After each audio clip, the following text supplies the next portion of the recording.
for free on itch.io as well as on Steam if you guys want to go look for it, look it up yourself. Yeah, and it comes with these languages apparently. I just pressed it just now. See English. There we go. Ebihime. Ebihime is the creator of the game. They also have a Twitter and stuff you can find her on, as I learned. It gets so lonely here. Yeah, so it's kind of inspired by like oh yeah. In terms of its setting, it is inspired kind of by like text screen. Yeah, it's let's see, window full screen text speed. Okay, let's do fast text speed. Auto delay. I don't think we really need that. Positions all on, I guess. Skip. Let's read text for our first time through. Default, yeah. Okay, language English, yeah. Alright. Let's start. Okay, so the premise is kind of similar to like a fairy tale kind of setting. Is it lowered? Yes. It's too loud. Okay. Is that good?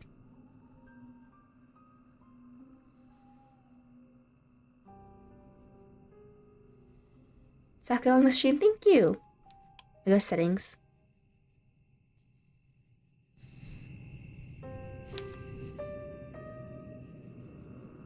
It's good now? Okay. There we go. Yeah, so it's kind of like a fairy tale kind of inspired thing where it's, you encounter several people who are, I think, kind of supposed to be inspired by fairy tales or something like that. So yeah, we'll see what happens. You're running through a forest. It is late at night and the sky is as black as pitch. There's nothing to light your way to save for the moon's wiggly glow, but its rays cannot reach you, not properly. Okay? The trees which surround you, jutting out of the earth like a eerie monuments to a foreign god, are blotting out most of the light. You cannot see where you are going. If you had commenced your flight at a more sensible hour, however, to light the sun to aid you, it would be of little use. You do not know where you are going. Have no map, no route, no plan. You're running like a frightened animal, anxious and nervy, with no destination in mind. You have no desire as you run, save to escape. You cannot let yourself be caught. If that were to happen, you are certain that you would be ruined. Uh-oh. You have no choice, therefore, but to keep going, on and on and on, though your feet are screaming at you for mercy. Okay. You have no idea how long you have been running. Time has begun to blend together and has lost all meaning. Something sharp snags at the hem of your skirt. You do not have the luxury to pause and examine what has happened, okay? Instead you tug. Your skirt tears, the sound splitting through the forest, and you stumble forward with a shocked gasp. You are free, but at what cost? Okay, so we're fighting for something. Your skirt has been irrevocably damaged. It might be too late to worry about such trivial matters now, though. You do not start running again, and soon she will catch you, uh-oh. Then your life will be over. So we're already running. Back in a minute, okay. You don't know if she is still following you, but you do not want to risk looking over your shoulder. If you were to see her silhouetted beneath a tree, then she with that sickly sweet smile which once ensnared you, you would lose what little nerve you possess. Your legs would lock you up, and your blood would freeze in your veins. Then you would crumple. You would fall, but you would not hit the ground. She would be there to catch you. Did she not promise when you made that contract that you should be never alone? Uh-oh, so I better prepare a contract with someone. Well, that was a mistake. You would like to take back that silly wish of yours, but it is too late for that. It is too late for a lot of things. All I can do is run. Okay? You run and run and run while icy fog swirls about your feet. It is cold enough to sap the heat from your body and you shudder from it. It feels as though you are drowning. Okay? It feels as though you are bailing your life. Your knees and your shins, meanwhile, are bleeding. You cannot endure much more of this. But if you value your own life, you must. Uh-oh. Okay. That's gonna be soon. You run and you run and you run until at last, long last, you reach a fork in the road. There are 3 pathways split off in the forest. Oh, these are probably 3 routes. Okay, let's save.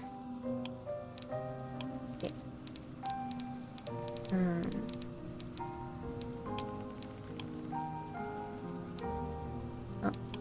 Here we go. Well, 4, if you count the path down which you came. You cannot exactly double back on yourself though, not when you have put so much effort into running forwards. Only press on. The 3 paths are signposted, which is something of a strange sight given you are so deep in the forest. Dark though it might be, you have grown accustomed to the shadows. You can just about pick out the writing on this old, dilapidated signpost, curved and slanted though it is. Your fate, if you would forgive me for sounding cliché, is in your hands. Now I wonder, which path will you take? Okay, so where should we go? To the shore, the village, or the castle? Yes, so these are the paths where the 3 girls lay. Actually, I'll just set up a poll. Dun dun dun dun. Bum,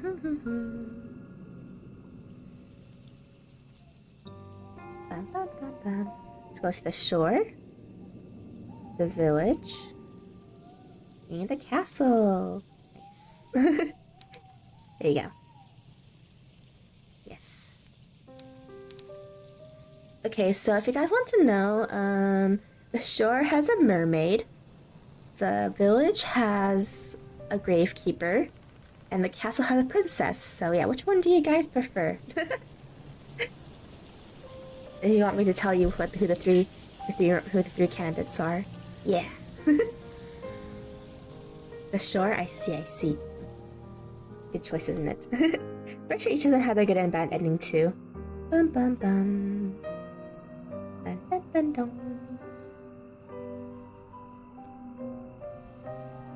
Dun dun dun. B. So 4 votes shore, 1 vote castle. Okay. We could end poll because I don't think there's anybody. I think everyone already voted. The chat blocks a bit of text if it's long enough. Oh, it is?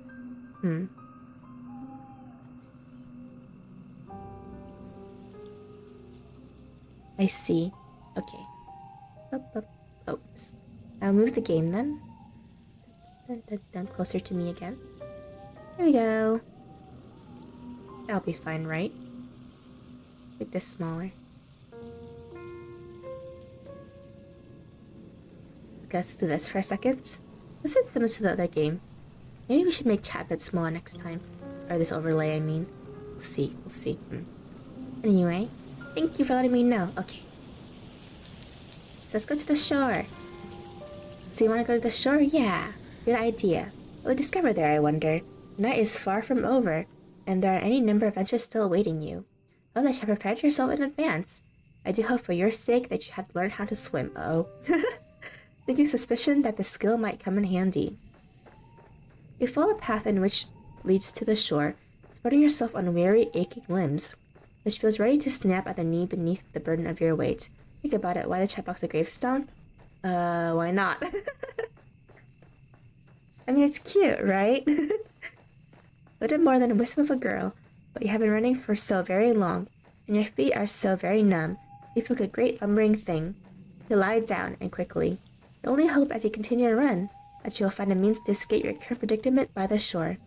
You do not know what awaits you, but you have visions of a harbor extending out onto the horizon, cradling a fleet of white-sailed fishing vessels. Surely there will be a kindly fisherman who will be willing to take you far, far away on his boat, to a place where your pursuer will not be able to find a good argument. Exactly! Get in the mood, right, for Halloween? Oh, self-voicing. What? Okay.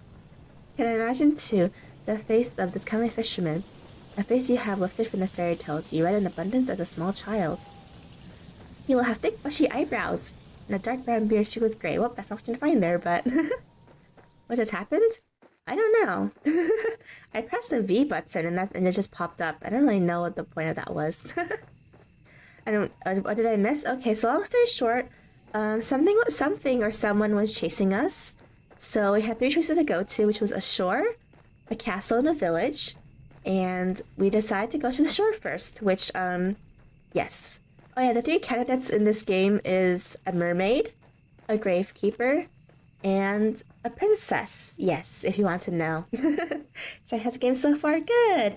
We're running. Yep, we're running away from something, and we're going to encounter someone else. Look intimidating at a glance. But he'll be fiercely protective of you like a father, you wish. Do not know what fathers are supposed to be like. Ginger is a wimp. They could have tried to fight.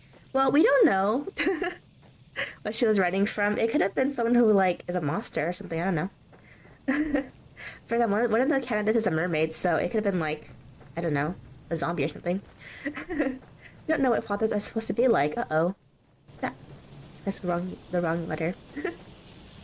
Yandere, girls. More than this, maybe. You're only imagining.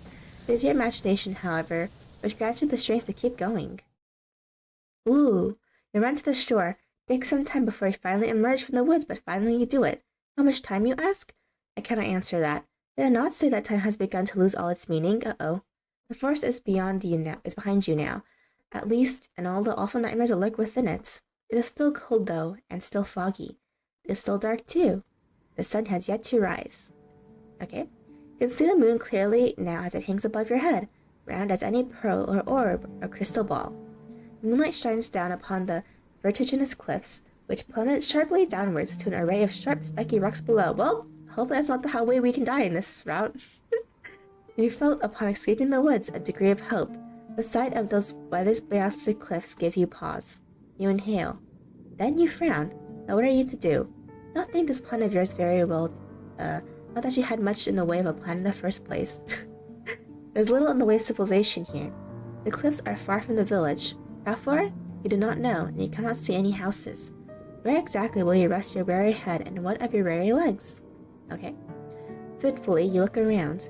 There's nobody to your east, nor is there anybody to your west. There it is, mean, huh? Yeah, apparently. We're just making fun of our choice, apparently. There's no point in looking south. That is the way you came, and when you can look to the north, the world falls away from you. The cliffs are too steep to scale, and it is too dark. Naturally, there's not a soul here to help you. You're on your own.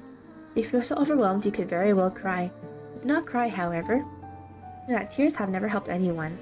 Put yourself into this mess, and you need to get yourself out of it. It is with this thought in mind that you inhale a lungful of salty oceanic air. Then you begin your exploration in earnest. Okay, you keep away from the edges of the cliffs, afraid you might slip and take a sudden rush and tumble into the abyss below. I'm wondering... Okay, they keep on talking about the cliff. Hopefully it's not the way we go. Not as attached to your mortal body as some humans are. Ouch. You do not want to die. You still care for yourself, if only a little. There's this sense of self-preservation which compels you onwards. You glance this way and that, pressing the tall grass beneath your shoes, in a search for a place of shelter. Surely there must be somewhere. You cannot see any likely-looking settlements, but still can't wait for anniversary. With me too! What is this over yonder? Would that be a roof? Ooh! You hurry onwards, but budding anew in your heart. Till at long last, you reach your destination. There's a house after all, out here in the wilds. But it doesn't at a glance look very welcoming. Okay, you can play together when you stream the online cam chat. Yeah! Yeah, I think, oh yeah, for anyone who's just coming in, yeah. I want to upload a schedule this week only because besides today and tomorrow, I don't know when else I'll be able to stream actually. Later in the week. I might be able to stream Saturday, but yeah, I don't know. So I'll just upload a schedule for anniversary week instead sometime this week before anniversary starts. So yeah, so you guys know what's coming up. A solitary house welcoming such a statement. I know, right? The solitary house that you have discovered, not so far from cliffs, is rather remarkable. It is so small and squat. You cannot imagine it contains with it more than one floor. You cannot even imagine that it contains much more than one room. Your stream is fun. Hopefully we'll be there. Hopefully! Though it is dark, it is not dark enough to mask that the cottage has something of a slant to it. It is leaning listlessly to one side like a drunken sailor. The thatched roof, meanwhile, which tops this dwelling, has certainly seen better days. There's a hole in the thatch. There are several holes, in fact. And part of it looks particularly bare, almost bald. Okay, that is rather concerning. Should it rain, you'll not be properly protected from the elements. Can you really stay the night in such a place? You have some misgivings. But do your misgivings matter, really, when there's nowhere else to go? Oh yeah, we should save, since we're on this route. Yeah. So you can, basically just play from this route, from the start. Not that you have any other options. With a sense of defeat, therefore, I approach the cottage, which sticks out of the earth like a tombstone. Part of you wants to turn back, but you'll know that would be foolish. I mean, we were running from something. The windows of the cottage are dark. It does not necessarily mean it is empty. It is rather late at night, after all. Whoever lives here, if indeed does anybody live here, might be asleep. Random question, have you ever had a massive pun moment in your life? I do, like, all the time, especially on stream. That one time I sent an annihilate against an oranguru and used a ghost type move when it's a normal psychic type. And I think I even say that like oranguru is immune to ghost types or something like that, I think. In the same sentence. Okay. You cannot imagine the owners of this cottage will appreciate being roused so very late at night. Or like for example, when I played Cat in the Box, when I was doing all the matching or switch puzzles, I had no thoughts. I was like, let me just press buttons until it works. Thankfully we were able to solve them fast though. Don't let yourself worry too much about these small details, however. Otherwise you'll never get anywhere. Yeah. You swallow. The taste of the salty sea breeze is pungent in the back of your nostrils. Then you rap the knuckles of your right fist on the door. You rap quietly at first, but you do not hear any resultant shuffling inside the cottage. Perhaps you did not use enough strength. Emboldened, you rap knuckles on the door for a second time, more loudly this time. That one didn't count, I would do the same.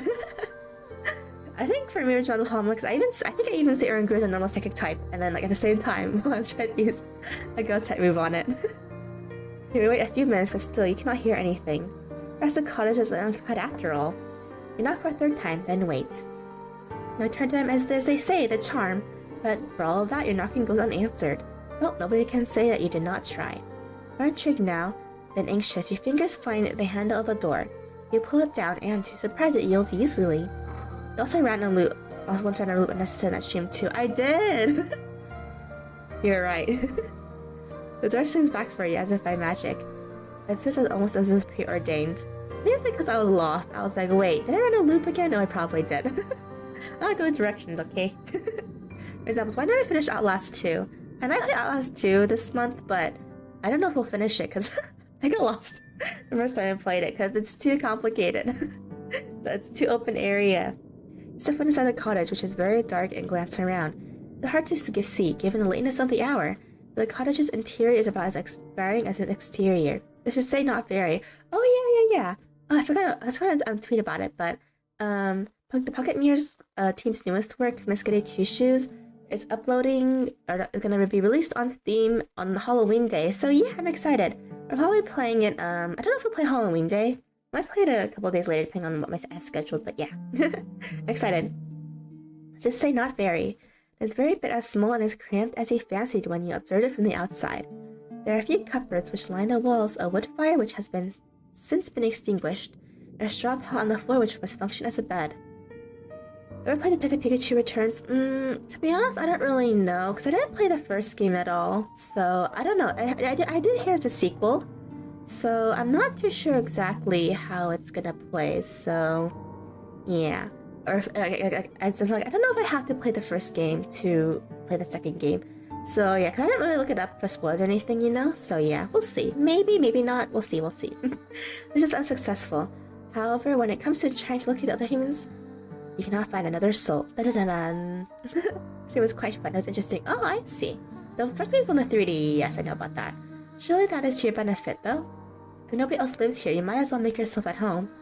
Or as home as one can be. I mean, you're running from a thing, though. What else ever catches up? I suppose in a small, cramped cottage. This is just with holes in the roof. You close the door behind you and approach a straw pallet. All of a sudden, you feel incredibly weary. Okay, the tiredness that assails your limbs is absolute. So intense it overcomes the last of your concerns. You settle down upon the straw pallet, yawning as you do. Maybe Slenderman was chasing us? Maybe. It is not comfortable. It didn't state what we're running from, so no, it could be right. It's not comfortable, but being able to lie down eases some of your aches and pains. Lying down, even on an uncomfortable makeshift bed such as this one, is better than standing. It is far, far better than running. I mean, yes, your eyelids fall shut, your lashes melted together, and soothed by the sounds of the wind and the distant rolling of the waves, you fall asleep. Then you begin to dream. It's not uncommon, of course, to dream. The best and the worst of us do it, from queens in their castles to peasants sleeping in the straw. Why, who is to say that all you have observed tonight has not, in a sense, been a dream of its own? Would that make your nighttime fancies then a dream inside a dream? Maybe.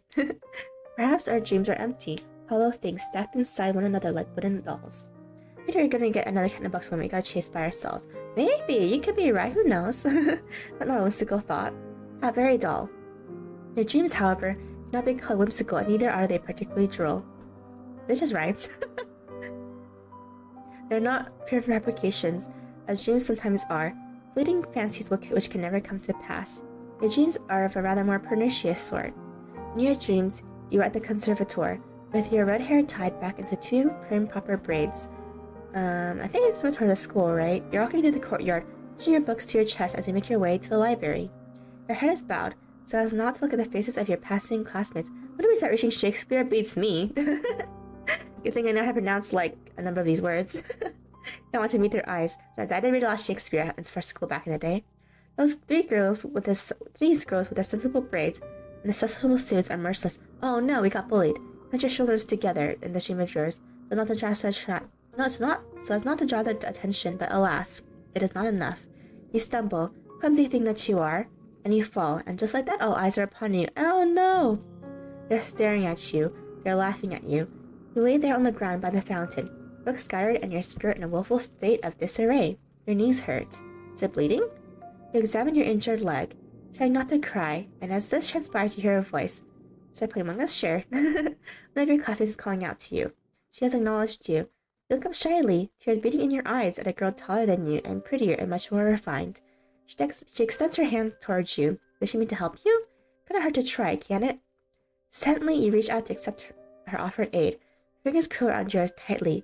Perhaps too tightly. Uh-oh. Not digging into your skin. Uh-oh. It hurts. Definitely the girl pulls you to your feet. Your legs feel weak from your fall, and your knees are still aching, still bleeding. You stumble, feeling out of sorts. You're not afforded much of an opportunity to gather your bearings. The girl's hands are on your shoulders. She's laughing at you. Then she's pushing you. Oh, that's great. The sound of the fountain and the running water which drums against this basin. All of a sudden, very loud. She pushes us to the fountain. I would punch her in the face. It's overwhelming. It surrounds you. Then it engulfs you. Beat her up. That's what she deserves. As cold as ice. You cannot breathe. The rushing of the water continues, echoing in your eardrums over and over, and then? No, you do not want to remember this. What good will it do? It is in the past, where the past ought to remain. Never going to go back, not even in your dreams. It is this determination which forces you back into the world of the waking with a start. That's waking. So you gasp like a fish as you sit upright, your eyes unnaturally wide. You feel weary from a lack of sleep with half-lidded eyes. You glance about. It is still dark inside your cottage. The sky visible from beyond the window splashed, still and with stars. How long were you asleep? You're not sure. Your dream was so very detailed. It really did feel as you've been transported into a different time, into a different place. When you inhale, you can taste rank, floated water in your mouth. Tentatively, you pat yourself down, your fingers trailing against the front of your uniform. So vivid was your dream, you half expected to find that your clothes are damp. This is not the case, however. You are in fact perfectly dry. Well, now what are you to do? Will you go back to sleep? Sounds like the best option available to you. You're very tired. Your senses feel teary all of a sudden for sleep. Oh, we should save again. And there's no choices yet, so you can just might as well save, right? Do not think you could bear it. On steady legs, you rise to your feet, then stand by the window. You look out to the starry sky and to the pitted moon, which hangs amongst them, and you frown. You can hear the wind outdoors howling like an injured animal, and more softly the ebb and flow of the waves as they meet the cliffs. That is not all. What is that sound? What? It's almost like singing. Ooh, the mermaid time! The voice is far away enough that you cannot pick out any individual words, nor even the individual syllables, but there's a haunting quality to it. The singer, whoever they are, possesses quite a pretty voice, high and clear like a bell. The song is a melancholy one which stirs your very heart. Curiosity takes root inside you, as it did during the fateful day you found the book in the library. Okay, so there's a book that's connected to this, okay. Logically, you should know, you should not go outdoors to see the source of that singing, but emotionally, that is another matter altogether. You really should have learned your lesson by now. The narrator is like, come on, girl.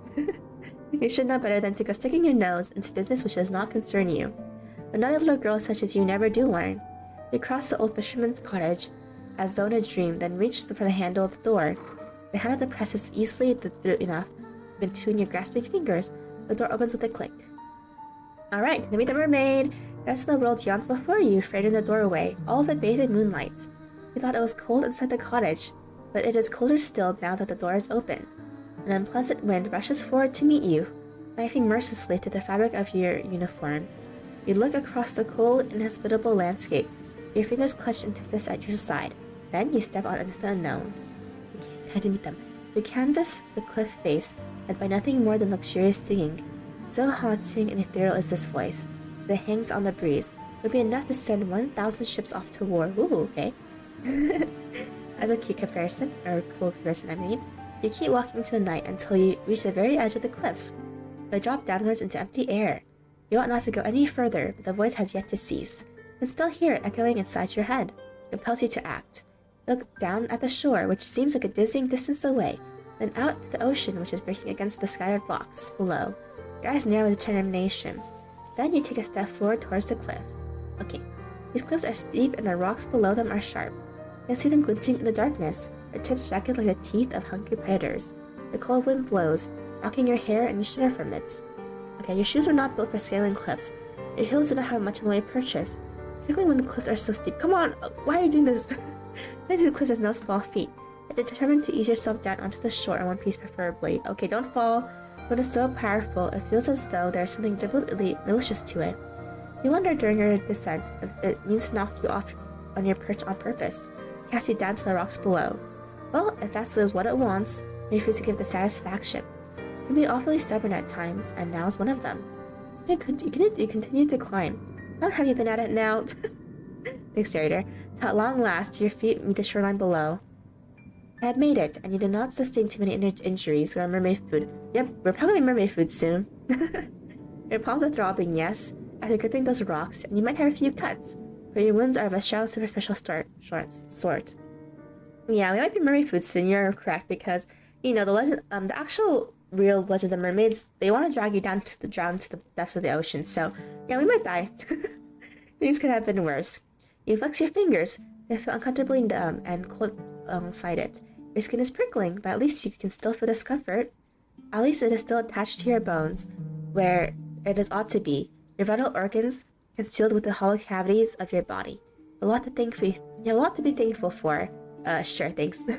Narrator. Any mermaids can be trusted, exactly. The night has, by and large, been quite successful. Are you sure about that? There are no longer any obstacles between you and the mysterious voice which lured you outdoors. Now you must find them. You set off down the shore on the hunt of the singing voice which has captivated you so. You sidestep sharp, jagged rocks which jut out of the stand like teeth.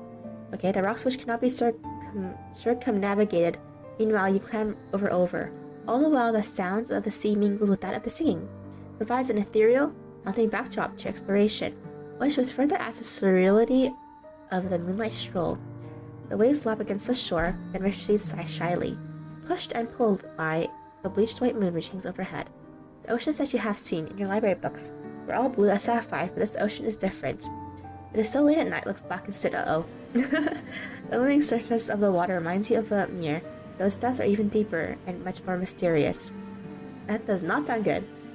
A sense of foreboding settles upon you, but you try to quash it. Don't let yourself be afraid. Yay, the mermaid! Whoa. Isn't the art style really nice? You round a corner, your feet unsteady, in sensible brown shoes, and then at long last, you see her. It's a woman sitting upon the rock out in the ocean. Oh, we should save. Oh, we'll be seeing the fishes soon. We will probably be seeing the fishes soon. You are correct. The woman's eyes are closed and her lips are parted. Her expression soulful. She's hallucination. I bet maybe. She's singing. Her hair, which is flare, flutters around her face like a shroud, which adds to her otherworldly aura. Her eyes might be closed. Her lashes are long and luxuriant like a doll's. Her lips, meanwhile, which are parted in a song, are soft like the freshly plucked petals of a flower.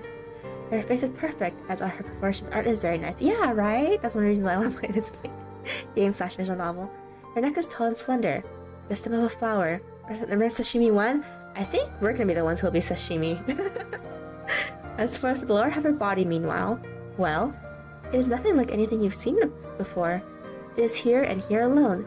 The woman betrays your narrow human definitions of beauty. Her legs are non-existent. She's very hydrodynamic. You're very right about that. Rather than two awkward appendages, this woman has instead the sleek, swimming tail of a fish. Yeah. Is she not then a human? Nope. She is not a human. She cannot be, not with a tail like that. Since the usual sight makes you gasp and quite audibly at that uh-oh, not meant to be rude, but you cannot help yourself. Humans tend to react poorly to things they do not understand. At least you do not scream, that would be even ruder. Oh my. She noticed us. And now everything will be over. For us, that is. Meant to observe the mermaid from a distance, but it appeared that your shocked gasp was loud enough to attract your attention.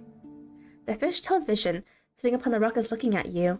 Her gaze is so piercing, it feels almost as if she is looking through you. Your heart seems to stop inside your chest, as if by some manner of magical spell. You thought that mermaid pretty when you first observed her, sitting on that odd crap of rock, her face turned in profile. Now she is looking at you, however, you can see that you are very mistaken. She's not just pretty, she is beautiful, so much so it is almost unnerving. Around stories about mermaids often scare that they pull people underwater and eat them. Basically, yep, you are right. That's basically how the mermaid... it's usually... I think both mermaids and sirens, which is another variation of mermaids, I think they both have some really similar stories where it's usually that they drag people underwater and eat them or something like that, yeah. Or they do it for like fun or something, or do they do it for fun or something like that too? Just as though she has stepped out of the pages of a picture book. She's simply too perfect to belong to this world. Perhaps she's some kind of vision, a waking dream, a hallucination. Ooh, maybe she is one. You mentioned it earlier. But no, she is none of these things. Oh, never mind. Her tone might be an impossible thing, but skills look slick and wet regardless, like those of any fish one might find in the market. I don't think she would like being compared to a market fish. I mean, these skills are iridescent and bathed beneath the light of the moon, using almost a glow. That of her rather takes the weird breath away. With a mermaid. She looks back at you. Her herself expecting some kind of altercation, with a surprised suited face to the mermaid's face. Okay? Her lips, which once were pursed in a frown, now shift upwards. Uh-oh. She is smiling. Then she says in her fine sort of voice, my, it really isn't good to see a human again, particularly a human girl. Uh-oh, it's because she wants to, she likes eating females. There's just mouthful stretch like maybe. Being to fear that your kind had all disappeared. I would no longer have anyone left to tell me of the world above the waters. Uh-oh. My, this is quite the effusive greeting. Rose introductory speech is positively brimming with excitement of a sweet girlish variety. She is rather more amicable than the fine polish of her syllables would make one suggest. She's as good as fish food now, yep, basically. Not be a well-bred lady yourself with an accent to match. Do not help but feel overwhelmed. Okay, so I guess we're from a well-to-do family then. Anxiously you observe the mermaid and ask her what she means. What happened? As to that, I'm afraid I cannot say. Because she killed them. I have been sitting on these rocks and singing for many, many nights, but nobody has come to see me, because everyone knows to avoid you, right?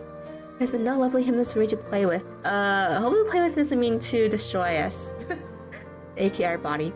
I'm beginning to wonder whether your kind had disappeared altogether. I feared some manner of calamity had occurred, while somewhere beneath the water's surface, your kind had been eradicated. You shudder. I'm very sure the mermaid to the contrary. You do not know about humans that she used to speak with, but you at least have not been eradicated. Okay, let me guess. She killed all the humans in the area. Or something like that, let me guess. You are still here. Yes, well, I can see that. The mermaid answered with a light laugh. It really is a relief. My fellow merpeople who live beneath the water told me not to worry so, but I could not help myself. I have always been fond of you humans. It's rather sobering, sitting here night after night all on my own. It gets so lonely here. She said the title drop! She said the title drop! Now that is an interesting turn of phrase. It catches inside your head like a burr. Have you heard it before? So, dear human, did you say you are unfamiliar with these parts? Potentially you examine the mermaid. Thoughtless though you might be at times, you are not so very self-centered that you cannot detect the note of longing in the mermaid's voice. Title drop moment, exactly right, title drop! It is evident as she looks at you that she is hoping for a particular answer to her query. This answer, alas, is not one that you could furnish her with. You do not want to lie to her. It is after some hesitation, therefore, that you affirm your earlier words, though this time you embellish them. Tell the mermaid you are a traveler from a far-off land. It is very dissimilar to this one. It's not a complete fabrication. You tell her that you have only just arrived by this shore, and are familiar both with your immediate surroundings and those further afield. When there is a village nearby, you have never set foot in it. You do not know what this village is like, nor how many inhabitants it boasts. You don't know if a calamity, as the mermaid grimly supposed, has struck this land. But if she fears all the humans within the immediate vicinity have been laid low by some mysterious malady, then she needn't worry overly on that score. If maybe it will end up with Em's turning to human while she turns back into human case. Oh, like where they switch places? Ooh, that would be cool. And that'd be cool to ending, you're right. You're still alive. Are you not, you wonder, enough to satiate her curiosity with the human realm? Yes, that is true. You are here. I am grateful naturally for your company, although... Oh! What's really the mermaid's size? Okay. Although I'm hoping you might be able to bring me some news. Oh! Ah!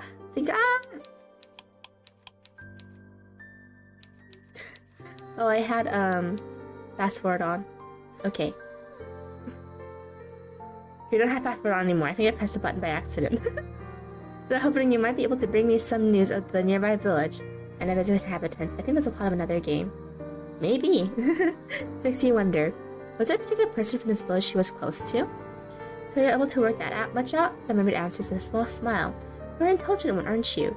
Your past professors objected to everyone on that score. You're always awful when it comes to academics. Mathematics in particular. Oh, ouch.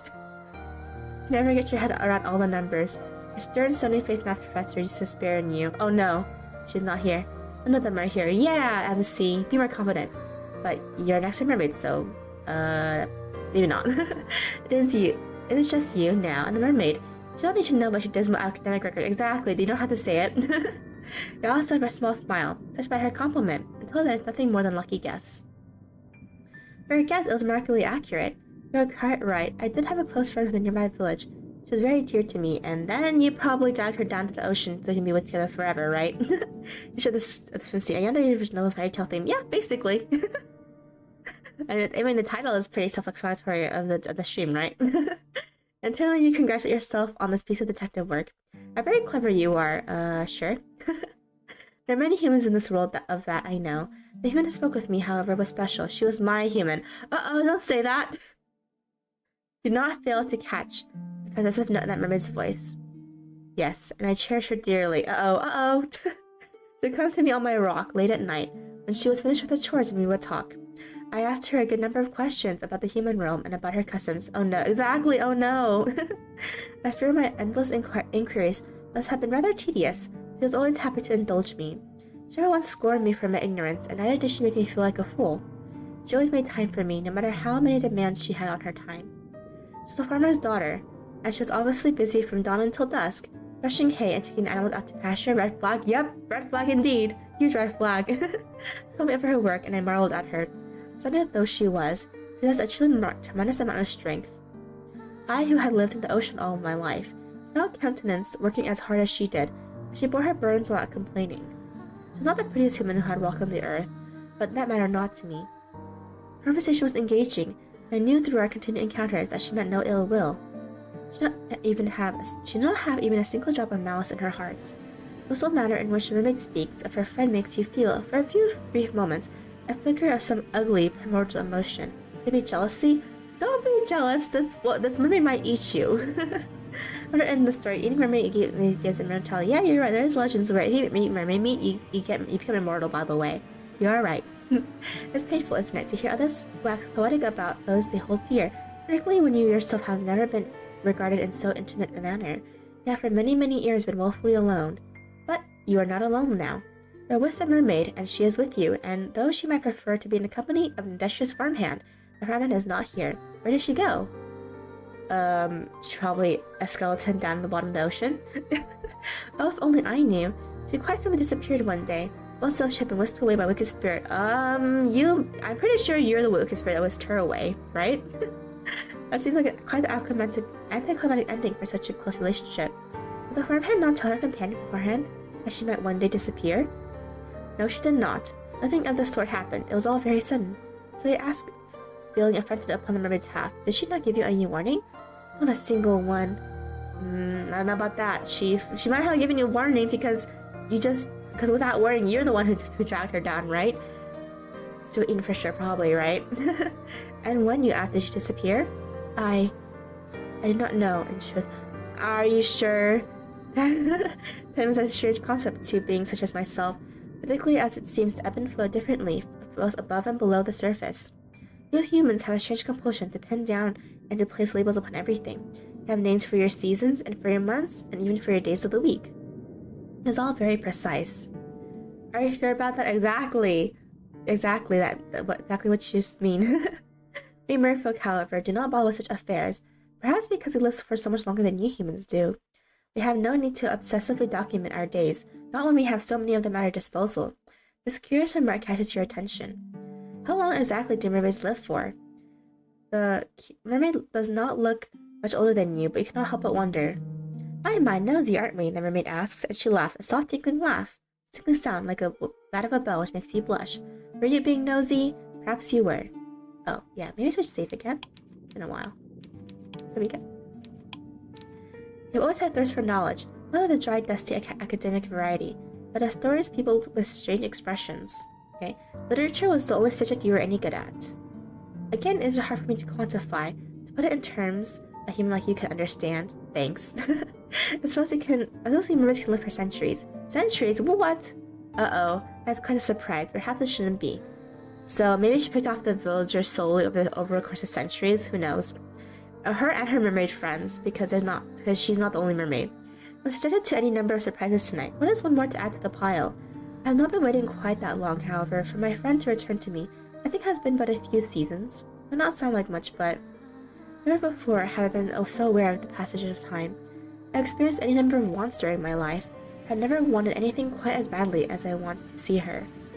I wish she would sit with me, and she'll talk with me just one more time. Perhaps I'm asking for an impossibility. I've been waiting for long enough now to presume that she'll not be returning to me. Maybe she'll be like, oh, sit with me, and then she'll drag you down the moment you do. I feel like that something must have happened to her or to her family. Perhaps her whole village. If you hear the worry throbbing through in the mermaid's voice, so potent that for a few moments, you swear you can feel the dust of her sorrow within your own breast. Her sadness over this human girl is a deep, dark thing, almost fathomless. Don't let yourself indulge it for far too long. Otherwise you fear we might drown in it. Ruefully you tell the mermaid once more that you cannot help her. You're only a traveler after all. What do you know of a single insignificant farmhand in a nearby village?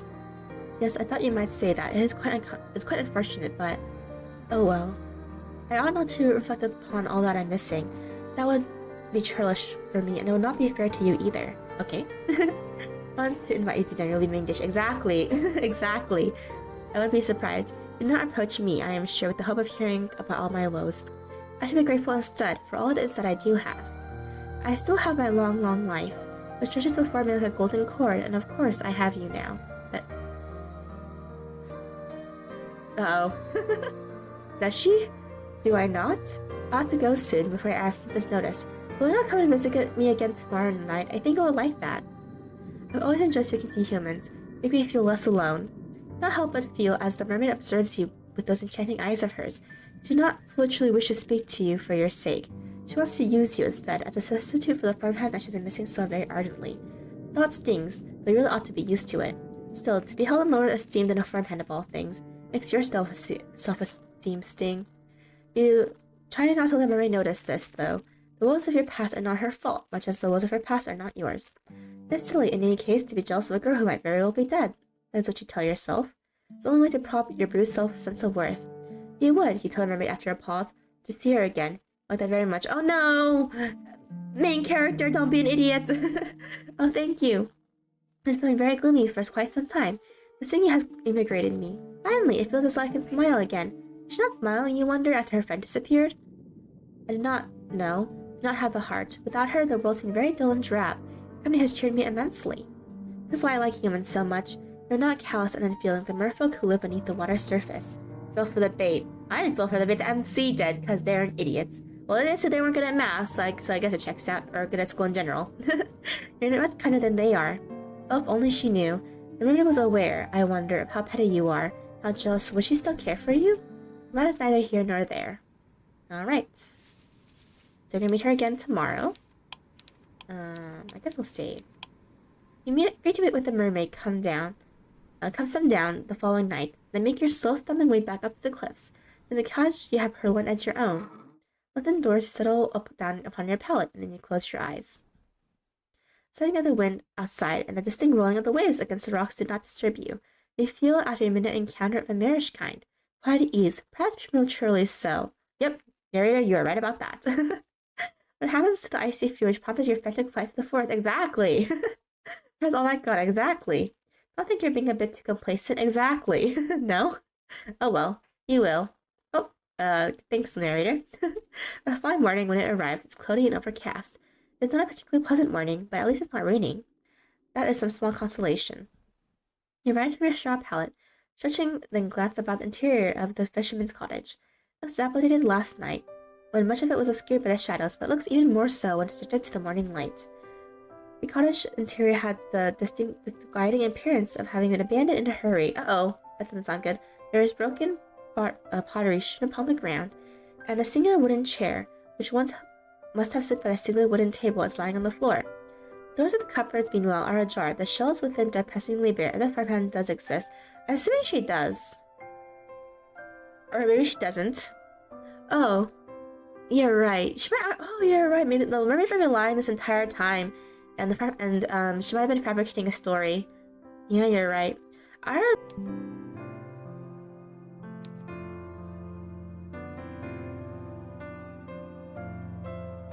Hello.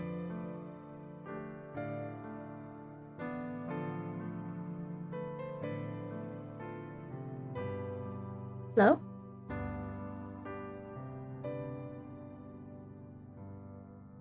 Hello, are you back?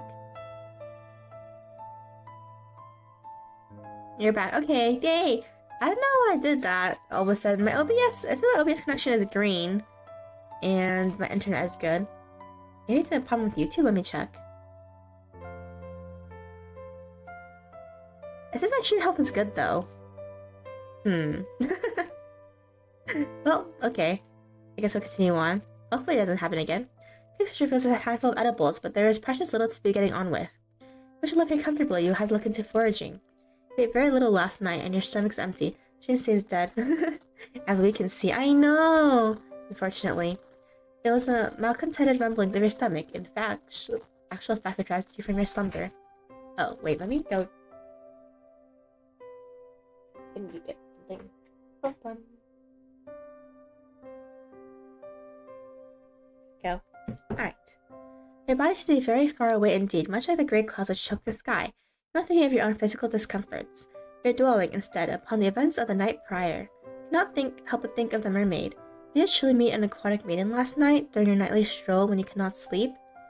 It'll be a YouTube issue, I think. I don't know why I switched this to stream offline screen. Why I keep streaming live. You're not wrong. It sounds unreal, especially now that the sun has risen and the shadows from the night prior have dispersed. You cannot quite believe it. It must have been a dream.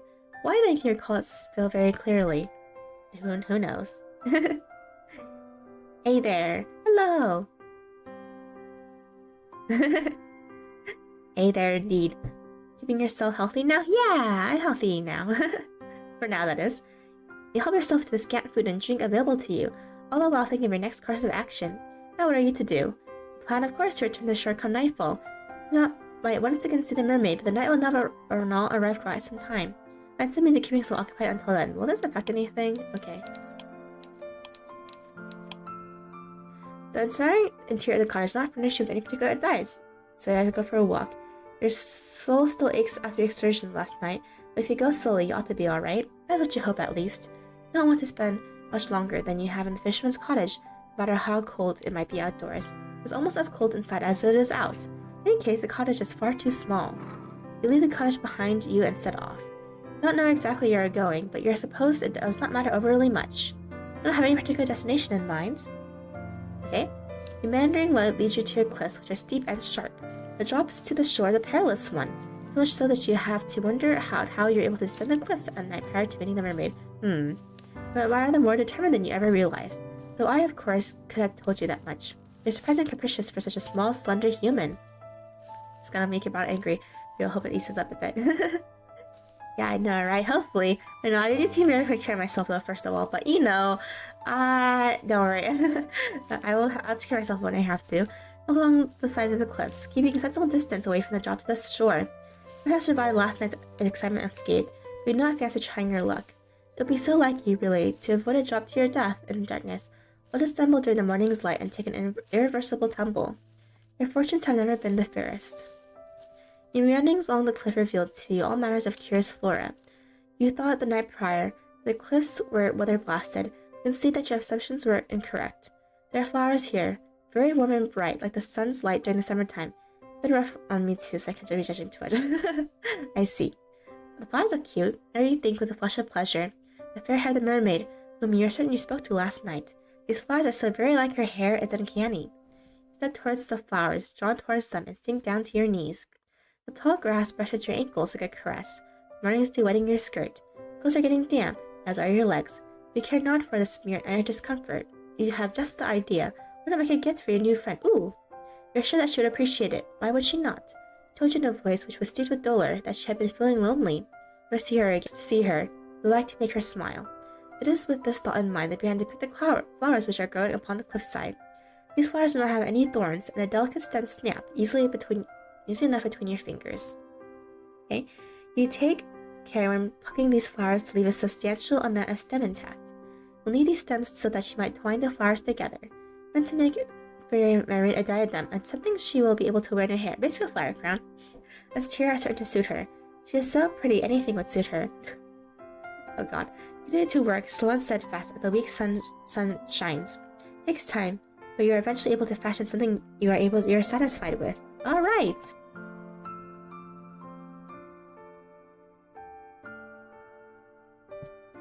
So that my next semester terrifies me. I see. I'm terrified too. I only hope the mermaid will feel similarly, if indeed she really does exist. Carefully you pocket your makeshift diadem, decide to forage for some food. You discover during your search some fruit trees whose sweet burdens are enough to fortify your spirits, for the present at least. It's fortunate really that you're so excited about your moonlight rendezvous with the mermaid. If you were less focused upon the future and dwelt more in the immediate present, you might have more of an appetite. Okay? Having this in your stomach assuaged, you return to the cottage, where you meant to wait for the setting of the sun. There's little to do you can discover in the cottage other than checking the cupboards and sweeping the floor. Occupations with both felt depressingly pointless. There are no books to read either, with which you might pass your idle hours. You do, however, busy yourself with trying to light a fire, that you might ward off the cold. The destruction job going to melt. Ouch! That sounds really busy and complicated. This time is horribly slowly in passing, part because you have precious little to do, but also because you cannot stop thinking of the mermaid. Will she really return to the shore as she said she would? Can you truly trust her? Oh, you hope that you can. If she were not present at your designated meeting place, you think she would die from disappointment. Maybe. So continues to go by, unchecked by any hourglass, and as they do, the sun sinks beneath the horizon. I'm assuming the second night is basically where everything will go down, right?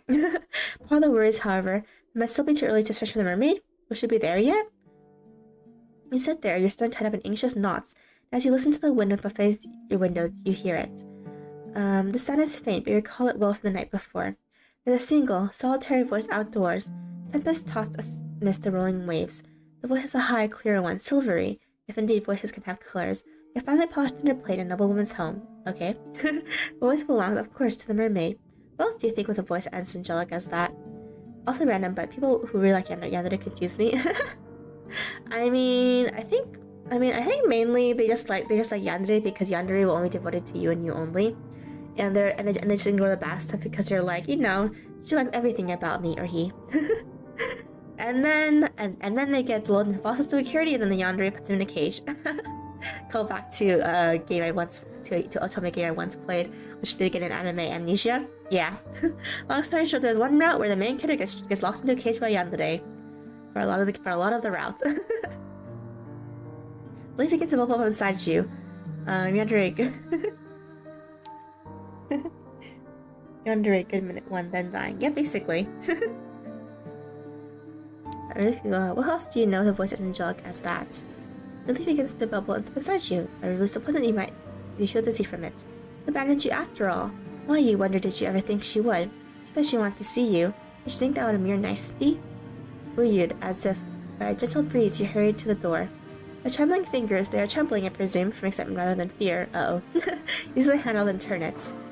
Then you step out into the dark, inky night. Uh-oh. You walk towards the cliffs as you did the night prior. Beneath the cover of the inky blue sky, the wind mourning fitfully with every step you take. Your soul still aches from your expedition the day prior. You're able to ignore the discomfort. It seems irrelevant, really, compared to the prospect of once again meeting the mermaid. It's MC. These people would like to get locked in a cage, and most of the victims are acting like they're big. Exactly, right? had known her only one night, yet she has come to mean more to you than your own little bling. Oh no! Didn't even remember if she asked. Does her like song brainwash us or something? Well, almost anything. I think they could fix Yandere. Oh, true. Yeah, I feel like someone would think that they like, I can fix her, I can fix him, and then they're like, no, I can't fix her, I can't fix him.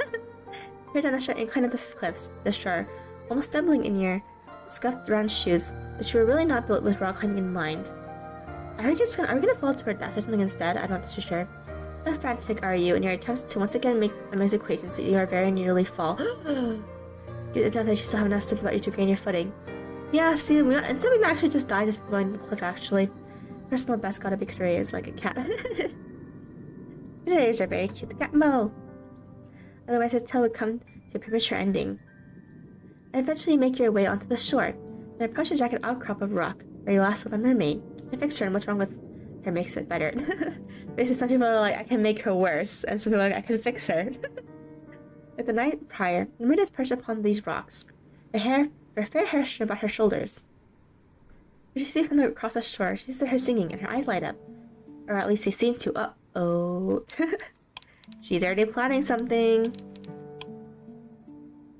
So have returned to me, my hero, the mermaid says, and then lightly she giggles. Or perhaps I should say heroine? Her praise blush makes you blush. You do not feel worthy of it. Nobody has ever called you a heroine before. Is it heroine or heroine? I don't know. You do not think of yourself as a heroine. If a story were made about you, I would think that you would be a supporting character, one without her own voice. Don't worry, it's guaranteed I'll make it worse. Probably. In this game, probably, right? You are not interesting enough. Amazing to think that you are, though. She's staring at you delightfully, as though you're the one person in the world she most wishes to speak to. Can we fix Safi? No. You can't fix me. The thought makes you tremble, but not as much as the mermaid's gaze. You can tell that mermaid that she not think you are very brave. She misses your awkward remark with a laugh. I think you are. I saw the way you scaled those cliffs. I thought that was very heroic. Oh, so she saw that, did she? Yeah, she saw us. And did she see how you slid down the cliffs, grazing your palms in the process, and how you very nearly fell? Exactly. I think main character might just fall to their death, I think, instead, right? I think when you see the first kind was correct. Okay. Making of talker has real spicy. You're right, it is spicy. Hehe. I've never been the most graceful of girls. Have your failings exposed before as being poised and as perfect as the mermaid. It stings a little bit more. In fact, the resulting grazes on your palms your compasses brought you, and that's satisfied. I don't need fixing to caring about her body. Basically, that's the one thing I need to fix, but I don't know if I'll be able to fix it.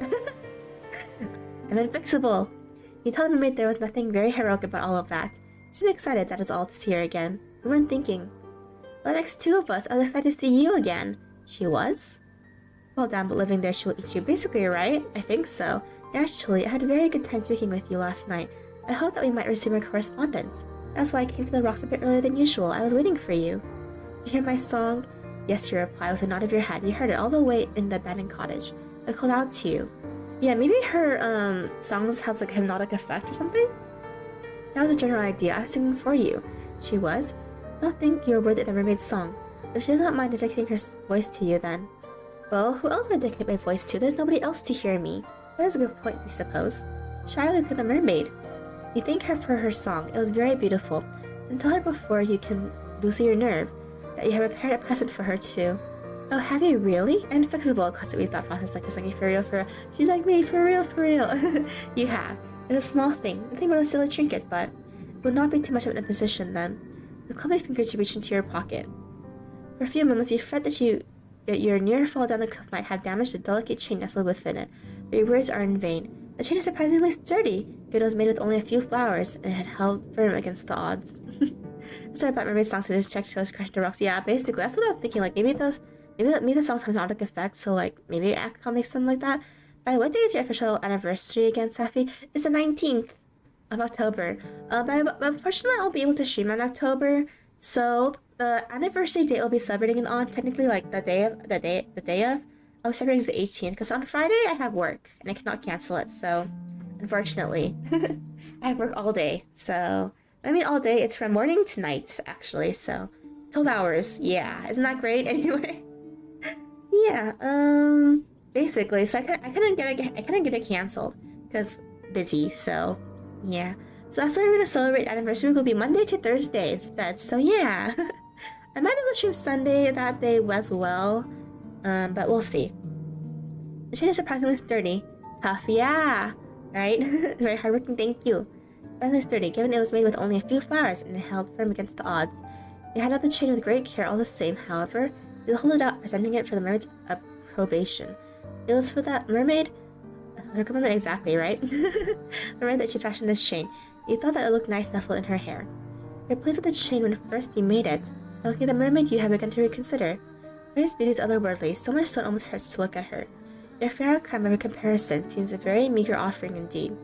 To host a subathon so we can get to match number 420 before the anniversary. How do subathons work? I don't really watch Twitch, to be honest. So yeah. The 420 though, that'd be nice, wouldn't it be? Nice. But I think 400 though. Oh yeah, I do want to make solitary art for the 400, but I haven't done it yet because right now I'm working the anniversary art. So yeah, hopefully I make it after anniversary art is done though. You can hold your gift out, the more unworthy it feels. But half a mind as the seconds elapse. Snatch your silly and wholly unworthy gift back for the mermaid, or she can judge you too harshly. No, don't take it back.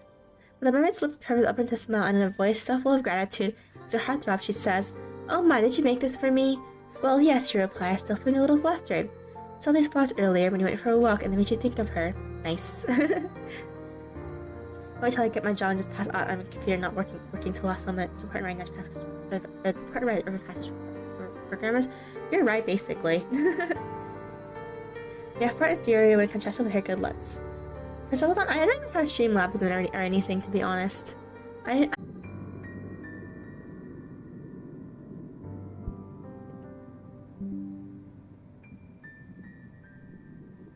Are you back? I'm saying how truly done comp sci. I know when I went to my first college, I knew a lot of comp sci majors. Yeah, I could tell a searcher for them. Simply thought. Okay. Unable to get the rest of the sentence out, however, Murmur interrupts you, not rudely, but something resembling compassion. Perhaps she pities you. Be able to hear how your voice is trembling. Did you also see the way your hands tremor? Oh dear. Faint heart never won the hand of a fair maiden, you know. Hands to all your confidence. I think that your gift is a wonderful one. Not at all expected, but it really is pretty. At your feet, too shy to meet the mermaid's gaze. Then you say very quietly that you're glad she thinks so, but she does not need to spare your ego. You have precious little of it left as it is. The mermaid seemed touched by your shyness. Perhaps she likes her prey to be self-conscious. The narrator just said prey. Because she smiles. We're back? Okay. We're back? Okay, yes. Okay, yes, the mermaid seems touched by your shyness. Perhaps she likes her prey to be self-conscious because she smiles. The narrator just said that we're her prey. I'm not simply saying things to spare her ego.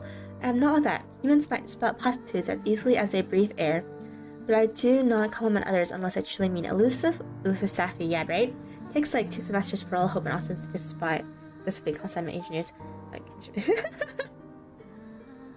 you're not right. Oh no, exactly. Oh no, indeed. I do not comment others unless I truly mean it. Is that not the point of speech, to have an honest dialogue with one another?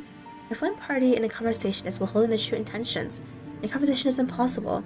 Playing games is a waste of my time, particularly given my right above the surface is so very limited. I'm not right. No! Exactly, right? Oh, you blush at this more deeply still and survey the mermaid beneath the full fringe of your eyelashes. Then, she really does like it? Did I not say that? Humans are so very funny, but with all of your second guessing, she was like that too in the beginning. Oh. She? My friend. She was like that too in the beginning, yeah. It's not gonna bode well. This is engineering and I hated it all. Ooh, engineering sounds difficult from what I've heard. I think I had a couple of engineering friends back in my first college, yeah, and yeah, it seemed really difficult as well. I mean, all of us took it hard majors, but anyway. Mary's answer is a simple one, makes her start difficult regardless. Ah, yes, her friend. How could you have forgotten about it? She was, exactly, the was main character. Just like he gives to you know, gifts like this one. She picked flowers on the cliffs over there where I cannot tread. Screw Ohm's law. I don't know what that means, but yeah, screw that, whatever that is. The mermaid gestures with one climb to the cliffs. which towered above the shore, tall and posing as though to stab the sky above, and she was fastened into crowns like this one and bracelets. I was appreciative of her tokens, though she was similarly shy when first she presented them to me. She did not seem to think very much of her handiwork. You and her are remarkably similar, really. There is no guile in the mermaid's voice. Her words have rather taken the wind out of your sails. Of course the cowherd gave the mermaid gifts. Why would she not? The mermaid is beautiful. She is so very beautiful, like a tutelary goddess. She seems to invite tribute simply by existing. Were you more religious or more irreligious, maybe? Okay, not even consider worshipping her. But this is not what you were doing with your flower crown. It's lovely to think that your dye was an original one. I might have been accustomed to gifts, but it's been a long time since any human has equipped me with anything.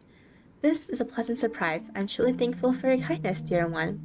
Marie leans forward on her rock so as to pluck the circlet from your fingers. The benevolent smile all the while is unwavering. And now that I look at your gift more closely, I rather think it is of a superior quality to the gifts my old friend once gave me. Now, this is enough to make you start if the touch of the mermaid's fingers upon your own was not. Could your silly gift really be better than the ones she accepted? I think so. Your friend's chickens were all rather clumsy in execution, though. I cherish them nonetheless. They are very precious to me. They did not last for very long, though. Not when I took them with me to my home beneath the ocean. Water soon rendered fragile links between the flower stems asunder. Yep, you're not wrong. Your diadem, however, seems more sturdy, but it is by the same token very delicate. You must be very good with your hands. Think back briefly on your disastrous sewing lessons in the past. Of your numerous failed attempts to thread your needle while the other girls could touch you and you blush. Fox girls best. Might be wrong. Red girls med, maybe. Vampire zombie girls are better. Thanks. I think the mermaid's praise might be a touch diffuse. I wish there was a vampire in this game. Maybe there is, who knows? And actually, no, there's not a vampire. It's a princess, a gravekeeper, and a mermaid. I do not think so now. The mermaid places a flower secret upon her head over her long fair hair. She's wearing it in the picture! Then surveys you in a manner which seems almost cottage. I don't remember how to pronounce the word. What do you think? I think that your mermaid looks radiant, but it is less because of your gift and more because of her natural looks. Tell my mermaid this, though not in terms quite this glowing, and she giggles. You're selling yourself too short. I think this gift is lovely, really. The flowers really match my hair. Yes, your answer, with a nod of your head. That is why I picked your flowers. It's all I have been able to think of. I am glad you have been thinking of me. I should have been thinking of you, though I did not wish to say much, no? Kirk Safi, great, but some fluffy tails are too good. Fluffy tails are cute. No, it'd be embarrassing to confess. And ears. It's because how much I have been looking forward to a reunion. Do not feel similarly. I do not care to pine for humans from afar. If you care for me as I do, then it makes me feel less alone.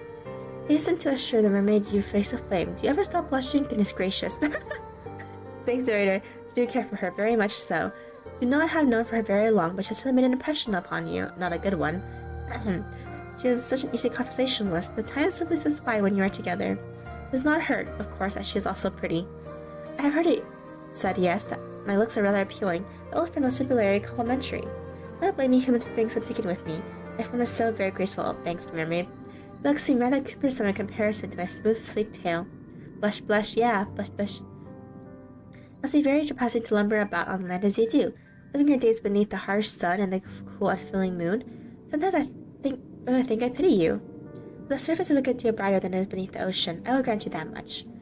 You agree with the mermaid, it's still feeling flushed, and that there are some perks to having legs, an agreement which made the mermaid giggle.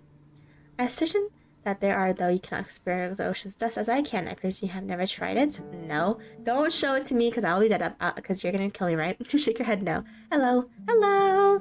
People who like centaur girls scare me. I see. I mean, there are people who like horses, so I mean, like, I guessed. Never thought to do so, largely because you have never been so close to the sea before, not in all your life. The people who are like monster girls who look like more like monsters, you know? Not have much opportunity for nautical exploration in the past. Not allowed to go anywhere then, save to the local church. It was quite a lonely existence. Well now, that is a pity. You were kind enough to give me a gift, fashioned from flowers, which grows where I cannot reach them, so perhaps I ought to return the favor. Oh no. Okay, let's save. Why did you say that, Safi? I mean, so much for me. I mean, they're literally half horse, half human, so I mean, like, you know. Yes, that is right. It would seem only fitting that I give to you something which can only be found in the ocean's depths. Perhaps you can look at it as a form of cultural exchange. How are your lives? How the weather going on? Weather is good as always. I mean, it's not winter, so it's not raining. all the time. Or spring. Perhaps you should look at it as a form of cultural exchange. Also, it's becoming fall, so it's not as hot compared to the summer, so that's nice, right? Oh no, you protest, your eyes wide. You couldn't possibly put such a burden on her. I'll give her a gift after all. Does he want to receive anything in return? Anything other than her friendship, that is. Conversation is more than enough to satisfy you. You don't need any physical presence on top of that. Ryan does not seem convinced, however, by your naysaying. Raises one eyebrow, and his gestures were forward elegantly, then says, "My company is all that it takes to satisfy you, and you're easy to please indeed. But please do not rebuff me. I'm offering because I wish to do this." Gonna pop like a balloon? Maybe. Oh, East Coast for me? I see. Remember when I said I did not say things for the sake of it? Only remember if she really doesn't mind. Of course I do not mind. Now wait here. I will not be very long. What if she, pulls me under or tries to? Safe. I reached to abandon my new friend in the midst of a conversation. The mermaid turns her attention towards a clear mirror-like water, which shimmers between the moonlight. Then she dies. Her body arcs elegantly through the air, her long, slender limbs cleaving through the surface of the water with nary a ripple. I have winter soon. There was frost on the grass today. There's frost already? It's only October, though. Oh, it's only October. I guess it gets cold fast in some places. Mermaid's face is first submerged, then her torso, and at long last her tail. Which is the other fish, right? That's what I was thinking. Water rushes forth to envelop her. It was been waiting for her. It subsumes her. It swallows her. Then she disappears from view. It is gone, but you're still there. Well, now what are you to do? There's nothing that can be done, you suppose, save waiting. Don't wait. You can go back up. You can still run away. And then for several moments, waiting, watching the black water lap against the shore. The breeze howled mournfully like a wounded animal, as it buffets your hair above your face, and your torn skirt around your legs. Oh yeah, I forgot, her skirt was torn a while back. Then Lost says, "How much of it?" While I stand there fretfully, feeling as obstinacious as a maypole. When will the mermaid return? Already fishes summer, nice! Summer return, you're starting to worry. Is that all you do when? Look over there. The rocks upon which the mermaid once sat, the water's rippling. It looks as though your new friend has returned. Okay, so she's back. Certain I'm perfectly innocent. I see. The mermaid pulls herself onto the rock, using a surprising amount of upper body strength and spells at you. She has a lot of body strength. I don't think we can escape, guys. Pause with a wait. I hope I didn't make you worry. You were worrying, but you're not half so honest as a mermaid. Mermaids might be spoken of as devious tricksters who lure sailors to the death, but they are actually very sincere. No. Much more sincere than most humans, yeah. But they wanted to kill you. That is why your kind fears them so. They fear creatures who inhabit this world whose capacity for lying is greater than your own. See? The mermaid is lying. You tell the mermaid that you're not worrying, and she answers with a wry smile. I am not so sure about that. While the mermaid is wiser than you are giving her credit for, she has seen straight through you. But no matter. Give me some time, but I was finally able to retrieve for you a gift. So no arm's gonna break your spine, apparently. I didn't have the means to turn Zabby in half, right? I don't have the means to turn this into a pretty piece of jewelry with the flowers, but I wish to give it to you nonetheless. I do hope that you like it. Comes if it's like a bone or something. Mary leans forward and holds her gift out towards you. So her arms unfurl about it, like the petals of a flower being folded back, and what a pretty gift it is. And the ocean might be dark and deep, cold and unfeeling, but the same cannot be said for the object which glitters upon the mermaid's palm. It's a shell. It's a shell. I knew it. A fish in the depths of the water, a beautiful shell, which serves prismatic colors beneath the moon's light, much like the scales on her tail. The shell is so very pretty, it quite takes your breath away. Have you ever tried ornament crabs? No, not yet. I didn't hear of it though. Look at the shell worriedly. Your teeth biting your lower lip. That is a bad habit, you know. You'll make yourself bleed. I didn't know there's an anime of it airing this season. Ask the mermaid if it's really alright. A gift like this not be wasted on you? Of course not. I want you to have the shell because it makes me think of you. It does? How so? Okay. I'm wondering if she's used this line on other people before, right? Not just like the girl that she talked about previously, right? Right, like she uses the shell line, right? She uses the same shell, right? Because like if she kills them and she brings them down, she like gets a shell back, you know? So as a child, now I'm afraid of Tess. I know, right? That's true. Like no fear. Tess, one fear. When the anime stuff really makes that character much crazier. I see. I mean, the thing about anime is that they always have prioritized animation, so it still has to get lost in the process to a certain extent. That's usually what happens. That should be obvious. The shell is a lovely find. Not just a murder player. Exactly, right? Would be surprised. Exactly, right? As are you. Oh. Did she just call you lovely? Surely must have misheard her. I scarce believe it. It's an awful lot for you to take in. Thanks, narrator. Oh my god, they're so snarky. But now, what are you gawping at me like that? The wind will change, you know. Your face will be stuck like that, which will be quite the shame. You'll waste your good looks, which for a maiden such as yourself will be nothing short of a tragedy. It seems as though the mermaid really does think you are pretty. After all, the mermaid with her smooth hair and her fair hair. No, she's lying. You can scarcely believe it. There's something almost laughable about the mermaid's compliments. How could she call you pretty when her looks are so immediately obviously superior? Tongue-tied, you look at your feet. Don't know how to reply to the mermaid. You have half a mind to refute her words. Tell her that you are not that pretty, not really, but you fear that might look rude. You don't want to rebuff the mermaid's well wishes. There's nothing for it, then, but to take the shell which the mermaid retrieved from the ocean's depths for you. You do not think you are worthy of it, but neither do you want to refuse it. Bam. Not a surprise, the mermaid says, amused, as you reach for the shell. I did not think you'd be bold enough to take it, not without more coaxing on my part. I exceeded my expectations. What a good girl you are. Your heart flows with this praise, but it flutters all the more when your trembling fingers brush against the mermaid's palm. Oh no, is this when she grab us and drag us down now? She presses the shell into your skin. Your own fingers tighten about it. The shell is sharp and pointed and it digs uncomfortably into your skin. It hurts. There's pleasure in the pain. Ah, MC! This too feels like a gift for the mermaid. Ah, you don't want to spurn it. Even pain can be a precious thing, felt by one whom you care for. You never knew that before. Oh god. Sad, if monster girls accept any personality would be tragedies. You're not wrong. Hold the shell to your heart, which is beating in a regular rhythm, and look at the mermaid. Then very softly you thank her. It's quite alright. It seems only fair after you shared part of your world with me. Red flag. She's a red flag. All the girls are apparently red flags. Just share part of my world with you too. Humans cannot normally descend beneath the ocean's depths. And if they do, cannot remain there for very long. You are far too fragile. Would that I could, I would bring you with me to underwater kingdom where we might be together. His melodic voice trails away, suffused with something resembling melancholia. She sighs. Then she shakes her head and smiles. But this will have to do for the present. Please take good care of that shell. Look at it from time to time and think of me. I'll make you very happy indeed. Wait, the day's passing?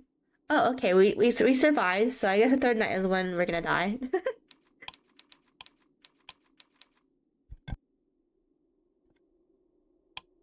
This is what happens anyway.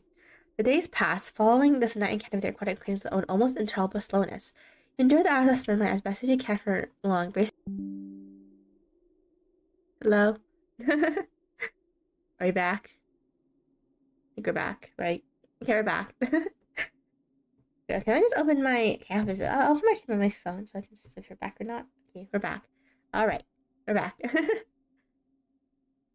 Even when you have much enough courage to take an old fishing line and cover in a fisherman's cottage and try your luck by the shore. Initial attempts, and how many times has this happened? This is the third time now, annoyingly. I don't know why. It keeps happening. Maybe it's a YouTube issue, I'm not too sure. Your initial attempts at angling are without success, but the time passes, your proficiency in the arts grows.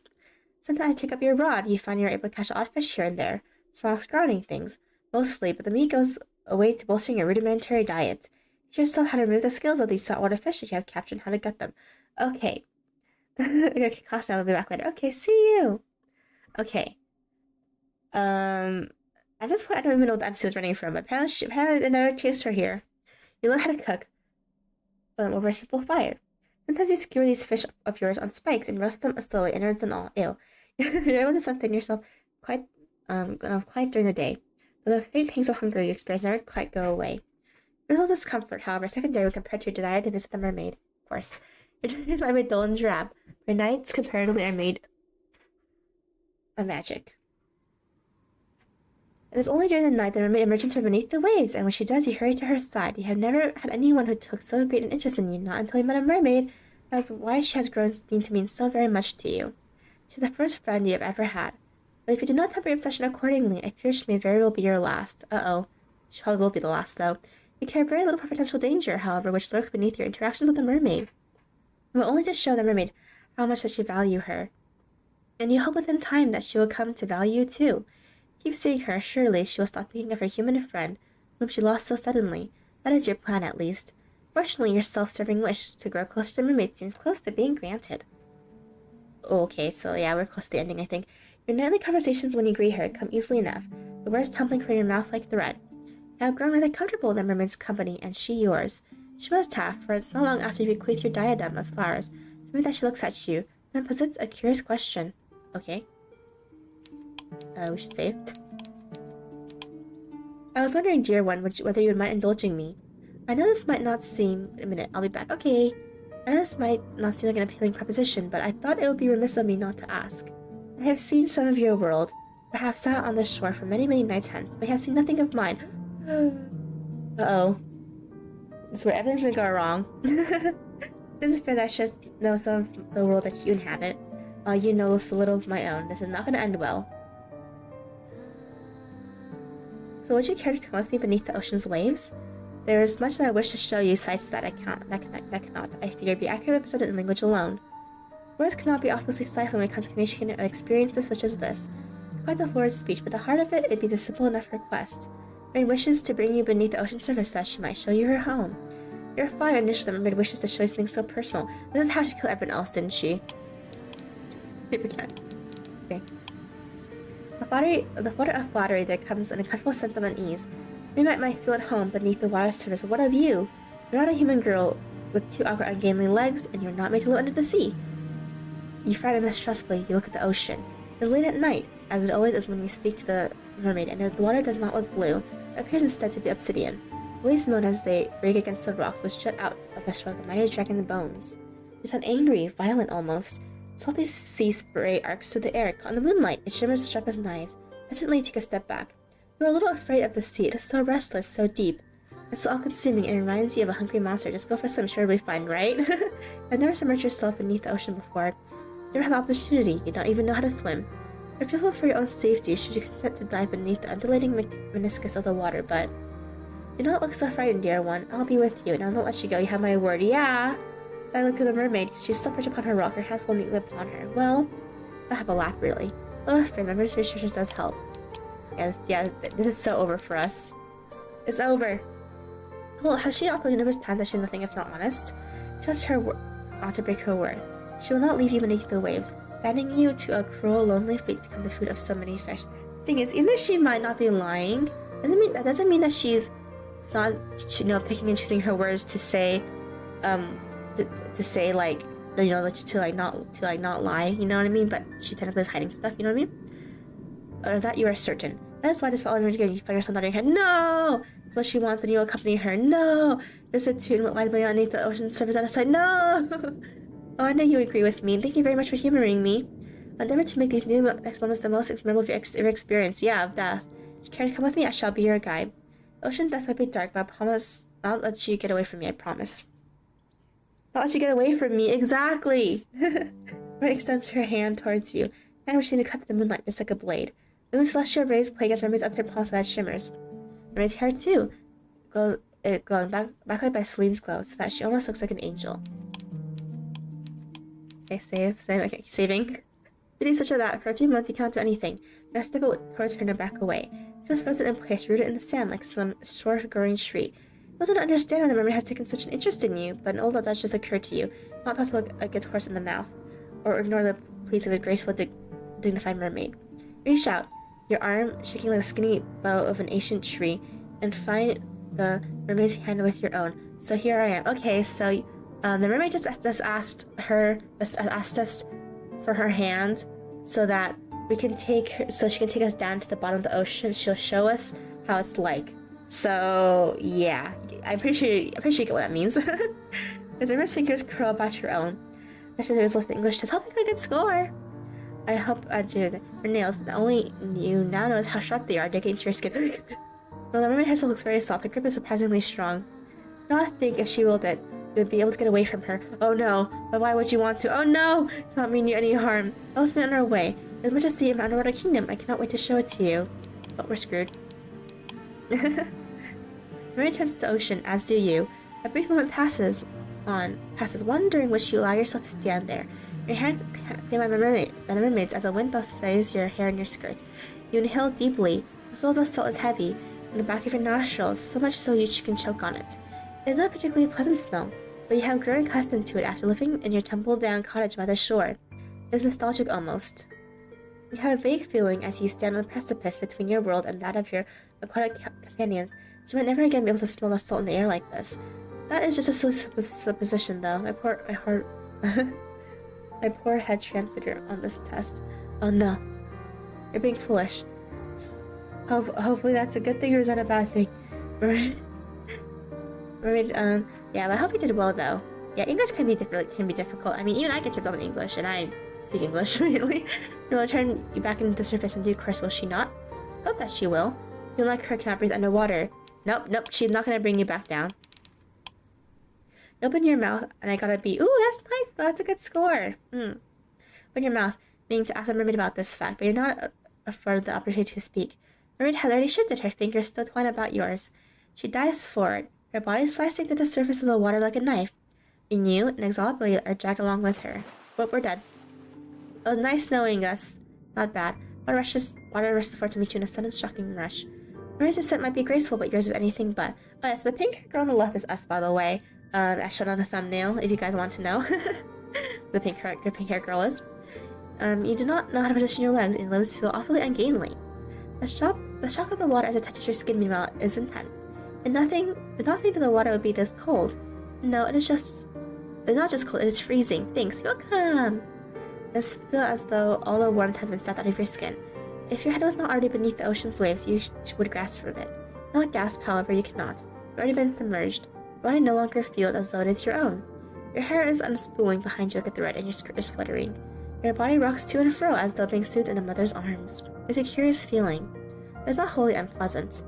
If only it were not so cold down here beneath the ocean's depth, you might find it relaxing. It's dark under the surface of the water, yes, but not ventured so very far. Not yet, at least, but the glow of the moon cannot penetrate its depths, okay? Your surroundings are illuminated, though faintly, and thanks to the special illumination, you can see the school of fish about you. Yes, but she's gonna drag all the way down to the bottom. The scales all glisten as they arc through the waves like rainbows, not look like life forms. An parent said to you, your fairy tale adult mind, to be ancient relics brought to life through some strange arcane sorcery. They are pretty. No, that word is not significant. They are beautiful. You did not know, as you stood upon the shore, how very full of life it was beneath the water's surface. You did not know either how very beautiful the aquatic denizens of the deep were. I've never seen a fish like this before, not in real life. My memories, vague, hazy memories, of dissecting a fish once, in a particularly gruesome biology lesson. Ah, yes, that feels like a very long time ago. You would rather think on your present than dwell on the past. The seconds pass as they do, and the mermaid continues to swim, leading you deeper and deeper into the oceans. Exactly. While you're once close enough to the surface, the moonlight could still slice through the waves. Now it's very dark, you can scarcely see. Your vision is beginning to blur. Feel uncomfortable pressure weighing down your inner body. Yep, we're screwed. For a well-deserved rest. If tomorrow's a day of, or Tosan? Okay! Yes, you deserve that rest. Happy stream and playing. Yes! Have a nice time. Have a nice rest. You deserve it. A descendant, you realize, can repel anxiety too deep. Humans were not meant to descend into these depths. Water once cold now feels freezing. Presses every inch of your exposed flesh, as if to stab a little warmth you might still possess. You shiver, and what do you swear that you can hear your teeth chattering despite the water which stops your ears? The water is stopping up to your nostrils. Yep, okay, we're screwed. There's so much water down here at the bottom of the ocean. It's endless. The water really might be able to breathe water underwater, but you're not feel very fortunate.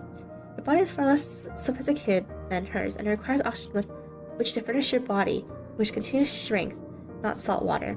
The thought of trying to inhale the endless water which surrounds you makes you surrender. I'd rather not attempt it. You do not have gills. When will the mermaid take you back to the surface?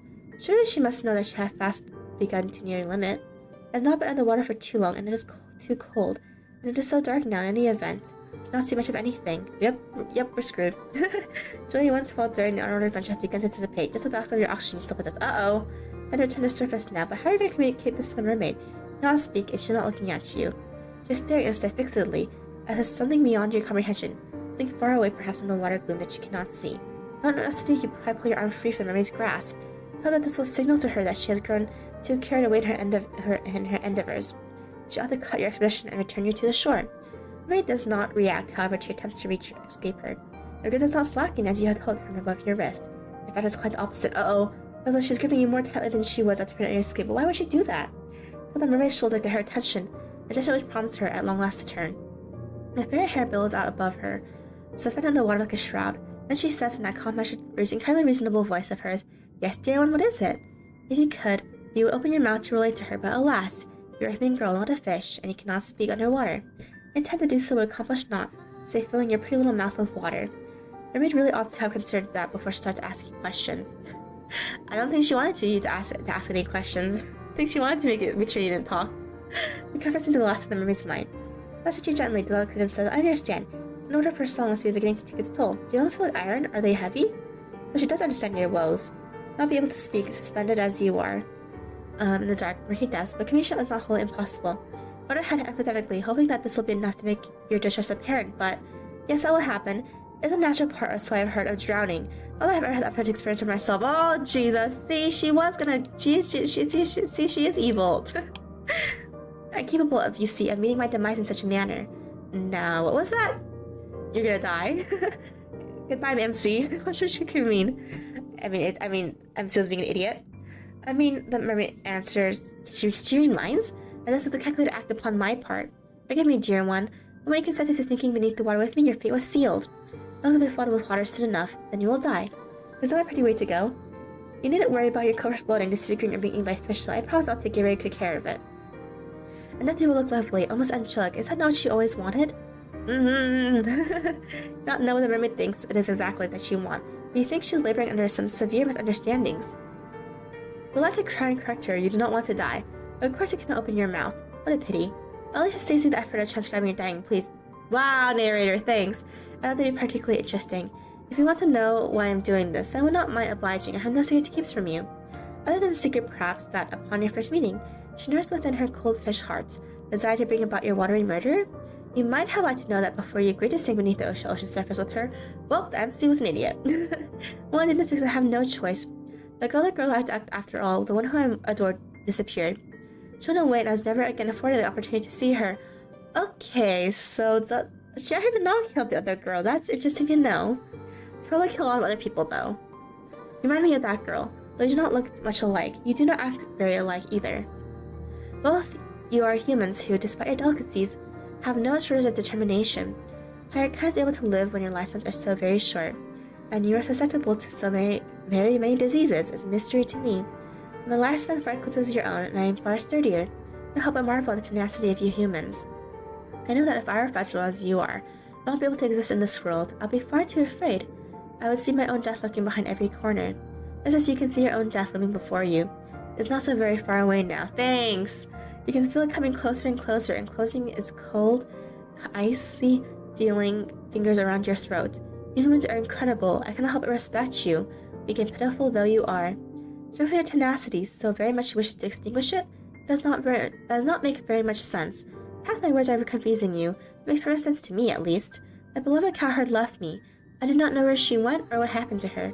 Perhaps she was murdered by bandits. Perhaps she contracted a horrible disease. Or she simply fell and cracked her skull. I do not know. I will never know.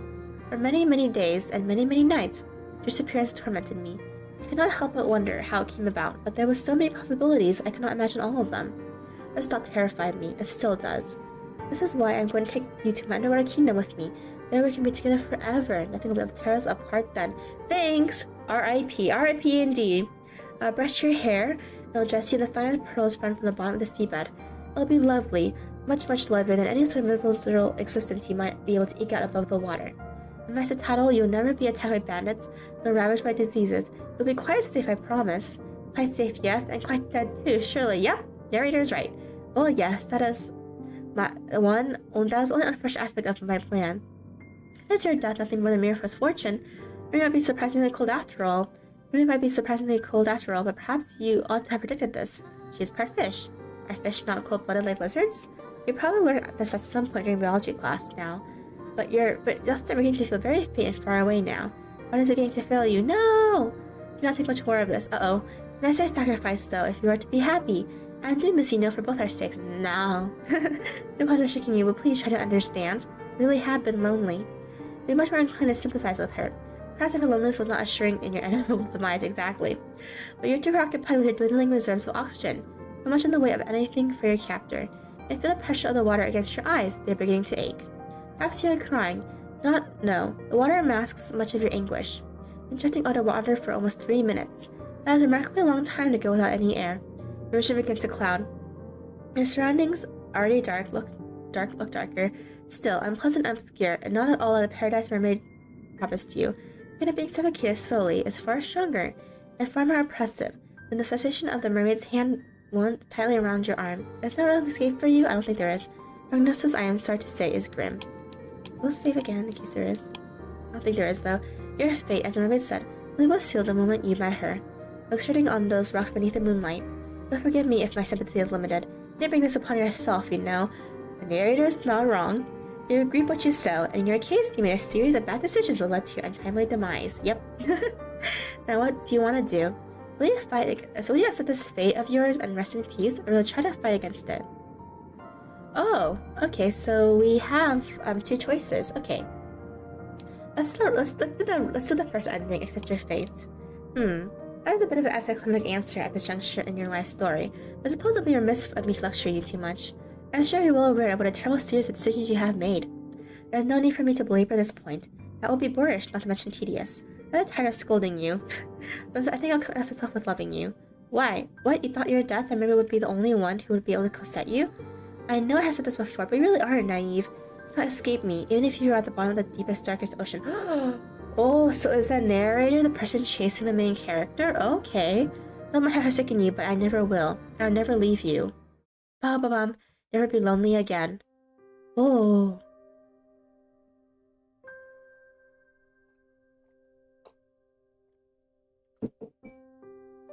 Oh yeah. So narrator is evil, isn't she then? Here. Let's fight against the fate. Oh, the look on your face. The look full of determination. The self determination which first prompted you to take interest in you. And tell that you are not happy with the ending. Not come all this way after all to drown. That was quite the indecorous demise, regardless of how many fine stones and shells the mermaid meant to twine through your hair after your death. If you wish to carve out a new story for yourself, then I'll only be too happy to indulge you. But try not to get on the bad side, or good side of any homicidal naiads this time. The joining of your maiden is something of a cliché. Your fate is once again in your hands. Now I wonder, which path will you take? Oh, okay. Okay, so let's go to the village or go to the castle. Here, I'll make a poll. Bum, bum, bum. Where do we go next?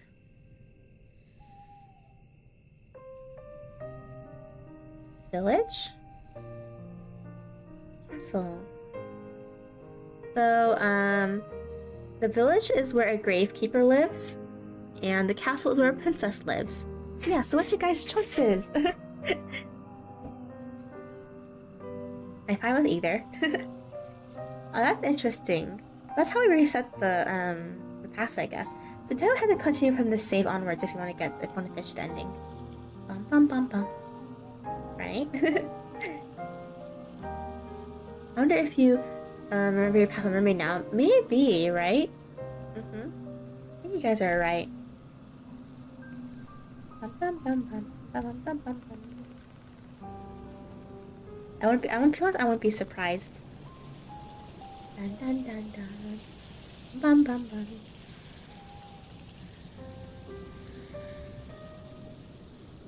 See. 2 votes for village, 0 votes for castle. See, I see. Bum bum bum bum.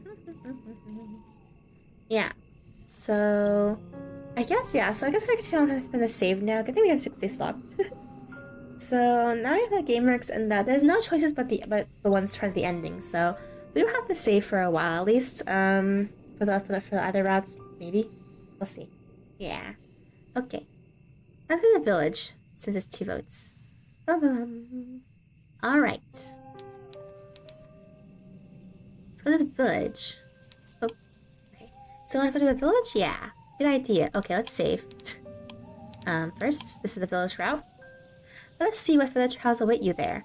The night is far from over, as much as you might wish it was, and there is so much more to discover. I wonder what will happen next. Da-da-da-dan. You follow the path which leads to the village, putting yourself on weary, aching limbs, which feel ready, as though once noticed, snap at the knee beneath the burden of your weight. The soles of your feet are screaming at you. You lie down and quickly. Your only hope is to continue to run, that you will find a suitable residence in which you rest to the village. You do not know what will await you at the village, but you have visions as you run of a quaint, sleek settlement, all thatched cottages with sloping roofs. Surely there'll be a kindly peasant who will be willing to put up a young runaway for a few nights. Imagine, too, The face of this kindly peasant from the fairy tales you read in abundance of a small child. She will be broad-shouldered and ruddy-faced, with dull brown hair and crowned beneath a cap. Her arms will be sturdy for many years of washing clothes and milking cows. She'll be kind to you and compassionate about, just like a mother. I don't know what mothers are like. You hardly ever spoke to yours. So now I know about the main characters that the father was never there and the mother apparently ignores her. That's sad. You're only guessing. You're not a complete fool, however, despite your tendency to daydream, and you do have a few reservations. Peasants do not, as you know from your voracious reading, have much money, nor do they have much food. It might be hard to convince a resident of the village, even the kindly washerwoman of your fantasies, to be a complete stranger. Still, you must try. That's all I can do, really.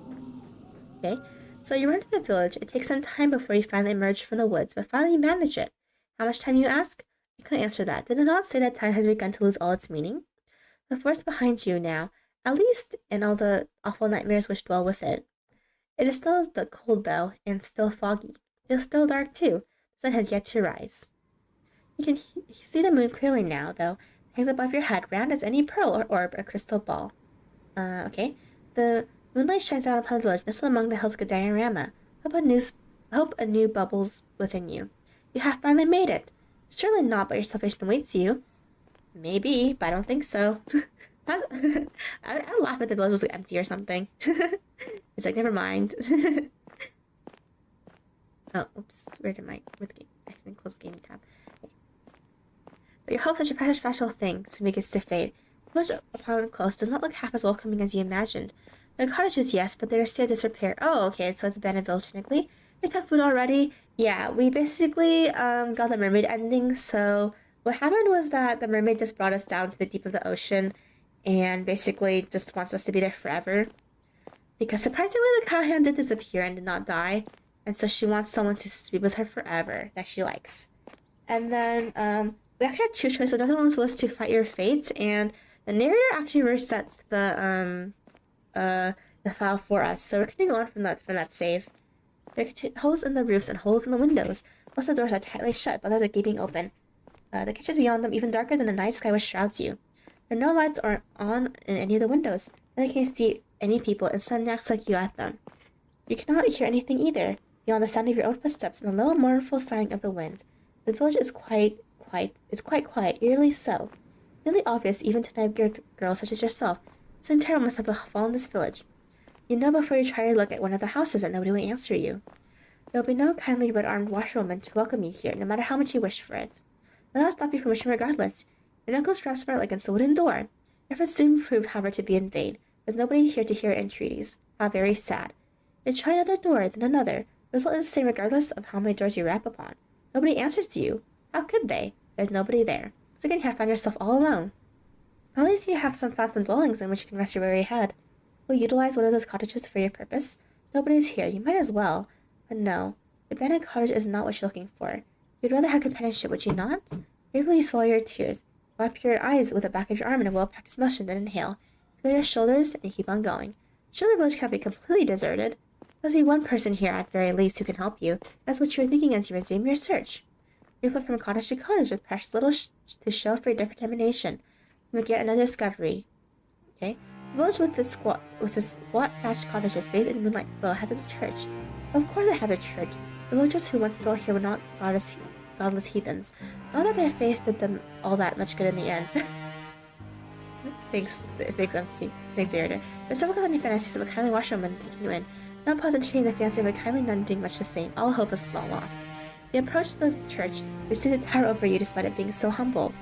The church is a small one. It is stout and sturdy. It must be, for it has withstood centuries. River standing sentinel on this hill like a relic from a bygone era. Geez, that toe shit, I know, right? The church does not have any stained glass windows, but does not need them. Now I know that the narrator can technically reset time, and apparently, I think that's the person we're escaping from, because Lily said you cannot escape from me, so yeah. Without more luxurious trappings, the church still exudes an aura of dignified solemnity. The stone building is fringed by a accessible graveyard, one which occupies the rest of the hilltop and some of its sloping sides. The graves which have been planted by generations of wardens are hewn from a similar stone that which the church walls are made of. The gravestones are shaped like lozenges, while others are shaped like crosses. A handful of headstones are even shaped like angels, though these are few and far between. There are very few people in the village such as this one who can afford such luxurious fun and resting places. Look at the tombstones with an almost childlike curiosity. During your examination and the veritable heart-rending fear which gripped you as you ran through the forest. You're out of the woods now, and your subconscious has already begun to relax. Well, MC is gonna die again, probably. So I read the names hewn into the myriad tombstones, but it is dark and you are tired, and some of these graves are very, very old indeed. You strain your eyes, but you do not have much luck in this endeavor. Oh well. Most of the foolish details are not important. Aren't you tired of examining graves in turn? The grave is an expensive one, unusually so. Even though the village itself is so small, how can it boast so many corpses, and there's much to explore? Let me guess, the gravekeeper killed them all. You walk about the perimeter of the church, casting your gaze first here, then there, and everywhere. Consumed as you are by your immense and all-encompassing curiosity, and as you do, you see her. Oh, she has white hair. That's cute. She's saved though, in a while. It's an ordinary girl, small and scrawny, just like yourself, but she has much more remarkable appearance, might suggest. For some moments you observe her hiding, all the while in the shadow cast by the church. A furtive lizard clinging against a rocky edifice shrouded itself in the sun. There's no sunlight here, though. There's only the night sky and the stars and the moon. Already best girl! Beneath the moon's light and the slowly implement the girl's clutching shimmers. No sacrifice, exactly. I want her to bury me. Anyway, people wants to see what is that girl's clutching in her hands. It is not unlike these. You unlessly see her manipulate it, sharp edge biting into the earth that you understand. It is a shovel. The girl sitting in an isolated corner of the church late at night, and she's digging a grave. Well, I suppose she could always be digging a hole for the sake of it. Her work is much too precise for this to be a result of mere whimsy. It's hard for you to see her face, given the distance between the pair of you. Her posture is one that speaks of supreme concentration. She does slowly, mechanically, like a woman on a mission, turning the end of her shovel into the earth over and over. Which is directly left to repetitive, but then hypnotic, almost in the manner in which she attends to this task. She risks interrupting her, do you dare? Then that she would not appreciate it. So in her hands, meanwhile, is rather hefty. If she wished it, she could cause you no small amount of damage with it. One anxiety makes your skin prickle. You do not know if you should be speaking to her when she, in the dark cloth of a shovel, looks very strange. No, she is not strange. She looks cute and adorable. I ship it. But you have left to lose. You have come this far. It will be folly to turn back now. So with this thought in your mind, you decide to approach the strange girl. Your footsteps are quiet. You have grown accustomed to slinking around like a cat, but they are not quiet enough. The girl's senses must be finely tuned because she blinks. Then she turns. Your eyes meet, and once they do, you feel your breath catch in your throat. You don't have a clear view of the girl. Before, concealed as you were in the shadows, but now she's looking at you. You can tell she is pretty. Her skin is very smooth, and her hair, though skirted by a dark hood, is very fair. Her eyes, meanwhile, are very cool, clear ice blue. These eyes of hers, which are large with unease, are fringed with very long fair eyelashes. She looks as though she has stepped out of the page of a picture book. She looks too perfect to belong to this world. Perhaps she has some kind of vision, a waking dream, a hallucination? But no, she has none of those things. She's cute. I know, she is adorable, isn't she? The shovel she's clutching in her hands looks solid enough.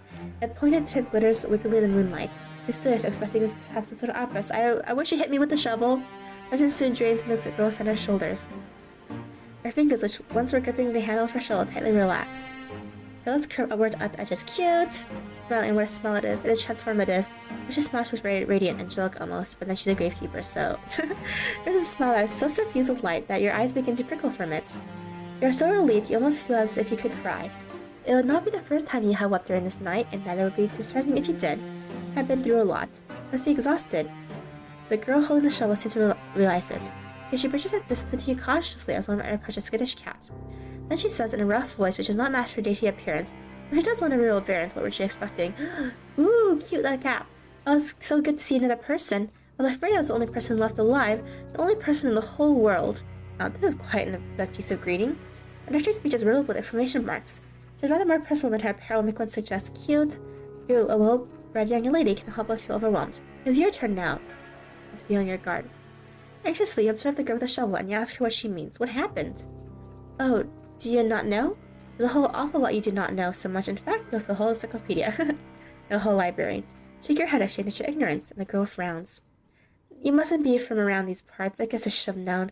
The village is a small one, and everyone knows everybody else. There's expression flaws, at least they used to, back when there were still people to know. It ain't the case now, though, not after the plague. Then why are you okay? Maybe she's not human either. That was a plague? I was explain why the village when you walked through it was so quiet. Did anyone else come to this mysterious illness? That's right. It's just me here. It's just me here now. Yeah, but how did you survive it then?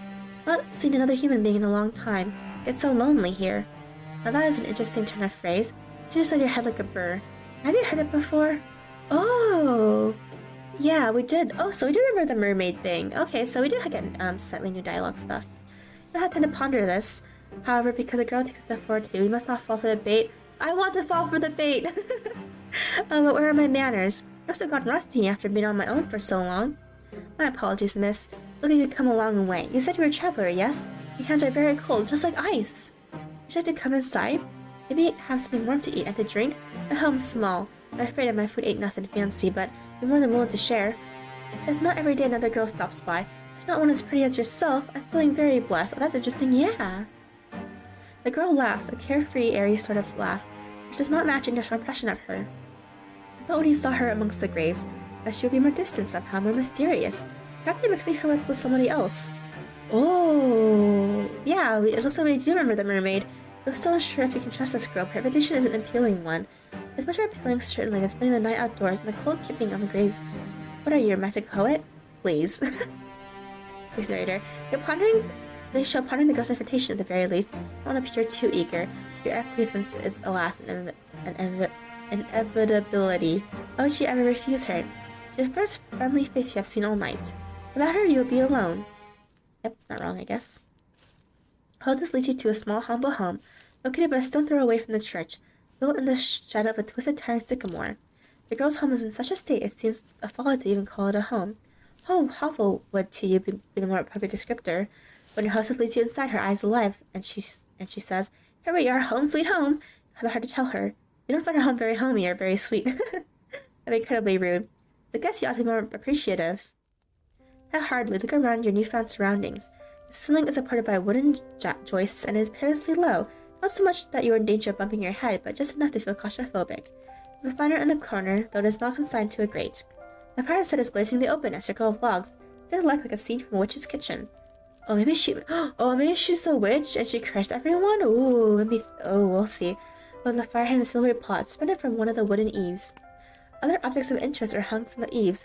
Iron implements you take to be cooking utensils, various herbs, and strips of meat left to cure. maybe the meat is the villagers? She eats people. Smoke cooking fills the air, mingled with the sharp sour scent of unwashed bodies. How, you wonder, does your hostess clean herself? I don't see a bathtub anywhere. Perhaps she does not possess one. Those husbands are remarkable in every regard, but it is you suppose better than nothing. At least there's a roof over your head and food to put in your belly. The girl looks at the pot, sitting over the fire, which she gives a stir with a ladle. Maybe, yeah. And she brings, because she can't be human, right? Because the thing is that how is she okay from the plague when everyone else died, right? So she's probably not human then, right? Brings a ladle to her lips to taste whatever concoction she has brewing with it. But only hope that she is not like the weird sisters from that famous play. Bring a box with funny snake fillets. Yes, I think it's just about done. Head down, yeah, cute. You can see her hair more clearly. No sense to nobody in particular. Press a ladle down back into the pot, then looks at you and smiles. Do you want something? It looks as though you've come quite a long way, and you must be hungry. These words are like music to your ears, even more divine than the trumpets of God's most loyal angels. You are so hungry you could eat a horse. Not that there are any horses in the immediate vicinity. Express your interest to your hostess, who smiles in response. I thought you liked the sound of that. Just give me a few moments. The hostess retrieves 2 earthenware bowls, covered with rickety hinges, into which she poured 2 hefty helpings of what it is she's cooking. This she serves with bread, but so hefty it could be used as a murder weapon. Should I hit us with a breadstick or something? It's not much, I'm afraid. It's only soup and bread. It should take the edge off your appetite, though. Thank your hostess for her hospitality. I started grumbling all the while. The soup does not look like anything you typically consume. The soup's poor presentation does not dissuade you. It is true enough that people eat first with their eyes. One is hungry enough, one because obliging to eat almost anything. What else do you think that people with stranded upon desert will resort to cannibalism? Maybe I'm right. Maybe she does eat people. Humans are creatures of necessity. So, replay 2 games where you eat people. This month, I guess. You talk to yourself up in pretensions. Actually, you're not much better than animals. You are so hungry, your stomach is achingly empty, that you certainly descend upon your food like an animal. Your teeth glint, your incisions gleam, and soon you have consumed all that your hostess has offered you. Your hostess watches while you eat, and she giggles once you have finished. Did you enjoy that? Oh. Your hostess gaze suddenly abashed. It was so hungry he failed to account for her judgment. Now you should have some food in your belly, though. You have been suitably warmed. Your old self-consciousness is returning. You did not make a fool out of yourself. You demur shyly, looking at your lap fearful all the while of what your helpless host might think of you. You don't want her to take against you. Fortunately for you, however, and your freshly choked pigs, your host is not the judgmental sort. Not like the girls you grew up with. Well, I'm glad that you enjoyed it. It's nice to see my food being appreciated so heartily. Heh. I know I'm not the best, but I've been practicing for a long while. I used to cook for my father all the time, you see. The remark catches your attention. Quizzically, look at your hostess. Your passion over your animal's eating habits suspended.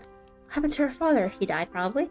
Good thing to come after having eaten, but did your host mention something about a plague? Yes, your hostess says, her soft voice announced to your staff right. There was a plague. But the villagers, what of her father? They're dead. They're all gone now. Gone? Yes, you see. Your host arranges herself upon her chair, one little leg folded over the other. Then she begins her tale in earnest. My family has a history, lived here centuries by the church, so we can tend to the graveyard. Ah, so this is about a centuries old then. To explain the dirt.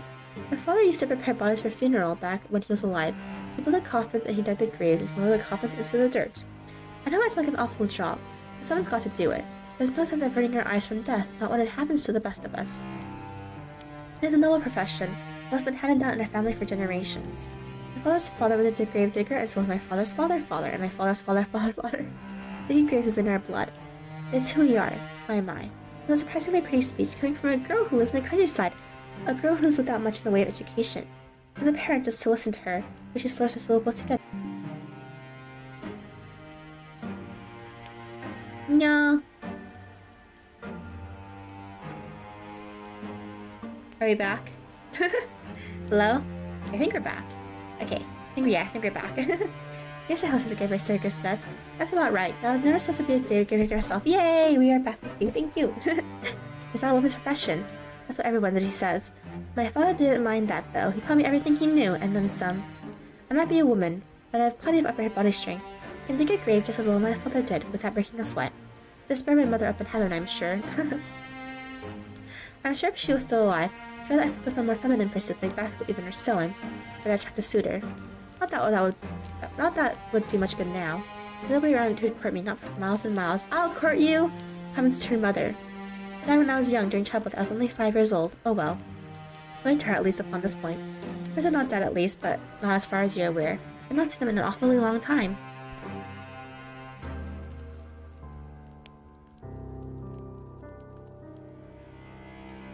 Let's drink some water. Put you away as soon as you're old enough, and they never once bother to check up on you. What? Well, my kid's parents suck. Many years there have been no letters nor any visits. Wow. For Gravedigger, your condolences. You do not know if they will help, but you feel like you cannot say nothing. That was you heartless. MC Lori, yeah. Gravedigger, however, does not seem to be upset. I think we're good now, right? Hello, we're back. Hello. I think we're back, I think. Welcome back, everyone! Unfortunately, yes. Hello. Yes, okay, we're good now. Dang it, it's so disconnecting. I have too much work to do. Around the house, you ask? That too. I was the oldest child, so it was my job after my mother died to manage the sleeping and the cooking. Oh, and looking after all my siblings too. Siblings died too, though. You being intrigued about your hostess' humble lodgings. Not see any siblings in the immediate vicinity. Yeah. Where could they be? Dead. Your must have noticed your roving eyes. They're not being exactly settled because she shakes her head. I had siblings, 2 younger brothers. They're gone now. Oh. You should have known. You apologize to the gravedigger for your lack of tact, but should not see about this false pause. Don't apologize, it's not your fault. My brothers weren't long for this world anyway. I think he died when he was still a babe. The oldest, he died before he reached double digits. Aw, man. I was upset about it at the time, of course, but I've come to terms with it. Life's a fleeting thing in this wicked old world. It's something you learn in this trade, digging graves, I mean. I've dug graves for the elderly and the infirm, while I've dug graves for young babes still in their swaddling clothes. That's the nature of death. It comes for all of us in the end. No matter how old we are, no matter how much money we have, no matter how good or bad we've been. Great equalizer. Or so I've heard. So it creeps down your spine as you listen to your hostess' speech. It is not wrong, but the inherent mortality of all humankind is not something you wish to contemplate. It's too disturbing. Longest of times, my family was a small one. It was just my father and me, but that was fun. It was how I liked it. I was very happy, even if our lives weren't the best. I never had any fancy clothes to wear, and we can't dine on the finest foods, In the grand scheme of things, we ain't anything that special, but I've always felt otherwise. Thought that I was blessed.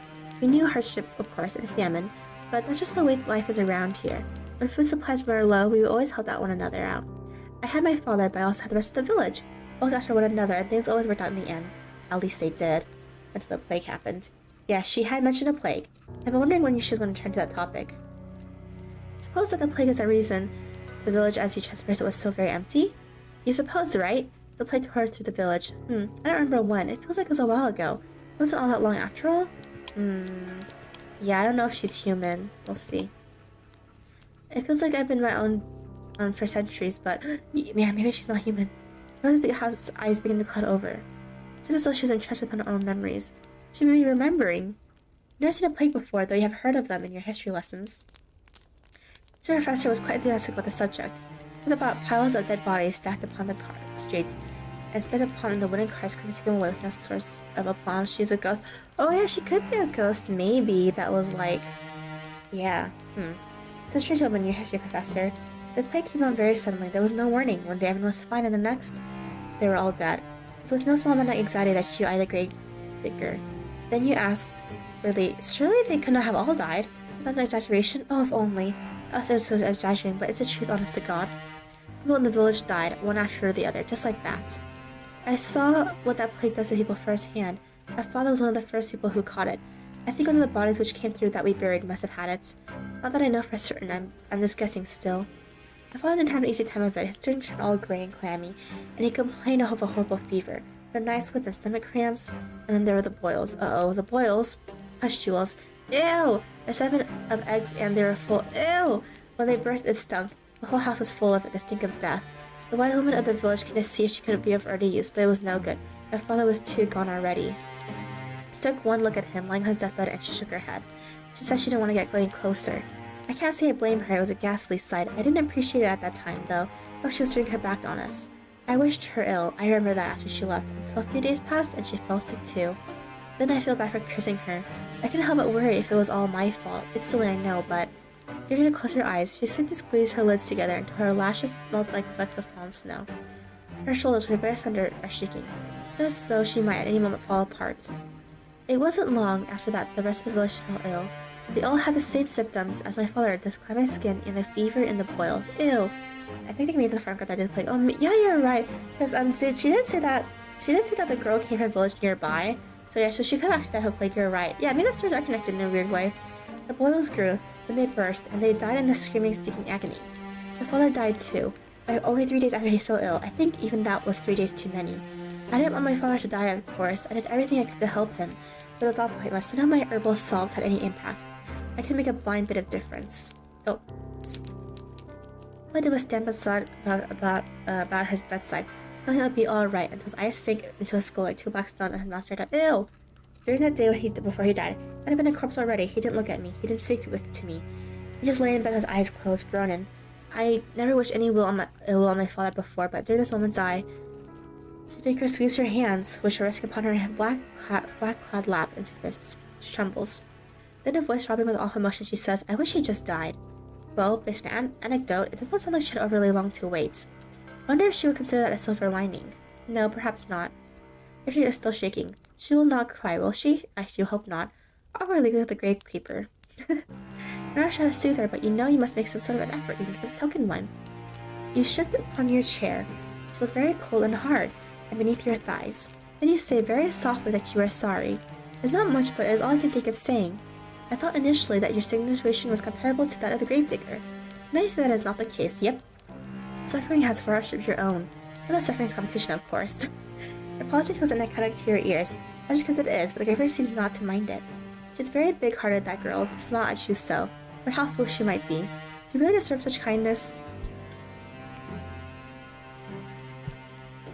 I'll give with apologies. It's alright, like I said, you didn't cause any of this. I'm not upset at you, I'm just recounting what happened is all. I do wonder, though, why I never fell sick myself. I thought I was going to die, so I prepared for people to come and take me away. But maybe that he wasn't interested. Maybe he already satiated his appetite. That, or maybe he thought he'd have to leave me alive for practicality's sake. My father gone, who also attend the dead. I was the only person left by the end of it all. I had to bury the people in the village. But I was resting peacefully now, under the earth where the plague can't reach them. On the other hand, I'm happy for them. I would escape from all their suffering. When I think about all the people I've lost, though, the gravedigger tenses. Then she sniffs. When I think about the kindly washerwoman who helped me scrub the mud and the dirt from my clothes. So this village did have its fair share of washerwomen after all. It would seem your earlier assistance upon this particular point was not without merit. Handsome young farm hands who used to flirt with me. Priest who preached at the church was one of her tales of paradise, and the children who skip stones in the lake and play hopscotch in the streets. I can't help but feel so lonely. Gravedigger's eyes begin to shine when she has finished her address with tears, but she does not let them fall. I wonder if the Gravedigger's only this one night, maybe? I don't know, we'll see. Being very brave, much more so than you are. Hey, only because we met the girl so early. Usually I tend a hand towards her, meaning to, what, give her a hug? Don't know her well enough. At her head? That'd be infantilizing. Since her hand? Perhaps that could be shows a romantic overture, and that's the last thing you want. You did more than your fair share teasing over that. You sit there for a few moments, paralyzed by indecision. The Gravedigger probably suppresses her snuffles. And you let your arm drop back to your side. Your hand rests upon your lap as you let that kindling. You do not know what to do with it. You do know that you ought to say something, though, to show that you heard her plight and that you care. You don't know what this something should be, however. No words could ever console the Gravedigger. It would never be enough. They could offer some balm, however, to be bereaved. And so, after a pause just long enough to be awkward, you offer your condolences. What else can you say? Oh no, the Gravedigger replies, wiping a few stray tears with the back of her arm. It's alright.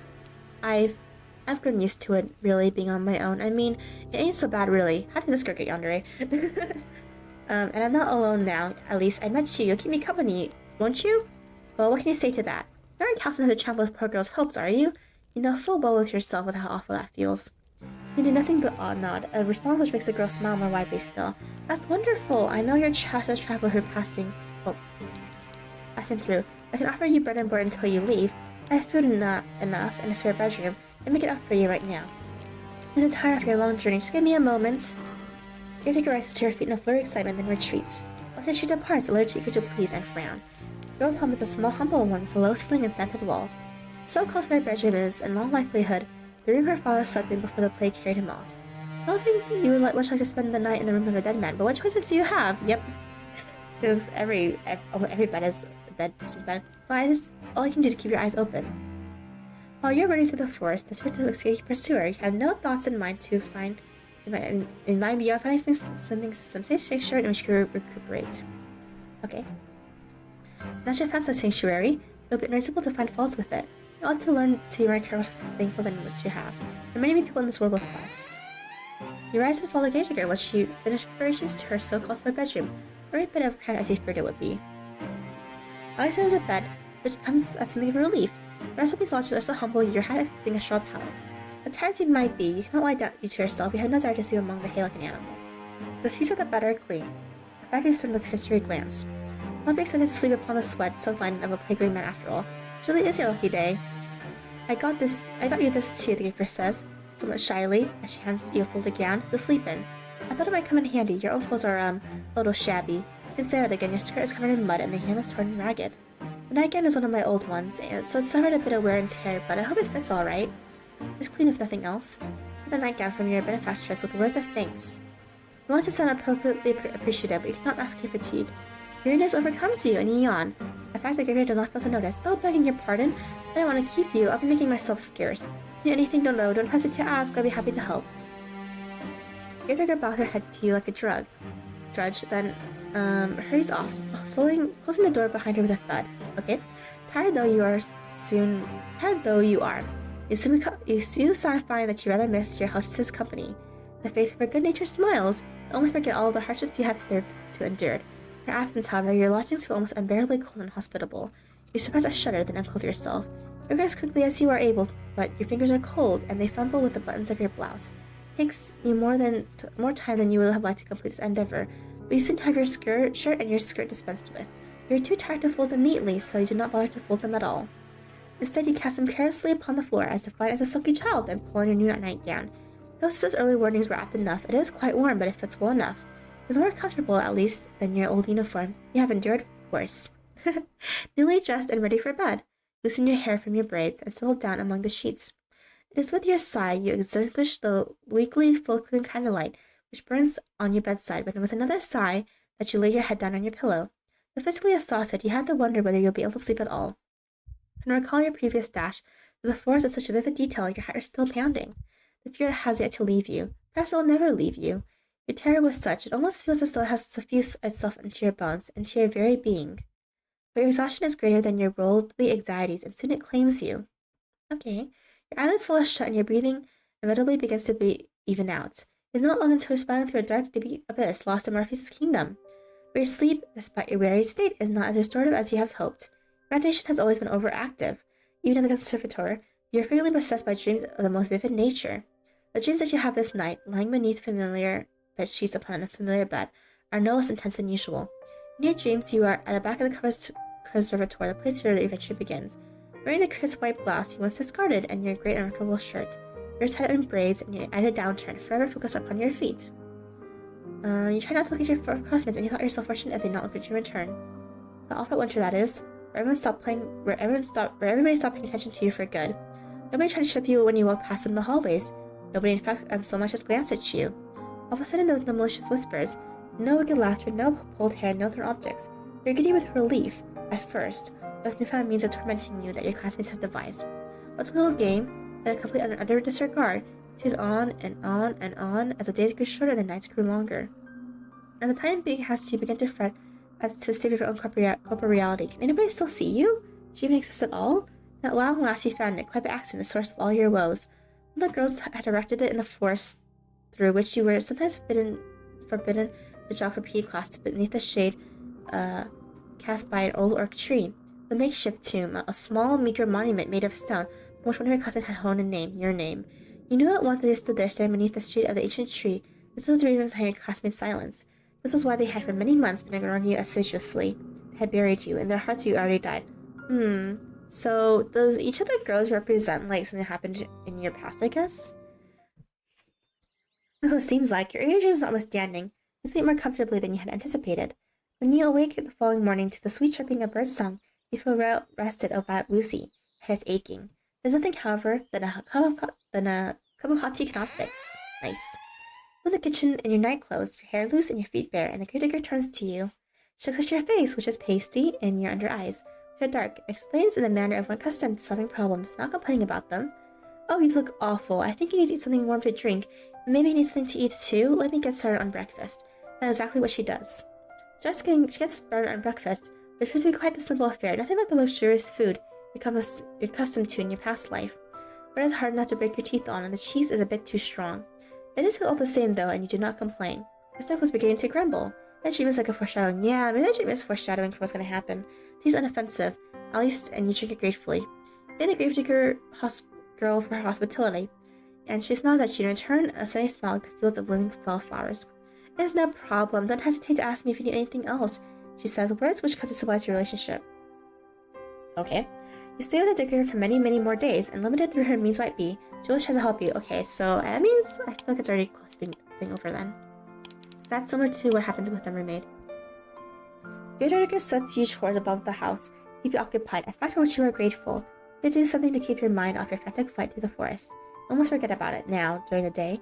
During the night, however, it returns to you, standing your feet against the foliage and the swirling fog. When you sleep, you are assailed by nightmares. Sometimes you awake after midnight, the sheets twisted around your body and your mouth gaping open in a paroxysm of terror. When you try to tell yourself otherwise, you are still afraid. Being with the gravedigger makes you feel less so, though, particularly when you are sweeping the floor or keeping an eye on the bread loaves so they do not burn. You tend to most of the domestic chores, while the gravedigger considers herself with her work she knows best, that is digging graves. No persistence when it comes to this pursuit intrigues you, so much so she cannot help but put a question to her on one morning. Particular morning, the sky is festooned with clouds. Okay. Why, you ask, Professor Touch instantly, do you continue to dig graves? There's nobody left after all to dig them for. You've always been tragical, and you cannot see the point. She's digging your grave. She's not digging anyone else's grave but yours. What's the point in it? Gravedigger ponders while holding her precious shovel to her chest. She's not digging any grave, she's digging yours, the MC. But she does not seem to be upset by your question despite its bluntness. You're so lucky. Her temperament is very placid. I don't suppose there's any point to it, really, the gravedigger eventually says with a small smile. I know it doesn't have any practical purpose, but, well, digging graves is what my father did. He showed me how to do it so I could continue his legacy. My father wants to keep our tradition going, and suppose I want to do the same. That's all there is to it, really. That's all, is it? Maybe you can understand that. Though your companion's actions might appear to be illogical, you couldn't have no reason nestled among them. She does not dig graves out of any sense of purpose. She does it instead out of sentiment. Besides, I have to do something to keep myself busy, don't I? If I spend my days idling all on my own, I think I go mad. Okay. The gravedigger laughs at this, as though the prospect of her own madness is amusing. Her laugh, despite her slender stature, is not particularly delicate. It reminds you perhaps unkindly of the braying of a horse. You are ashamed of thinking such a thing, though, and your face flushes with the guilt of it. You can all be well-bred young ladies, you know. Still, laughter of the gravedigger as it echoes to the grey, gloomy sky is strangely desperate. Ooh, that's forced. Oh, well, too, the touch unnatural, the rictus grin of a corpse. Maybe she's undead. Oh, you find despite your attempts to return laughter with a polite giggle, you cannot. No help but pity her.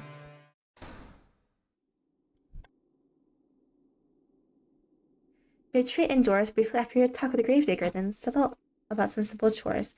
The gravedigger trusts you well enough to imagine sweeping the floor, a task which does not take particularly long, preparing of the meals, a task which takes slightly longer. It's not until much later, however, once the sun has already sunk beneath the horizon and the moon is high in the sky, the gravedigger returns from the outdoors. She has whimsied after many hours spent exposed to the elements, and there is dirt beneath her fingernails. The gravedigger moves her cloak. She hangs at the door, then looks on the pots bent over the fires, a fire which she stoked with your own fair hands. Instead of cooking food, that of garlic and onions fill the air, suffusing the interior of the kitchen in a homely aurora makes her stomach grumble. Thinking, talking, the gravedigger smiles at you, a teasing smile which describes her statuely peasant, wasn't clean and bright and white. Oh, maybe, yeah, right? Because how else is she alive, right? You gave so much from the plague. I don't know. You gave so much, dear one. There's nothing like returning home after hard day work to find dinner already prepared. Now let me give it a test. Ooh! Say it tastes good. Gravedigger dips the spoon into soup. She blows upon it. She places the spoon into her mouth, the wooden utensil clacking against her teeth. She observes her with a touch of anxiety. She has the food which you had prepared for her, cooked for her before in the past, and she was always very complimentary of her efforts. It's not your forte, however. Never had to concern yourself with it, really, growing up in relatively comfort as you did. Think that you enjoy this rural, rustic existence more than you did any of the privileges of your past life. At least now the gravedigger has a steadfast friend, a staunch ally. Nope. But when you're with her, you're not alone, and that is worth its weight in gold. David explains after drawing the spoon from her lips. Her smile is a bright, girlish one. It's delicious. Yay! Your face flushed at this compliment. Cute. There are compliments to receiving that makes you feel good. Sally asks the gravedigger, which she truly means that. A queer which makes the gravedigger smile. Of course I mean it. You become quite good at cooking, really. That is a relief. Not very good at all at cooking malarkey in the beginning. You did not know how to handle a knife or how to peel a vegetable, and you cut yourself more than once. You bled into the soup on several occasions, but never once did you throw out silly. Ew! Gravedigger lives in a humble existence. She cannot afford to waste her precious ingredients. Your soup during your stay has all been seasoned with the slightest hint of iron. Today's soup, however, is a marked step above all the rest. You cut yourself with a knife even once, okay? Maybe your companion comments is not empathy fluff. Maybe you really are improving. This should be ready to serve. I have some bread too, that we can eat it with. I should brew some tea too. Let me. Ah, yes, a tea. You knew you were forgetting something. Your stuff goes on soup. You must have slipped your mind. Your face flushes yet again. It's oversight, and shyly you offer to correct it. Gravedigger, however, waves your request aside. No, it's alright. You make the dinner. So I brew the tea. It's only fair, and it won't take that long. Oh no, yeah. Maybe she does eat people. Maybe she and her father killed everyone, and she ate them, and then after she killed her father and ate him. I'm serving the soup while I'm busy. Of course, you would not mind. Maybe she's burying her victims. Of course, you would not mind. You do enjoy making yourself useful. For a lady, you're awfully domestic. You work alongside the gravedigger to finish your nightly meal, and together you serve it hot soup and bread, on time 2 cups of piping hot tea provided by your hostess' own hands. They sit together at the table, and they're taking the simple fare to saying grace. That was what I was thinking. Yeah, soup really is quite good, despite it being made only for the most commonplace of ingredients. Bit of a kick to it and runs you from the inside out. The tea, meanwhile, is very soothing. It still makes you feel rather sleepy. You like to sit with the gravedigger for a little while longer and tell stories. You have something in the past that, or play cards. The nights are long, and there's no other way to pass them than spending time with her. Because the old maid, alas, will have to wait. You're too tired for it. You don't know what had happened, but after consuming your vegetables, you felt a fatigue. She drugged us, didn't she? You're sitting practically to the gravedigger between you and Yandere, and she nods in response. That's alright. You don't need to stay up with me. Not if you ain't up to. You should help to better rest that pretty head of yours. Okay, I'm saving. Not think you are particularly pretty, but you're soon that the digger is returning a phrase to you. Not truly mean it. How could she? She is far prettier than you. You thank the gravedigger for her understanding, then rise from the table.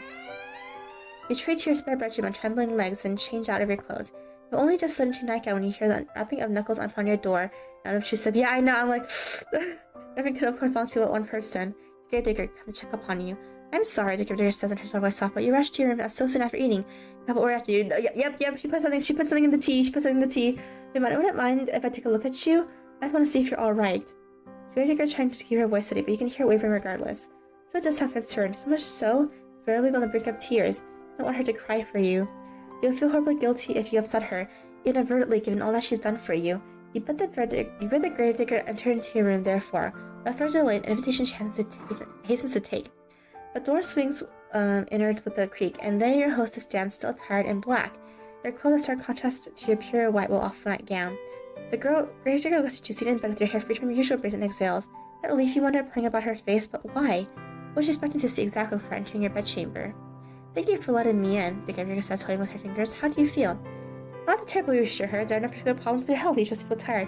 Yep, she might be a vampire. Oh, maybe. Oh. Okay. Are you sure you're not sick? Your face does look a bit pale. That would be nothing out of the norm. You're always pale. True. Now, is there anything I can do for you? Would you like something warm to drink or maybe a hot brick to place in your bed? It should keep you warm. Your hostess thoughtfulness, but you assure her that this won't be necessary. You will be fine. I hope so. I thought about my father too before Gravedigger begins and her voice trails off. She does not finish that thought. She does not need to. You know, now what she was thinking of before she entered your room, cold, clammy skin, a sweating brow, rank, oozing pustules. Think upon those systems which are eerily similar to those recounted during the Great Plague, which once beset your own country, and you shudder. If you don't want to say anything, then I'll be on my way to give her to go before that. Maybe she is from that. Okay, or maybe she is from that time. Or maybe she is actually far from. I remember she did say that I felt like centuries passed. So maybe she is from that time period the Great Plague did happen. Everyone in her village died, but yeah, so maybe she's a ghost or an undead or a vampire or something like that. Yeah. So maybe we are right. Yeah. 'Cause how else did she survive? Right before that. That was just a fancy on my part. I was wondering, would you mind if I brushed your hair for a little while? Your hair? That's right. Such a picture should have read it. Is all. I just thought, well, it's just fancy, really. You don't have to let me, not if you don't want to, but I thought it might help you relax if you're feeling under the weather. I've heard it's supposed to be soothing. Like, I'm pretty sure when we wake up the next time we'll be buried alive, right? The Gravedigger says, we had the same feeling that she's the one looking for solace here. She's not quite so selfless, perhaps, as she would like you to think. But she has been so very good to you, and has done so very much for you that you do not want to begrudge her this small self-indulgence. You rather think she deserves it. You agree, therefore, to her request, and upon doing so, you're certain you have made the right choice. Rhoda's face lights up immediately in a manner which might make you blush. No, this is probably gonna end bad. I think it'll be my honor. Now let me fetch my brush. Then retreats from her room in a hurry, just after holding in her right hand a promised brush. The artifact acquired, the Gravedigger settles herself into your side. Looks at your hair a few minutes, her expression pensive. She announces that she will begin. Gravedigger leans in. The wood of her in the bed creaks under her weight, a creak which melts with the sight of the breathing outdoors. You feel the bristles of the brush running through your hair. It's soothing enough, so much so it makes you shiver. The sensation is a pleasant one and somewhat nostalgic. Did your mother do this for you, you wonder, when you were a little girl? If she did, it must have been when you were a very little girl. You must have not seen your mother in quite some time. Not after you enrolled at the Conservatoire. Oh, you have such lovely hair, dear one. It's soft, just like silk, not at all like mine. Mine is so coarse. A gentle voice draws out of your vague, half-formed reminiscences. It sounds as though the Gravedigger is lost in a nostalgia of her own, because her voice when next she speaks is dreamy. I think my mother used to brush my hair like this, for me back when she was still alive. That must have been a long time ago, though. It's funny to think as the bristles of brush decide to their tresses that you and Gravedigger will be reminiscing in tandem about your stepmother. She's only spreading the plague. Oh yeah, maybe she's asymptomatic, and so she might be spreading it. But then at this point, wouldn't that be kind of very chaotic? Because they said it's already been like several days now. We'll see. Maybe it's an incubation period for it. Incubation, long story short, in terms of health, is that basically the virus multiplies in your body, but you don't display any symptoms because you're not aware that you have it, basically, so that it can safely infect you, basically. So yeah, perhaps it's maternal in the act of brushing one's hair, which is wanted to something for some images. I would not know personally. I can't remember my own mother at all. I don't think I liked having my hair brushed very much, the Gravedigger continues, her breath warm against the exposed nape of your neck. Mother used to complain I squirmed too much. I can remember that. She always told me to sit still, though it wasn't my fault. I screamed she used too much force. Okay, this is curious. Okay. It sounds as though the Mrs. the gravedigger are not perfectly fond after all. She not get along well with her mother? I can't rightly say, the gravedigger replies in a somber sort of voice. I was young, like I said. She died. I really don't remember her too well. But I don't think she ever had that much time for me. She was too busy with all the cooking and the cleaning. I'm looking after my baby brothers. She had time enough despite that to brush your hair. She did what she felt she had to. You look presentable. Not that it really worked. I was like the other girls in the village you see, who like to sit indoors with their mothers and sew. I always loved the outdoors. I've always inherited that from him. Ruefully, the gravedigger smiled. Now that you can see it with your face fucking her. But I said I wasn't very maidenly. She didn't like the fact that I always trapezed around outside after my father watching me as he dug graves. She said it wasn't appropriate, like I was some princess wearing a fine dress. Gravedigger snorts. I used to get a bit muddy, yes, and maybe I did get burrs in my clothes and knots in my hair, but it shouldn't have mattered. Not like I ever had hopes of marrying a prince, no matter what my mother said. But still, she had lots of hopes. My mother, high hopes. I think she might have resented my father, maybe, for getting such a menial job. Our profession is an honest one, but it's never made much money. I think my mother was hoping for fine jewels and dresses and, oh, I don't know. She always had ideas. Her head was full of fairy tales. It was a shame, I suppose, that her reality didn't match up what she wanted. I didn't match up to what she wanted. But it's just in her friend's voice is unmistakable, so much so you want to console her. What would you say to her, though? You never met your companion's mother. You never will either. Her cold inert body has been lying in the graveyard, buried beneath a tombstone for over a decade. Had no way of ascertaining whether your companion's mother truly cared for her. You have intelligence enough, however, to understand that voice out condolences can cause more harm than good. Not like it if he would try to reassure you, of course, that your father loved you really. If he loved you, then why did he send you far away from home? Why did he never send you any letters? You know, he was worried about his finances. The poor excuse to pretend that his only daughter did not exist. As for her mother, meanwhile, she was nice, at least you think she was, but she was woefully ineffectual. Though she was normally an adult, she always cleaved before your father's judgment. You think she was afraid of him. Don't try to tell Gravedigger, therefore, that her mother loved her. She must have done, else she would have given birth to her. Instead, you give sit there, letting the brush run through your hair. And she says quietly she understands. Sometimes you feel like a disappointment yourself. Well, the Gravedigger says after a pause, I'm glad I'm the only one. I guess it happens to all of us. You guess so.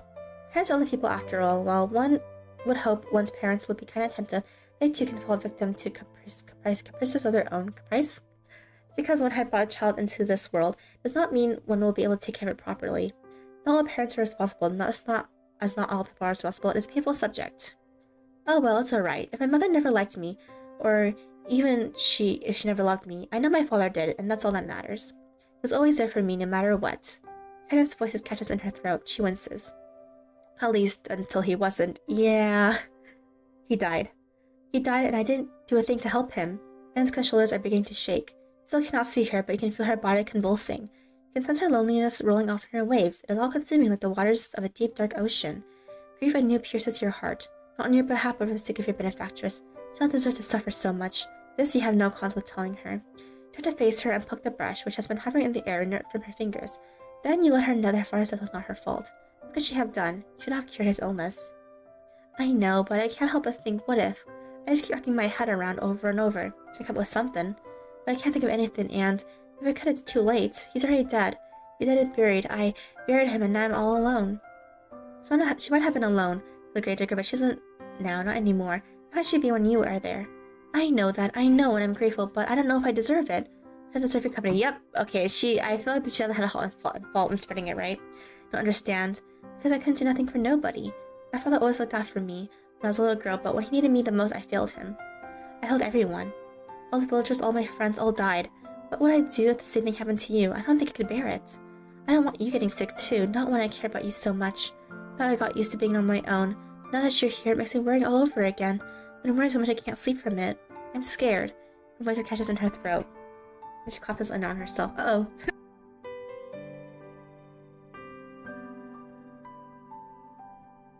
Only thing I don't know is like why is she gonna bury us though? Because I'm pretty sure that's what happened, right? And if flashbacks are foreshadowing, she leans forward, her arms wound about in her middle, as if to steady herself, and she cries. She cries and she cries and she cries. For a few moments, she looked at the gravedigger and show what to do. Her pale face shook with silvery tears, seemed to flicker in the candlelight. Her shoulders, which seemed too slender to bear the cumulative weight of all the sorrow she endured, are shaking. Her too continues to cling to you, as insistent as the fog which rolls amongst the tombstones in the graveyard at night. You are not very tired, however. You cannot afford your hostess some comfort. You do not know what you can say to console her. You feel too weary to think of pretty sophisms, but there is thing you can think of. Not typically be so bold, of course, but you're tired enough for once to throw caution to the wind. That and the tears of the gravedigger are awfully arresting. Oh, they hug at least, and then she's probably gonna bury me, right? You open your arms before the gravedigger can pass comments. You pull her chest. Oh. A sound of exclamation escapes the lips of the gravedigger, quieter than the sound of wintry snow as it brushes the ground. Also, oh, it's adorable CG before dark stuff happens. Then there's nothing. The gravedigger stiffened your arms for a few moments, like the corpses she and her father used to seal away inside the wooden coffins. She was all wide eyes and awkward, pointed elbows, tears still coursing down her pale cheeks. You worry briefly as you hold her, that you may have perhaps made a mistake. Were your attempts at consoling her too clumsy? You would not know. You have never been in a situation like this before. You've never been consoled by any friends, because I've never had any friends to console. Beautiful heart, I know, right? As you learn to play this game, it's so cute. So not so now, however. You are as far away from your old life as it is possible to be. Yandere does not curse you for impudence, neither does she try to scream away from you. Instead she sits there, still as a statue, cradled in your arms. Oh, I very sorry to show you something so embarrassing. It's just I get so lonely sometimes. Unlike till at last, long last, with a breathy sob, she lets the full weight of her body fall against yours. You run your hands against your sobbing companion's shoulder, blades in her back, and gently you soothe her. Tell her she does not need to apologize. There is no shame in crying. You hug her for many, many minutes while she sobs against your chest, holding the front of your nightgown. No further words pass between you that night, but they do not need to. Words are irrelevant in a moment as tender as this, shared between two souls who have come to understand one another through mutual loneliness. You slide beneath your sheets. You feel exhausted. Gravedigger joins you without asking permission. It will be a necessary piece of politeness, really, given your acceptance is all but assured. You already accepted the gravedigger, after all, every single inch of her. You accepted her hospitality. You accepted her food. Now you're extending her company. You arrange yourself beneath the sheets and draw her body to yours. Gravedigger has not yet changed into her nightwear. Clothes will be hardly rumpled when she wakes coming the following morning. Her head rests against your chest. Tor has ceased to matter, and no longer exists. There's no constant time between the two of you. No thoughts of the day which will have dawned once this night of it ends. Instead, there's only warmth shared between you and the witness on the cheeks of the gravedigger. There is a sound regular now, sometimes before it becomes muted, muffled sobs. There, in this gentle tender moment, snatched in the midst of a deep, dark night, which can never be replaced. I mean, at least we had a sweet moment with this girl before she kills us, I guess. I was feel heavy as though weighted down with stones. They drew inexorably downwards, pulling you like a drowning maiden into the dark and perilous abyss of a slumber you yawn. Then you fall asleep, cozied up behind the gravedigger like two cats in a basket. You sleep and you sleep and you sleep more deeply than you have allowed yourself in quite some time. So that's boring. Death is boring, I agree. When you wake up, when you are awake, you find that you are no longer in the bed upon which you slept, shrouded by sheets. I knew it! I knew she drugged us and buried us. I knew it. Favorite two is nowhere to be seen. As you are quite alone, lying by yourself in the dark. You blink, your surroundings do not become any clearer. Is it the middle of the night? You really just came at the right time. Perhaps you are aroused from your slumber by a desire to relieve yourself, or else to slake your thirst. Your sleep has been awfully disordered as of late, and the smallest of noises has been enough to disturb you. Oh no, indeed! Are Sappy drugs? Say some I've gone in, but apparently. That does not sound quite right, though. You slept well, of that you are certain. Your body feels invigorated, as though it has slumbered for hours and hours. How many hours? You do not know. You don't know much of anything. You feel a strange pinching sensation around your chest, however, and around your arms. It appears as though somebody, but who else could have happened to the gravedigger, changed your attire while you were sleeping? That is a startling thought, but the darkness which attunes you is even more so. The darkness which surrounds you is unsettling, complete. It is so thick you cannot penetrate it when brilliant. Exactly right. Your newfound woes do not stop, however, this deep unnatural darkness in that many hours. Yep. It's cold too, and you're lying upon something hard, some sort of a stone slab. What's going on? Reach up, but your movements are soon stymied. There's something heavy lying on top of you that is limiting your movements. You're anxious before upon waking, but at the discovery you feel downright aggrieved. A sharp prong of panic pierces you, but you try to suppress it. Hysterics will get you nowhere. In most cases, they only tend to make bad situations even worse. You ought to know that already. You swallow your mount, dread as best as you can, though it is coming on thick and fast and trying to skirt in a coffin. Yep, apparently. Thanks, gravedigger girl. You move your arms outward. She even had white hair. You move your arms outward, but they do not get very far. There's a wall above you, and walls on either side of you. Yep, you're definitely coffin now. Walls which do not budge no matter how hard you push. Not, I must add, you can push particularly hard. You're anxious not state notwithstanding. You have never had much in the way of upper body strength nor lower body strength. You don't have much in the way of strength at all. You feel quite helpless as you lie there, out of breath from your meager exertions, unsure what you should do. Perfect homemade traps for Safi, right? Right? It is. White hair. Yeah, she had white hair, and then she killed us. Trying to stay in front of your face. Not know where you are, nor why, but a terrible condition is beginning to bear down upon you, one which initially you tried to discard. You do not want to say there's a possibility. Where else could the truth lie? You're lying in a box, hemmed in by walls, which offer only a scant few inches for you to stretch in any direction.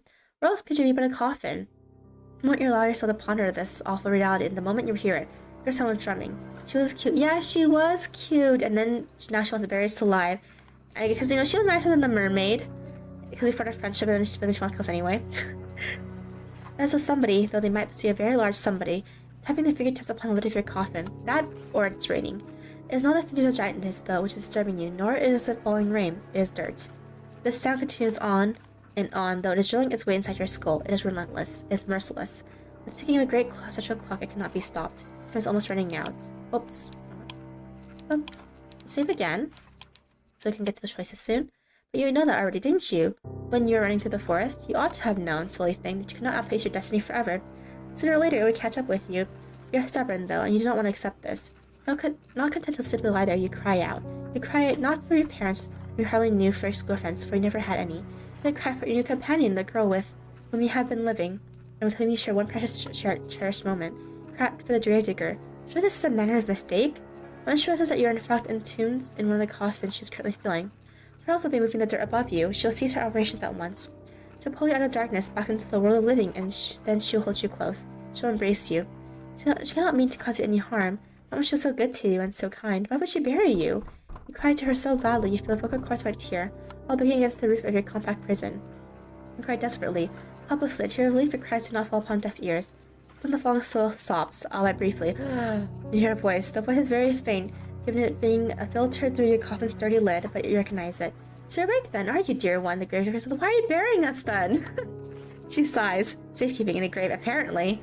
Then she says in a perplexed tone of voice, now that is a pickle. I was hoping you'd sleep a couple more hours. The last time we spoke, we could have been on better terms. If you hear something like that, I'm gonna feel bad. Hannah's words, so distant, are unmistakable. You are so tense, you're attuned to every syllable, and each of them makes you gasp. Did she call her mom or something?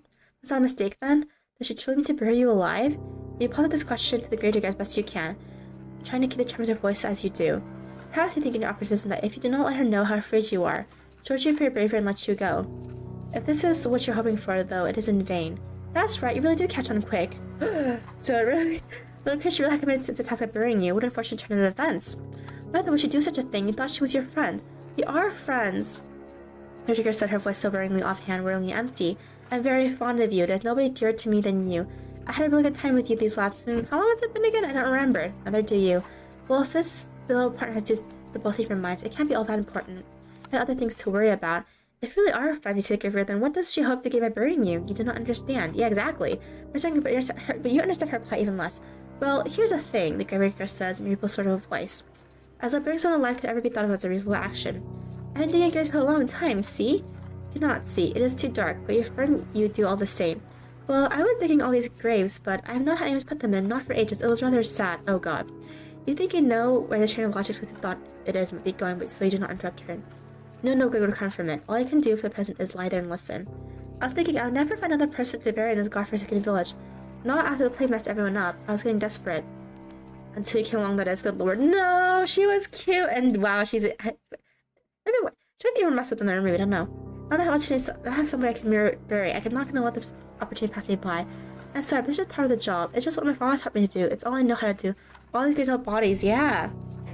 I buried my mother, and I buried my father. I buried all my friends. Now I'm going to bury you too. It did sound logical in a sense that the daughter of a gravedigger digging graves is her job. Thinking about it rankles you. She was crazy. Yep, if only I could put your finger on it. Ah, yes. What a the reasoning, is there not? You're not dead after all. Yeah! Okay, save that. You might not be dead now, the gravedigger says in response to your ingenuity, but you will be if you give enough time. I mean, everyone else I've ever known died. Who's to say you wouldn't be next?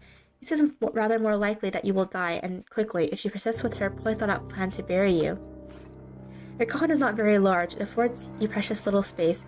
Eventually, if you travel within it for long enough, you will run out of oxygen, then you will suffocate. That or you will starve to death. Either way, your demise will be a slow, painful one. You aren't sure which death would be worse, though. Given how precarious your situation is, you do not wish to expend the necessary energy to ponder it. Last time around, have a good one. Okay, have a good one! And take care, see you tomorrow! You completely gravedigger and quickly while she is still here. You tell her cheerfully that you would not leave her. Why would you? You try to sound as convincing as your disordered nerves will allow, but the gravedigger remains unmoved. You say that, she says, but how could I know you're telling the truth? I thought you said you were a traveler. They never stay put in one place for long. You get sick of me before long, then you leave me. This way at least I can be assured that we always stay together. If I bury you like I did the others, we'll never be far apart. I even took care to put you in a nice spot close to my home, so only a stone's throw away, really. Isn't that nice? How about you think that the gravedigger had a difficult struggle were nice to you? I'll say this, however. Don't say much of anything, because the panic has begun to set in. It is choking you. Stopping up your throat so you can only cry. Make as close as possible. You scream. You beckon, you plead, but does little good. Yandere has already buried her mother. She's already buried her little brothers. She buried her father, whom she loved above all else. She thinks that by burying you, she is doing unto you an act of great kindness. She thinks that she is going to kill you. In a sense, you are both right. Your opinions are so diametrically opposed on this matter, however, that you will never be able to find common ground. Also, will save your screaming. She will not listen to you. She is beyond listening. Shush, shush, dear one, says the gravedigger very gently, just as gently as she spoke last night, when she quite knew all of her fears. It won't be so bad, really. Nothing will be able to hurt you down there. It'll just be like going to sleep for a really, really long time. And rest, and while you rest, I'll tend to you. I'll plant flowers in your grave. You like that, wouldn't you?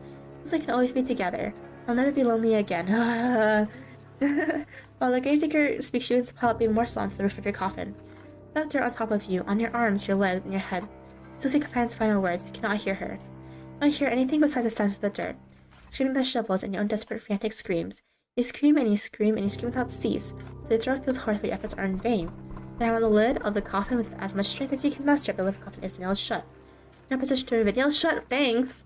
All you can do is lie there, screaming and crying, and banging your fist on the roofs of the coffin, over and over as more dirt and debris falls on top of you. Eventually enough dirt falls on you to stifle your screams for good. Okay. Great. But I can no longer hear you, and you can no longer hear her. You're all alone, trapped in a narrow wooden box, which regardless of what you want is your new home. Smell the soul in the backs of your nostrils when you inhale. It's so potent you can taste it on your tongue. Taste the eventual inevitable decay of your own body. You remain trapped here underground forever and ever.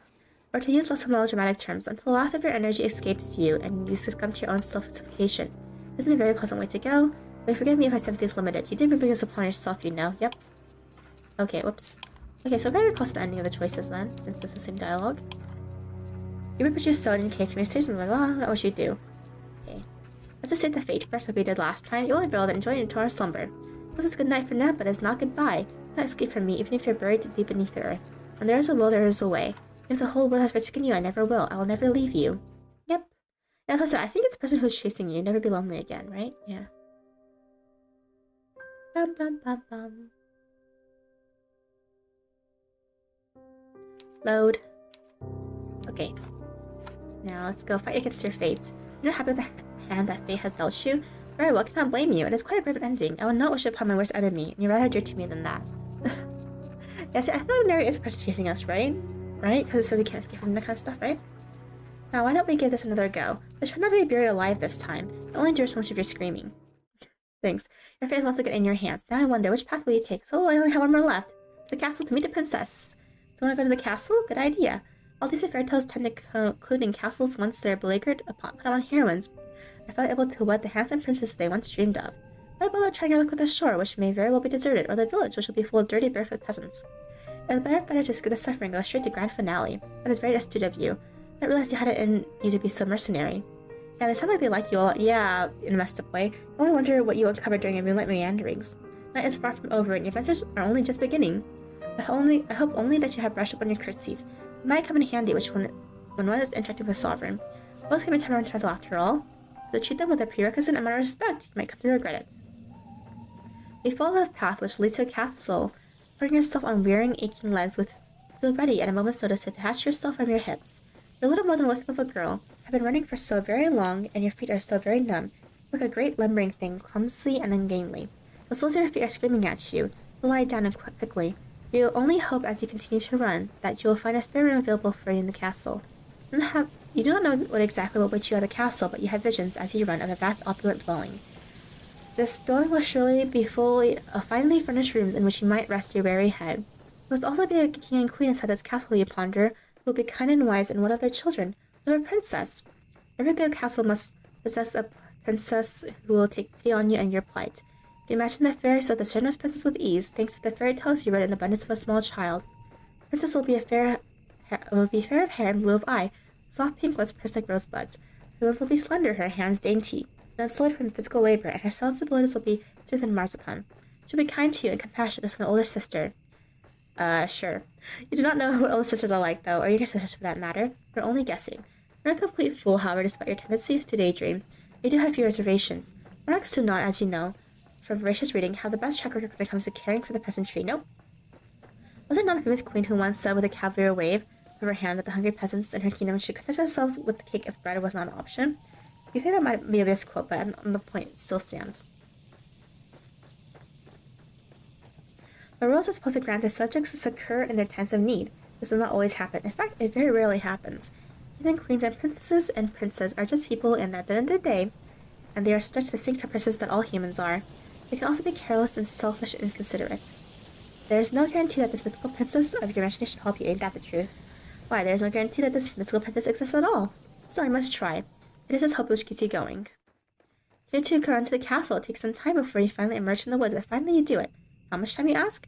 I don't answer that. Did I not say that time has begun to lose all its meaning? The forest is behind you now, at least, and all the awful nightmares which dwell within it. It is still cold, though, and foggy, and very dark. The sun has yet to rise. You can see the moon more clearly now as it hangs above your head round as a principle. Oh yeah, I forgot when you should save a different slot. Okay, here we go. Moonlight shines upon the castle which looms in front of you like a cliffside. Oh yeah, we're almost done by the way.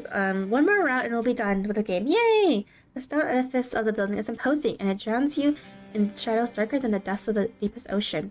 The castle is not all dark, though not like the sky above it. When you crane your head, you can see there are lights, flickering within in the narrow slitted windows. It would appear that somebody is home. Oh, princess, the king and queen perhaps? But their servants. I do know it's a princess, I think. But perhaps more pressingly of the guards. Don't expect as you stand there. Overnights will cost you for daring to approach the castle of king and queen so-and-so. Do you not know your place, foolish peasant girl with that dirty skirt? Be gone with you. You are not, of course, a peasant. Your family's a wealthy one, or rather, they were before you fell into a series of poor financial traditions. Oh, okay, some more lore. Do not look like a young lady right now, though. Your dirty face and your dirty skirt, which is torn at the hem. If any guards were to take you for a vagrant, it would not be surprising. But though you stand there dithering, your filthy fingers hooked in front of your filthy skirt, you do not hear any cries. Nobody sounds alarmed. Lights might be on in the castle, but there's nobody else that perimeter stand entry. That's suspicious. There's nobody to impede your entry. The elaborate iron gates, which are set in the vast stone walls about the castle exterior, are open just a crack. When a tremble matter to slip inside, there's nobody to stop you. Why are you trembling now, you silly girl? You silly thing, you have come so very far, it would be an act of foolishness to turn around now. How would I guess if Gravedigger was a ghost of but it was just normal Gravedigger? Yeah, basically. I mean, but then the plague, they said that the plague happened centuries ago, though, so maybe she's, like, implied to be, I don't know. Who knows? She might have been a human, though, you're right, though. Well, I guess we'll never know. Go on, go. Thanks, narrator. You held perhaps in an attempt to screw up your courage, which had at long last begun to fail you, and then you step forwards. You slide between the wrought iron gates, as stealthy and as secretive as a thief, then cross a path which leads up to the tall imposing structure. The domed doorway, which leads into the castle itself, hewn from stone, is closed, but a push of your palm swings inwards. The door creaks alarmingly as it opens, the sound loud enough to split the silence like a thunderclap. You inhale at this and glance around, your eyes darting hither and thither. If there are any guards posted above the castle grounds, they should all have been alerted by that sound. Will they come for you at long last? What happens should they catch you? Will they throw you in the dungeons? It does not sound like a pleasant way to spend a night. I could have a roof over your head, though, and you would not have to keep walking. Your feet really do ache. You stand there for an indeterminate amount of time, your heart pounding a panicked, regular rhythm in the base of your throat. And no matter how much time lapses, no guard comes. I think for your... So this only places the castle, right? That's suspicious, if it is. I think for your good luck, though, it does make you wonder. Where's everybody? Why is it almost as if the people in the world had disappeared? Did you be the very last human left alive? You frown, then press your palm against the door. You push this... Oh. This little door sound. Just cautiously this time, heedless of the sound which splits the silence. There is no point in worrying about the guards, not when they might very well be non-existent. You enter to the castle secured. You take a step forward. The door swings shut behind you, and resultant slump that makes you jump, and I don't think we can ever get out of this castle ever again. Not expected. Your heart knocks against your ribs, and with wild eyes you glance around. You're standing in a vast entrance hall made of stone which split off into any number of passages. At the very end of the hall, meanwhile, there's a large elaborate staircase. Empty castle sounds fun, yep. I know, right? There's probably only like one person here. It's probably going to be the girl, which is I'm pretty sure is a princess, and I'm pretty sure she's going to kill us. She's in the heavens themselves. It is dark inside the hall, but there are numerous torches set in sconces in the stone wall, which are aflame, offer some relief from the shadows. You can hear the faint sound of the wind outdoors, and it mounts against the castle's impervious walls, but you cannot hear any footsteps. You cannot hear any voices. You cannot, more importantly, hear any people. The castle is empty. If that is the case, though, then who lit these torches? It is a curious conundrum. That means there is someone here. Muster up what remains of your courage, then cry out, addressing the empty hall in a timorous voice, which fails to properly fill the space. Hello, you say, your eyes wide. Is anyone there? Your voice echoes to the vast empty hall, but is met yet again with silence. Not say you're too surprised, but it is somewhat disappointing. Not want to be deterred, you try again and again, your voice growing louder with each subsequent attempt. For how loud your voice, however, it fails to reach any ears. If anybody is here, they do not seem to be particularly sociable, or perhaps they simply cannot hear you. They've been in another room? Yes, that must be it. You'll never find that pretty fairytale princess of yours imagination if you stand idle, you know. It's time to get to work. Put those legs of yours to good use. Okay? Thanks, narrator. So bossy. I don't know what else to do. Is there anything else you can do? You begin to explore. Examine the rooms first on the ground floor of the castle, which have a similar skill to the impressive entrance hall, large and richly furnished, but utterly unoccupied. There are sometimes an aimless meandering, encountering nobody save the ghosts of aeons past memorialized on portraits upon the walls. Most of the curse is sent to the second floor. Okay, anyone here? This floor 2 you examine, wandering through a seemingly endless series of hallways, until at long last you find a door which is ajar. Oh! But between the crack in the door and the jam, you can see flickering light. Very clearly, yes, but it's light nonetheless. Oh, person's here. Could it be from a fireplace? That suggests then that this room is occupied like all the others. There's a cuddly princess Yandere will be waiting for you in this room. It is with a trembling hand that you press your palm against the door. You push it. Oh, since at the bedchamber which reveals itself to you. Shyly you stand in the threshold of the chamber, much of your courage is to anguish and grasp. But itself is gorgeous. It is a chamber so luxuriant, not even the shadows can obscure the fine craft of furniture within it, or the rich patterns of the walls. It is the girl inhabiting the chamber, however, who truly takes your breath away. Whoa, she's cute! She's adorable looking. I like her evil looking dress outfit. Isn't it adorable? From the velveteen sheets of the towering poster is a girl in a sumptuous red gown, which seems to be of like age to you. Yeah, it's cute, right? I really like her design. It's so adorable. I how the clear gas gave the girl's face. Her head is bowed, her gaze directed downwards at her lap. Until from her hair, however, and from her slender calves, which was removed from between the hem of her dress, that she is very pretty. The girl's hair is golden, just like a freshly cut wheat, but it's the red of her dress which really catches attention. Yeah, she's adorable. Yeah, designs of all the girls have are so good in this one. They're all like really stylish, but looks really good. She's so sharp you cannot look away from her. Blah. She don't own her chamber either. She has a companion though. This companion is not half so endearing as she. Now the perch upon her velvet skirt is a doll. The doll's hair, like that of her mistress, is golden, though not much of it is hidden beneath the bonnet. The girl is adjusting the china teacup held in the doll's tiny hand, while the rim of the cup glints in the light which exudes from the fireplace. The girl is of similar age to you. It seems soon that she would content herself by playing with dolls. She's not too old for it. The girl would be more at home, you decide, at a ball, wearing a extravagant gown, speaking with wealthy noblemen, perhaps even princes. She should not be sitting in what she pursued in her bedchamber, adjusting a teacup in a doll's hand. We are not afforded much more time to stand here, marveling at the girl because she turns. Kisses her head. Then her eyes meet yours. And then everything will be over for the main character now. Oh, the girl, pretty, when the first year does her, was sitting on the edge of her plush velveteen bed examining her doll. Now she's looking at you, however, her face illuminated by the flames in her grate. See that you're mistaken. She's not just pretty, she's beautiful, so much so it's breathtaking. Just as though she has stepped out of the pages of a picture book. She's simply too perfect to belong to this world. Perhaps she's some kind of vision, a waking dream, a hallucination? But no, she's none of those things. The doll on her lap is a cold, hard thing made of porcelain and is unflinchingly real. If she were a mirage, sure she would not be able to handle physical objects such as this. It is strange, though. The doll, though immaculately made, looks utterly imperfect when compared to the girl who's holding it. She's so startlingly beautiful. She even puts man-made representations of feminine charm to shame. That of her makes you feel rather weak. You always have had a fondness for mermaidens, haven't you? Rather hopeless when it comes to them, even worse than a knight errant from a courtly legend. Damn, and so from the narrator. Oh, like she reminds me a bit of Eshkagol. She does kind of, doesn't she? Aesthetic appreciation is not particularly liked, but, well, it's not every day a girl encounters an elegant beauty like this, attired in red illuminated by the firelight. I was gonna forgive you for this rudeness as to can the girl. Oh yeah, is it her banner still ring right now, or is it over? I forgot. Let's see the type to hold a grudge.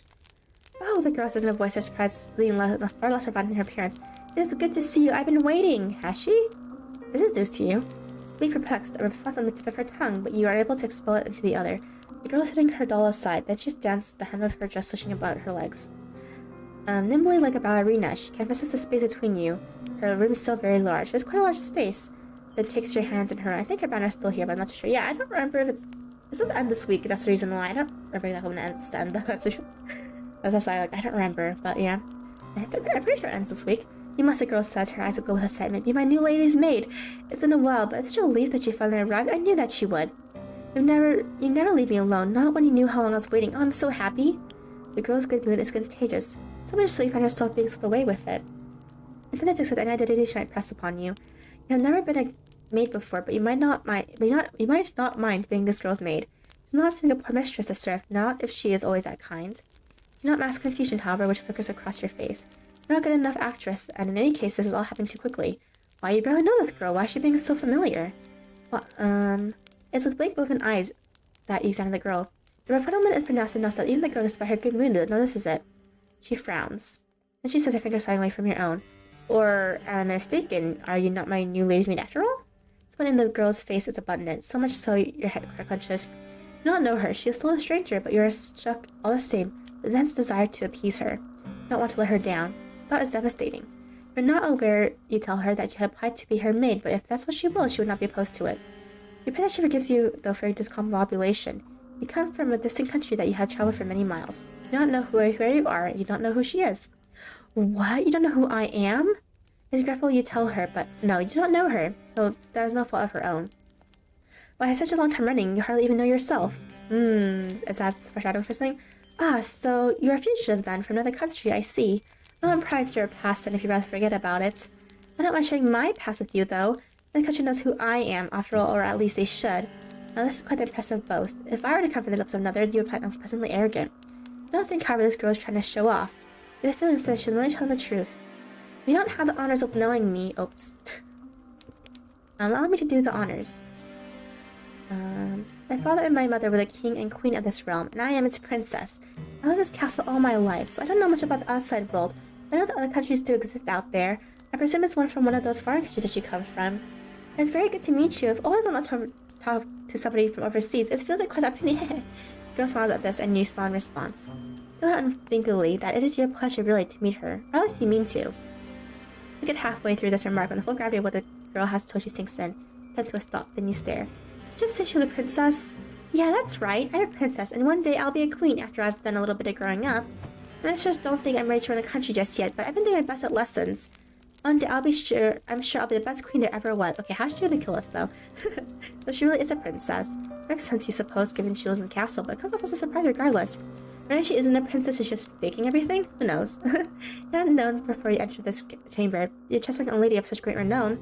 Why, she will that she could have executed for carelessness. A really red flash creeps up your face.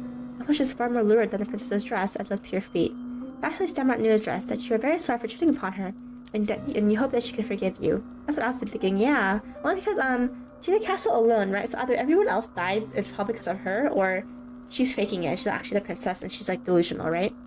That's alright, think nothing of it. I don't mind, really. We all make mistakes. And anyway, you weren't to know. You said you weren't from around here? No, your head's not information. It isn't a complete lie. You're really not from this country. You're not from this world at all. Oh, so we got a isekai to a different world. How wonderful. I'll be looking forward to pick your brain later. Oh, wait. Can you check something?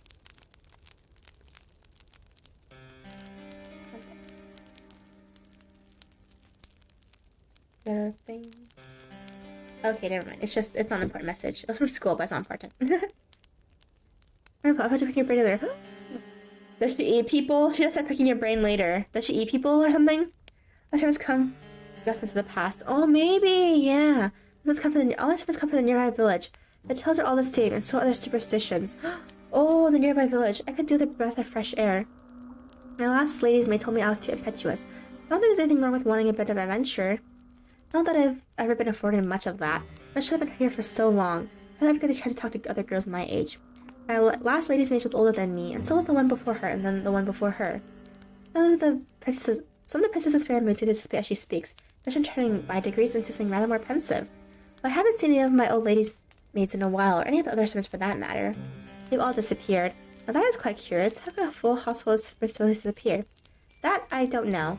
This castle was full of servants once. My lady's maids, and my undermaids, and my scullery maids, and my housekeeper, and my cooks, and a larger two of retainers. They're all gone now, though. I think my ministers must have sent them away. I don't know why they would have done that, though. They didn't explain it to me. Either she did either she's actually here in exile and they just left her here to die, actually. That could also be another thing where maybe she went in some great sin, and then so everyone left her, and then the parents were just like, took all the servants back because they're like, oh yeah, I just leave her there to die or something, you know?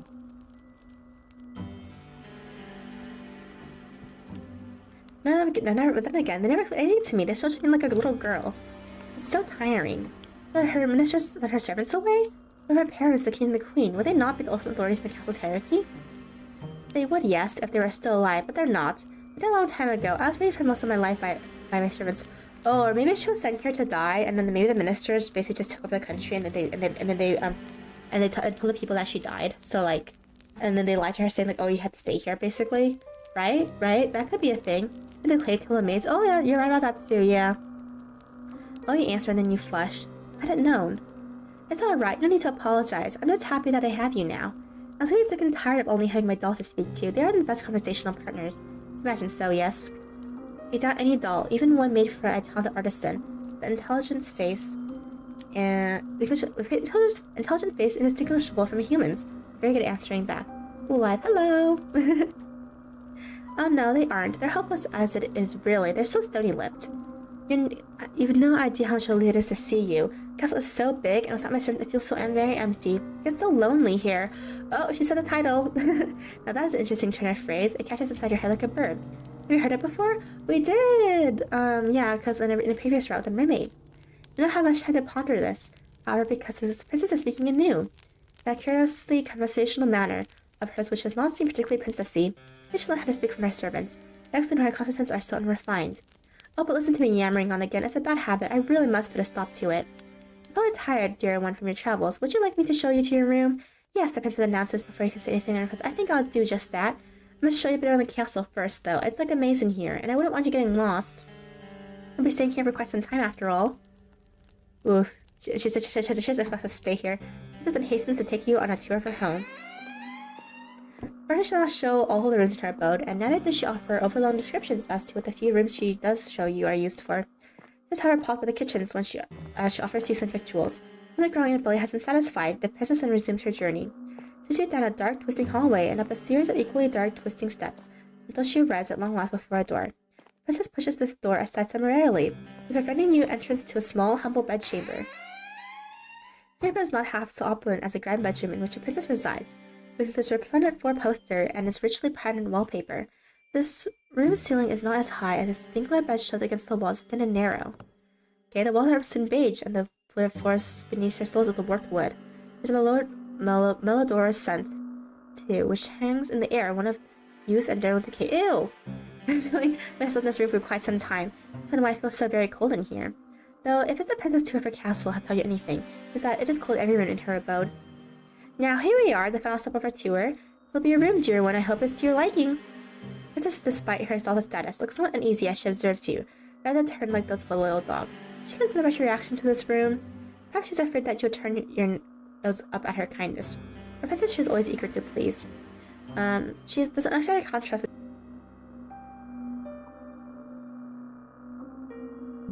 Are you back? Okay. Maybe. Oh no.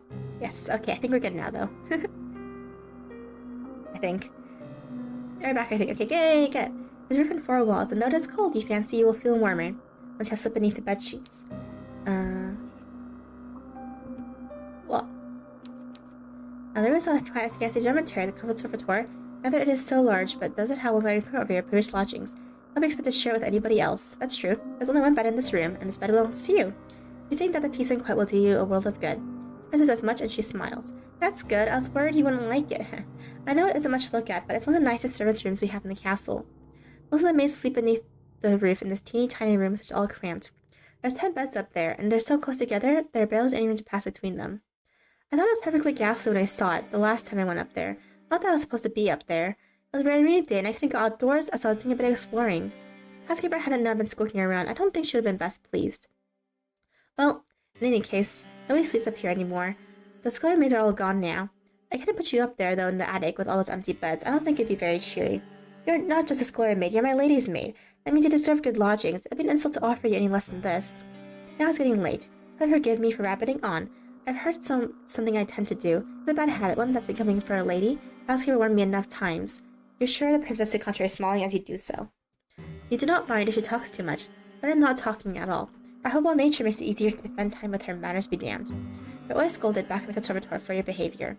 No fool how aggravating it can be to be upbraided, not for any particular demeanor, but for being yourself. Well, I'm glad you understand, the princess answered with a giggle. I really should be off, though. I managed to keep you, especially when you look so sleepy. Get some rest. We can talk more tomorrow, if you don't mind my ceaseless prattle. I'm glad you seem to appreciate it at least. Though I'm sure you get tired of eventually. All my old maids did. Princess departs, and her absence you take upon your new bed.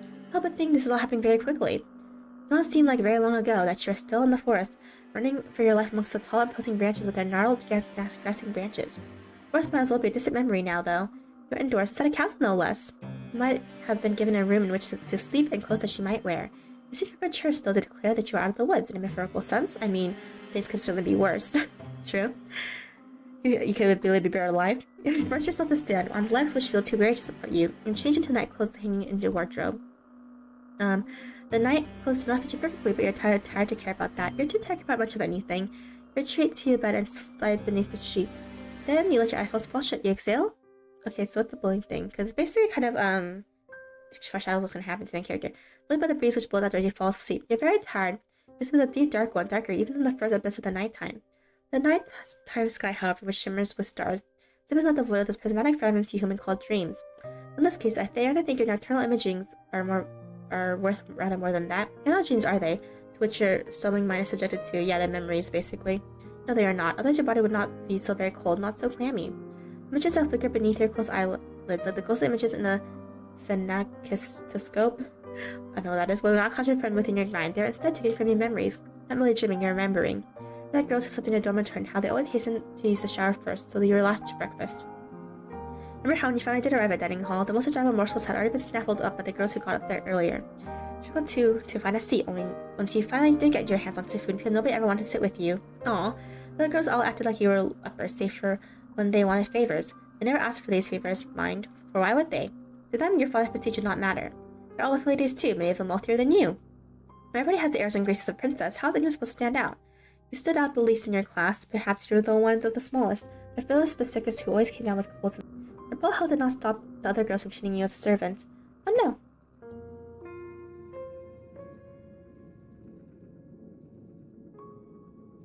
Okay, are we back? Okay, I think we're back, right? Okay. Your bullet did not stop other girls from treating you as a servant, though. When you remember they existed, of course. It was your lot in life. As you dwell within the stone walls of the conservatoire, just carry school back across the field like a pack mule. Then come the evenings, the girls in the dormitory had you sewing on missing buttons. Yay, back, yay! The creases and wrinkling in their uniforms. But that was an odd job that needed performing. You would always be asked. The girl did not ask you. They would have been too civilized. They ordered you instead, and as they ordered you, they laughed. So each of the girls can also represent like a memory in a way for the main character, so that's interesting. Laughed and laughed and they laughed. Well, that hurt, but it hurt considerably less than the kicks did, and the slaps and pinches. Ouch! Those are Nobody's lesson. Once your cousin had an accident with her sewing scissors. Or at least she pretended to. Before you knew it, the slowly buttons of those lasers were embedded in your palm. Oh my gosh, these girls suck. Screw them. At the time, it's quite some time ago. And you're even littler than you are now, but I can still remember it. It hurt a lot. Scissors were sharp, and they perforated your skin, all the way down to the bone, but enough to bleed. You wound bled like strawberry jam all over your embroidery. When your professor saw, she shrieked. Her face turned as pale as way when she looked for a few moments, as though she might faint, though you were the one who was in pain. You looked at your hand. She could not bear to look at your hand, at your face, and then had to know why you could not be more careful. You had an accusatory one, almost as she had stabbed herself in the hand when she started to goad her. Pain in their hand hurt. Oh my god, the teacher sucks too. Everyone sucked. Hand hurt, but the giggles of her persecutors hurt all the more. They were never punished for that. Mr. Frost did not care enough to punish them. Perhaps she, like everybody else, thought it was all your fault. The wound, when all said was done, was not too deep. You did not even need any stitches. Healed well enough in time on its own, though. It still left a scar. A white raised thing like a crescent moon. You still have that scar. You don't know how much blood you lost. Bro, the school sucks. It does suck. And her parents suck, and she has no friends. And then like, all these girls want to kill her, so it's not much better either. No, back in the classroom. You could smell it in the air, sharp as iron. But it could not have been that much, evidently. It would have been more serious. Probably Rosa might have cared. I think classmates too would have felt someone to come and feel over what they did. Nope. That seems very unlikely. That your blood meant nothing to your classmates, yeah? Why should it? If it meant next to nothing, that in the blood of your veins was, if such a thing was possible, even more inconsequential. Yep, you feel disoriented when you awake, at long last, with the rising of the sun. You don't remember what you dreamed, what you dreamt, but you don't think that your dreams were of a particularly pleasant nature. If they were, your heart would not be hammering so. Ill at ease, you glance around. You're lying in a bed in an anarchical room, one with dull beige walls and a warped wooden floor. Where exactly are you? You don't look like a dormitory in the conservatory. No such drunk she folds overnight. Your brow furrows, and as you attempt to recall the events of the night prior until the gas all clicks into place, remember now. Running through the woods trying to escape from, you shudder. I still don't really know exactly what she's escaping from. I guess we'll find out, maybe after we finish this route. I want to think of what you're trying to escape from. Presume that you must have given your hunch the slip, though because you're still in one piece, a weakened alert, and have to face the dawn of a new morning. You still have all your limbs, and your fleshed features appear to be in correct configuration. There is nothing more to be getting along with. Look to the foot of your bed, then blink and be amused at your discovery. You can see lying upon the sheets a garment, two garments actually, a black and white, folded into a neat white square. We're gonna be a maid! What could be a maid's outfit? If so, it wouldn't be too surprising. Now searching your visit with the princess the night prior. Her sister said that you must be her lady's maid. Well, if this is the role that she wants you to assume, you have no qualms about it. It's far preferable to the other role you played last night, that of a store quarry running from its pursuer. You press your fingers against the humble maid's attire. It feels surprisingly soft to the touch. Now, of course, I expected, yay! We can be a maid in this game! Because I rather find. Princess put them here? If so, that's all the more reason to wear them. You're not churlish enough to deny her hospitality. Rise from her new bed, then address yourself. Unbutton the front of your plain white nightgown sitting at the side. Task accomplished, you then clad yourself in your new attire, black, white, and admittedly sensible. You feel very far away from the girl that you once were. Your face might be the same as always, but something within you seems to have changed. You're not a student, not as long as you meant to reside within the princess castle. You'd far rather be her servant. Yay! Just sleep again. A stirring of her new identity, retreat from your chamber, that made your way to your mistress's bedroom. The castle is a large one with many rooms, and many hallways to connect them, and for a brief while you find yourself running to oh no. Remember where the princess' bedroom is. You to feel rather certain when, to your relief, your eyes snag upon a stairwell which feels rather familiar. Could this be the way? So these steps, your footfalls cushioned by the plush carpet which lines them. Then find your way down to the very same hall you traversed the night prior. Memory does not fail you, then the princess' bedroom ought to be, yes, it is here. Rap upon the door, but receive nothing in the way of response. Is the princess still abed? Wonder briefly whether you ought to wait until she had risen of her own accord. But no. The sun is high in the sky, and it would seem a shame to let the princess sleep through the day, not instead to rouse her. Like a duty, the sort of duty a lady's maid should attend to. Into the princess's bedroom and glance about. The room looks much the same as you remember it from the night prior, though the ceiling seems even higher when viewed in the wan movement morning's light. You can see now that there are fewer shadows to impede your view. However open your young mistress' abode is, her armor is large and imposing, as is the grate in which you will be expected to keep a fire lit during the nights. Princess herself meanwhile is curled on her side, beneath the sheets, being rather less grandiose than her title would suggest. The tie lit in a nightgown adorned with frills, and her hair split across the pillows like spilled gold. Her arms meanwhile held her chest as a doll, the very same one she was custodian last night. Well, this doll must be her favorite. Oh, maybe the doll has the soul of the original princess, and then she switched to the demon. I'll kind of explain her attire in a way. Oh, who knows? These are a bunch of assumptions. You wonder what the doll's name is, though you do not suppose it matters all that much. Either that or replace her doll and become her new doll, right? Right? That's probably what will happen, right? Because if it's in relation to the sewing thing, right? Because the dreams foreshadow like the way that the character is going to possibly die. We call her the princess, but she's large and responsive. Her eyelashes are still sewn tightly shut, and her lips pursed in slumber. I can see that, yeah, right? Press her lips too and sigh.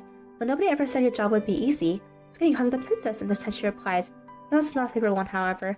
Nah, she sighs, then turns away from you, her doll clutched her chest. Just give me a little longer. Girl sounds so affeebled, but you do not take pity on her. We haven't learned anything. Just make us into dolls. Yeah, maybe she'll make us into a nerd doll, and then like maybe the hair and like stuff in the doll is like from like the previous person. You know what I mean? No, anything that comes with her. So you have knowledge pertaining to the repertoire attracts a fish. It is that one must be cruel to be kind. Another thing is that dogs would practice with any great success. Oh, they mentioned the fish thing, which is similar to the which is where the mermaid thing comes in, right? They like got the fish there. I think there's a dog should practice with any great success and comfort to her. Perhaps it'll have more of an impact upon the princess. Now again, once again, to wake up, more certainly this time. Don't let her sleep, for she has slept long enough already. But very softly relate to Sylvia, but at such an hour. Oh, defeat the princess. Alright. I can see that I can't twist your arm, my little finger. I'm up. You don't need to nag me. Once you have roused the princess from her bed, you have put her doll to one side, you set up her toilet. You aid the brush in the brushing of her hair, a chore to which you must willingly, like a cat might allow for her to be brushed. Eyes have to ponder as you run the bristles of the brushes to your hair, how wonderfully soft it feels against your skin. The curious cry from the princess, "Are you alright, dear one?" brings you back to your senses. You're rather lost in thought there. Look lively now. You don't want the princess to catch one of your salacious thoughts, would you? I thought you had learned your lesson for that already. Yeah, for the last 2 times. Suitably chastened, you finished with the princess's hair, then set the brush aside. The princess's tresses have been taken care of. You must start on her attire. Princess remains seated upon the edge of her bed, looking up at you askance. Not asks you to avert your eyes, nor does she make any motions at divesting herself of her nightgown. It really does seem as though she expects you to undertake this task on your own. Is that all right? You ask the princess as much. You would not wish to impinge on her modesty, but she only laughs. Yeah, that's all right. It's what you're supposed to do if you're supposed to be my lady's maid. I'm used to being dressed and undressed. I'm not a bit squeamish about it. Okay, let's just save for a second. You might not be squeamish about it, you are. You have never seen a naked woman before accepting yourself. Even though, however, you have always dressed in a generous furtively, not one to examine your body for no longer than is strictly necessary. Never much like the way you look. You have made a few more little adjustments, but the princess sweeps them to one side easily.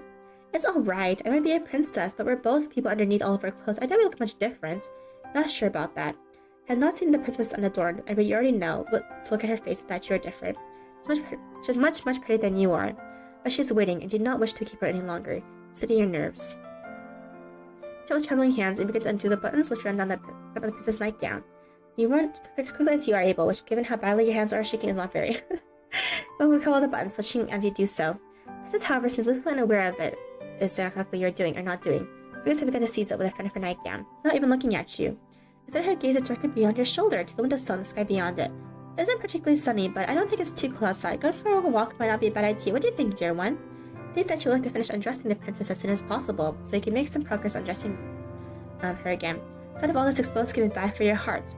Fortunately, you're able to make some quick work of the princess's nightgown despite your initial mishaps, spurred on perhaps by your anxiety. For the princess to stand, which she does, and neatly, she does have her nightgown, motions once again as graceful and as fluid as dancers. As task completed, you search wordily for the princess's red dress. Where is it? You cannot find it. You begin to chew prickle on the back of your neck. Her paws, meanwhile, feel uncomfortably clammy. One pauses to pass awkwardly and uneasily as you search. She's standing there, all the while as they get she was born. Why did she not find her day dress before she should not? What fool you are. Miss noting her panic giggles and says, "Are you looking for my dress?" Yes, she replied, your face flushed. That is what you were doing. I thought so. I did wonder. Maybe you started undressing me. Why did you not ask where it was? Is that your mind? Says your mind, yes, to your shame. But you try not to fix it upon the princess' bare skin and think about how best to conceal it. My dress is in my armor. Armor? The princess says, catching over the aforementioned piece of furniture. The armor of hers is an intricately carved wooden structure, large enough for a silly estimate to fit inside enough dresses to attire the whole bottom with the princesses. I like to wear a red one. It's my favorite. Would you be so dear and fetch it for me? I won't rush you, but it's really cold in here, especially when I'm still naked. There's a good point. You turn away from the princess and make your way to her armor. Once there, you open its wooden door and produce the clothes hanging within. It's just as you expected. Inside the wardrobe lies numerous dresses, all of them finely sewn and decorated with no shortage of ribbons, lace and iridescent pearls. But the princess's red dress stood enough and hurried to her side. With your spools in hand, you hurry to dress her, concealing once again the pillar of pelican, beneath layers upon layers of soft red velvet. It's easy to look at now, you think, with her skin concealed. It might have been the most nerve-wracking task you've ever had to accomplish. Most of the princess could ever give to talk first. Really? I don't think so. Well, it seems it's a miracle you can still remember how to breathe. Oh, that's much better. Thank you, dear one, for your help. You've not been here for a full day. I was already wondering what I'd do without you. Shyly you assured the princess that you did nothing really wrong beyond your job. You not do anything incredible. In any case, being complimented something so pretty is embarrassing. Aw, don't be like that. I want to compliment you. Why shouldn't I when you've been so helpful? Is it we were not to in any way? I think you're really pretty too. Oh my. Fierce blushes more from this, more deeply than ever before. Why caught you so lucky, really? With all this excessive blushing. The princess does not seem to possess any vampiristic tendencies. This is quite the easy target. Now, the princess declares, why don't we go for a walk? It's a nice enough day, and I get so bored of being cooped up inside. You can't think of any particular objection to raise this remark. I think that the princess might have a point. Castle, though expensive, is somewhat stifling. The walls are so very thick, they put you in a mind of a crypt. With your acquiescence assured, the princess quits her chamber, posts her elegant in her gait and hurried. I wonder when everything's gonna go wrong, though. She's not to walk, and she navigates her way through the seemingly endless hallways of her home, but to float like a cloud. The hem of her dress swishes around her legs, and her hair shifts like a shroud. The castle courtyard, meanwhile, is sadly lacking in comparison to the princess's beauty. Oh, the courtyard is fenced in by castle walls, which look in the stark midnight light. Tall and posing, faceless soldiers standing sentinel. Though the sun is out, it's not particularly bright, and neither is it particularly warm. This courtyard itself, meanwhile, is a state of disarray. Flower beds are in shambles, all overgrown with weeds. It's rather depressing. Or maybe it will be made into soil. No kidding. Princess castle might be in a grand scale, but the courtyard itself is simple, and in a claustrophobic degree, like a coffin. Princess, however, seems... Coffin? Is that a reference to the second one? Princess, however, seems not to share your dolorous mood. Princess looks elated by her newfound surroundings, her smile unwavering. She gambols about like a lamb, flitting hither and thither as she examines the weed-infested flower beds. Her frolicking comes to a cease, however, by a bush one is full of bright red roses. Oh, how very pretty! Do you not think they are gorgeous, dear one? Flowers are not disappointing, you suppose? Ooh, say the same thing, lol, right? Think for a fine spectacle, in fact, a welcome splash of color, when contrasted with the dullness and the drabness which permeates the rest of the courtyard. Though the other flowers in their bed are wilted, other things is not so for these roses. They are rich, bright red, just like blood. Their heads so full they seem almost to droop beneath the weight of their own engorged petals. They are pretty in a sense. There's something so silly about them too, something that is almost obscene. How did these roses become so very red? She does bury. Maybe she buries people in here. What has been sustaining them? Oh, we might actually get buried. It could be that both of these roses have been draining the life from the other flowers which are struggling to grow in this garden. It is a fanciful thought, but oh, these are simply divine. Look at these roses. Always good to my spirits. They really are my most favorite flowers. I simply must pick some of them. Perhaps I can use them to decorate my bed chamber. It could use a bit of color. The princess reaches out as to pluck one of the roses, free for his resting place among his brethren. You watch her, your breath bated, anxious that this gesture might result in perforated flesh and bright red blood. This is not as clumsy as you fear. Oh no, exactly, you're right, oh no. Of course she is not. What did you think she was? You? Rather than worrying about other people, you should be better served if you worry more about yourself. Princess holds her newly pilfered rose to her nose and inhales, her eyelash falling as a flower's sweet scent washes over her. Months of silence pass. The prince begins to toy the petals which adorn the flower crown. Now let me see. I wonder what fate has in store for me. She loves me? The prince plucks a petal from the overburdened head. She loves me not. Uh-oh. Uh-oh. Princess continues with childish incantation. Oh, while shimmering her rose so slowly and methodically of all its petals. These petals float above the princess like bloody snow. Uh-oh. Princess's voice, meanwhile, she kills people, doesn't she? Echoes through the courtyard, even more melodic than the strings of pianola. She loves me? She loves me not. She loves me? She loves me not. Princess's fingers hover over the final petal which crowns her newly denuded flower. Then with a triumph she declares, she loves me! I knew it! You watch the princess, amused by her girlish good cheer. What a mantra she's been reciting is one that you're familiar with. You go to the conservatoire, all these engaged in this little game. The younger ones, at least, who believed that if ever a prince would whisk him away. You never participated in this game yourself when you were a child yourself, but you never pinned your hopes and dreams on a handsome prince. Your interest in princess has always been minimal. When it comes to fair princesses, though, oh no, yeah, right, well, it's a different matter altogether, right? Now she loves us, then now we're gonna die. Pleasantly asked the princess who loved it as she wished the court. Query which makes the sweet princess giggle. Oh dear one, who else would I be thinking of? Uh-oh. She's already in too deep. Back out, run away. Now she's thinking of you. Naturally. That's so easily, as though you ought to have suspected as much. Indeed, part of you did. Not to believe yet, part of you was afraid to. You don't want to be arrogant enough to assume the princess might care for your affections. You began to blush, your cheeks almost as red as the roses, while the princess laughed. It's too late, Steph. Yep, it's too late already. She's in love with us, it's too late. She laughs, and she laughs, and she laughs. Her voice clear and sweet like a nightingale song, as though you're the funniest thing she has ever seen. You never liked being laughed at when you dealt with her in the words of the conservatoire, but it is different with her. I have not known her for all that long, but you're already entranced by her, ensnared. She has wrapped you around her little finger. Oh my! Princess's laughter tapers off into series of giggles, as smiling, she lets her eyes with the back of her hand. That was quite the amusing diversion, but I've just had an idea. I don't want to know your idea. You look at the princess curiously. What idea? You can't tell? Can't even begin to guess. I just thought that all this watching must be boring you, Princess says, tossing the subscription carefully to the ground. You should give it a try. Please do, it'll be fun. And will we get she loves me not and then it'll go wrong? Princess retrieves a second red rose from the bushes, definitely snapping it between her fingers and offers it to you. I want to see what fate has in store for you, too, wailed the princess, touched by her enthusiasm. Indulging in childish games like this might not be the best use of your time. The princess looks so very determined that you would not wish to hurt her. What could that be the harm, really, consenting? Everything will go wrong. The only real casualty of this game will be one singular rose. Rose of the princess holding towards you. Nope. You reach out, meaning to accept the princess offering, but oh no! You're clumsy. See the stem with a shape of a touch to a strength. The head of the rose may be pretty, but there's more to a rose than its bright red flowers. Roses have thorns too, a fact you're now being reminded of. Perrin flares through your fingers and you gasp. Take a step back, the hem of your skirt swishing around your ankles.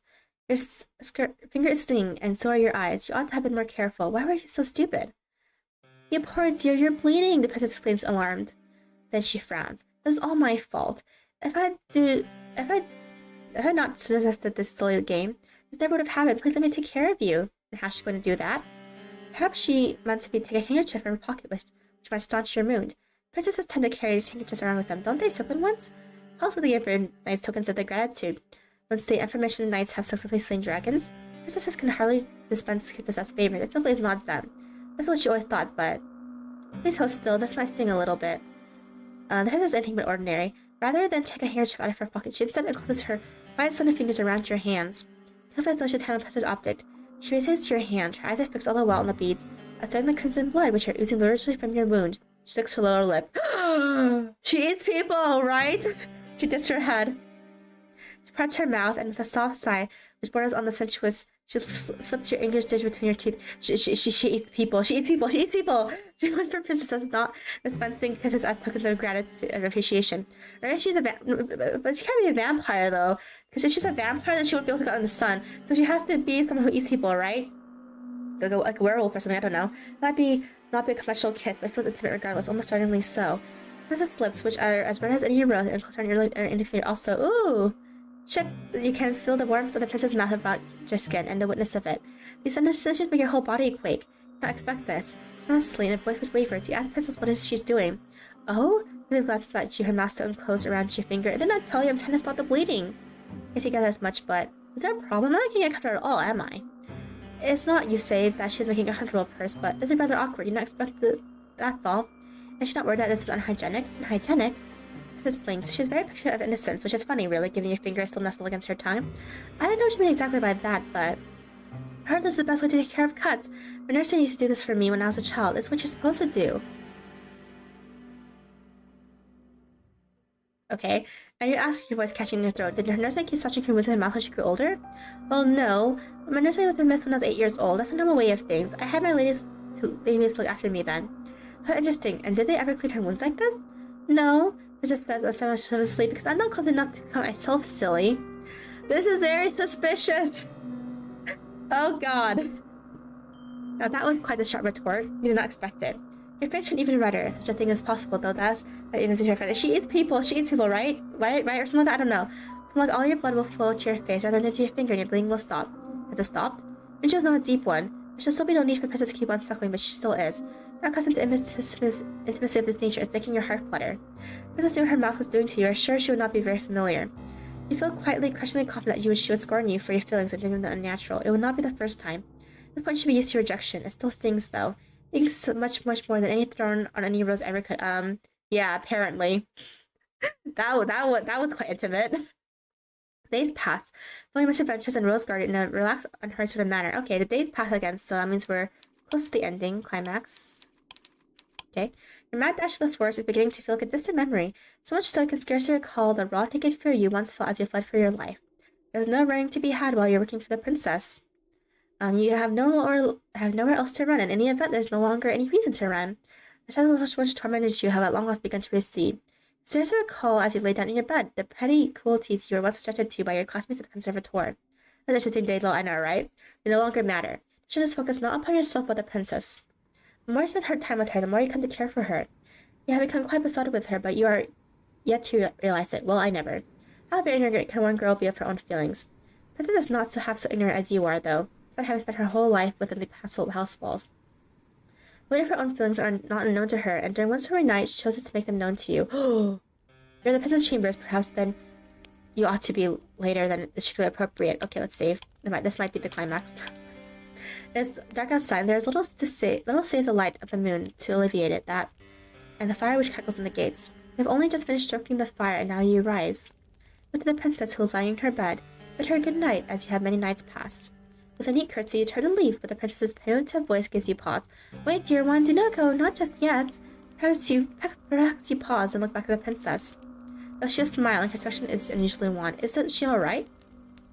I'm sure I'll be fine. I just like this, makes me feel a little out of sorts. Is she a werewolf? What do you ask me? Does she mean by that? Oh, only that it is very cold and very dark, and it is very windy. Besides, I'm afraid there'll be a storm later. It was awfully cold earlier when we went out for a walk. I was not mistaken about that. The sky with a pair of you promenaded one of the gardens earlier was great and steely, the wind violently cold. You hear that? But she might be a vampire instead, though, right? But then she was in the sun. I don't know. Maybe she's a vampire where the sun doesn't affect. I don't know. Like me, you can hear the wind rattling mournfully against the panes in the bed chambers. Princess Castle is built of stone and is well fortified, but even with the fire, it is rather cold. You don't like to think of how much chillier by comparison it will be humble bedchamber, which is not fortunate enough to have its own fireplace. What is a fireplace? That sounds childish, but I've always found it hard to sleep on stormy nights like this. To make me feel real uncomfortable. The princess with no small degree of sympathy.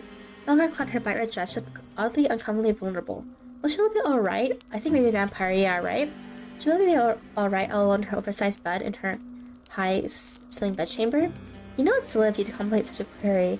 Why would she not be alright? There's nobody in the castle to hurt her, but still you fret for her. Our lady's maid, it is your job to fret for her. You never want your mistress to feel unhappy. You ask the princess what it is that you have to do, and the princess perks up at this. Please, perhaps, that you are taking initiative. I wouldn't like to take up too much of your time when it is so very late. Would you mind sitting with me for a little while longer, reading to me, provided you can, of course? For no question, but your purpose is regardless. Instantly reassure the princess that yes, of course you could read. You're a person with many aspects of conservatoire, but you had to have a gift when it came to literary arts. Reading books is all you have ever been good at. Oh, I see. I should have known. You're so incredible. I sometimes wonder if there's anything you can't do.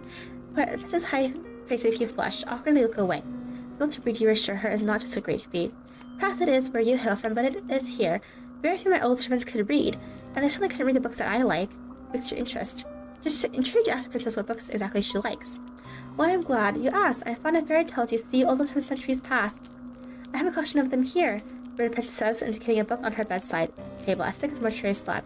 This book is old, though, and the bindings are weak. The pages brittle, very woefully old-fashioned. I didn't trust any of my past servants with that book, but I think you would do a good job breathing life into these old stories. Would you mind reading to me for a brief while, please, dear one? Oh, please.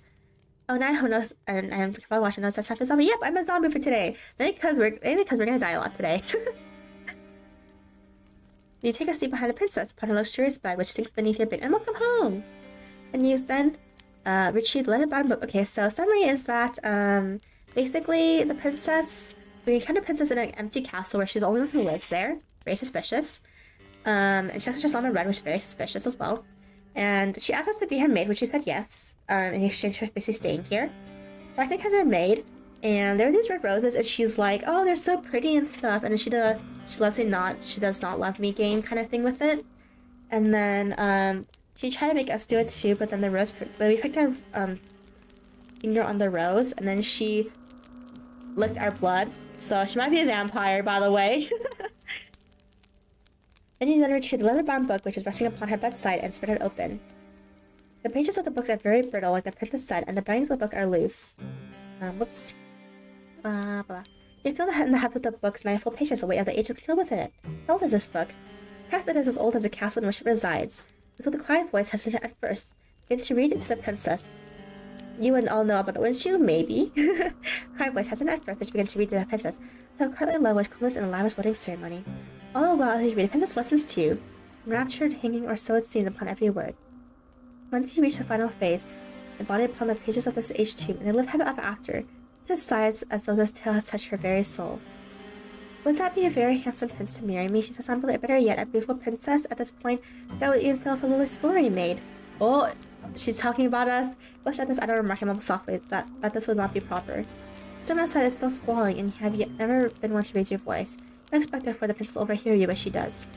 She observes you, her head resting against the pillows, and says, and what would be the problem with that, As I maid, shouldn't my happiness come before any silly ideas of propriety? Of course, you reply, but for a princess to marry a scullery maid, you're still hung about that? The twisters don't pay too much heed. I'm talking to myself.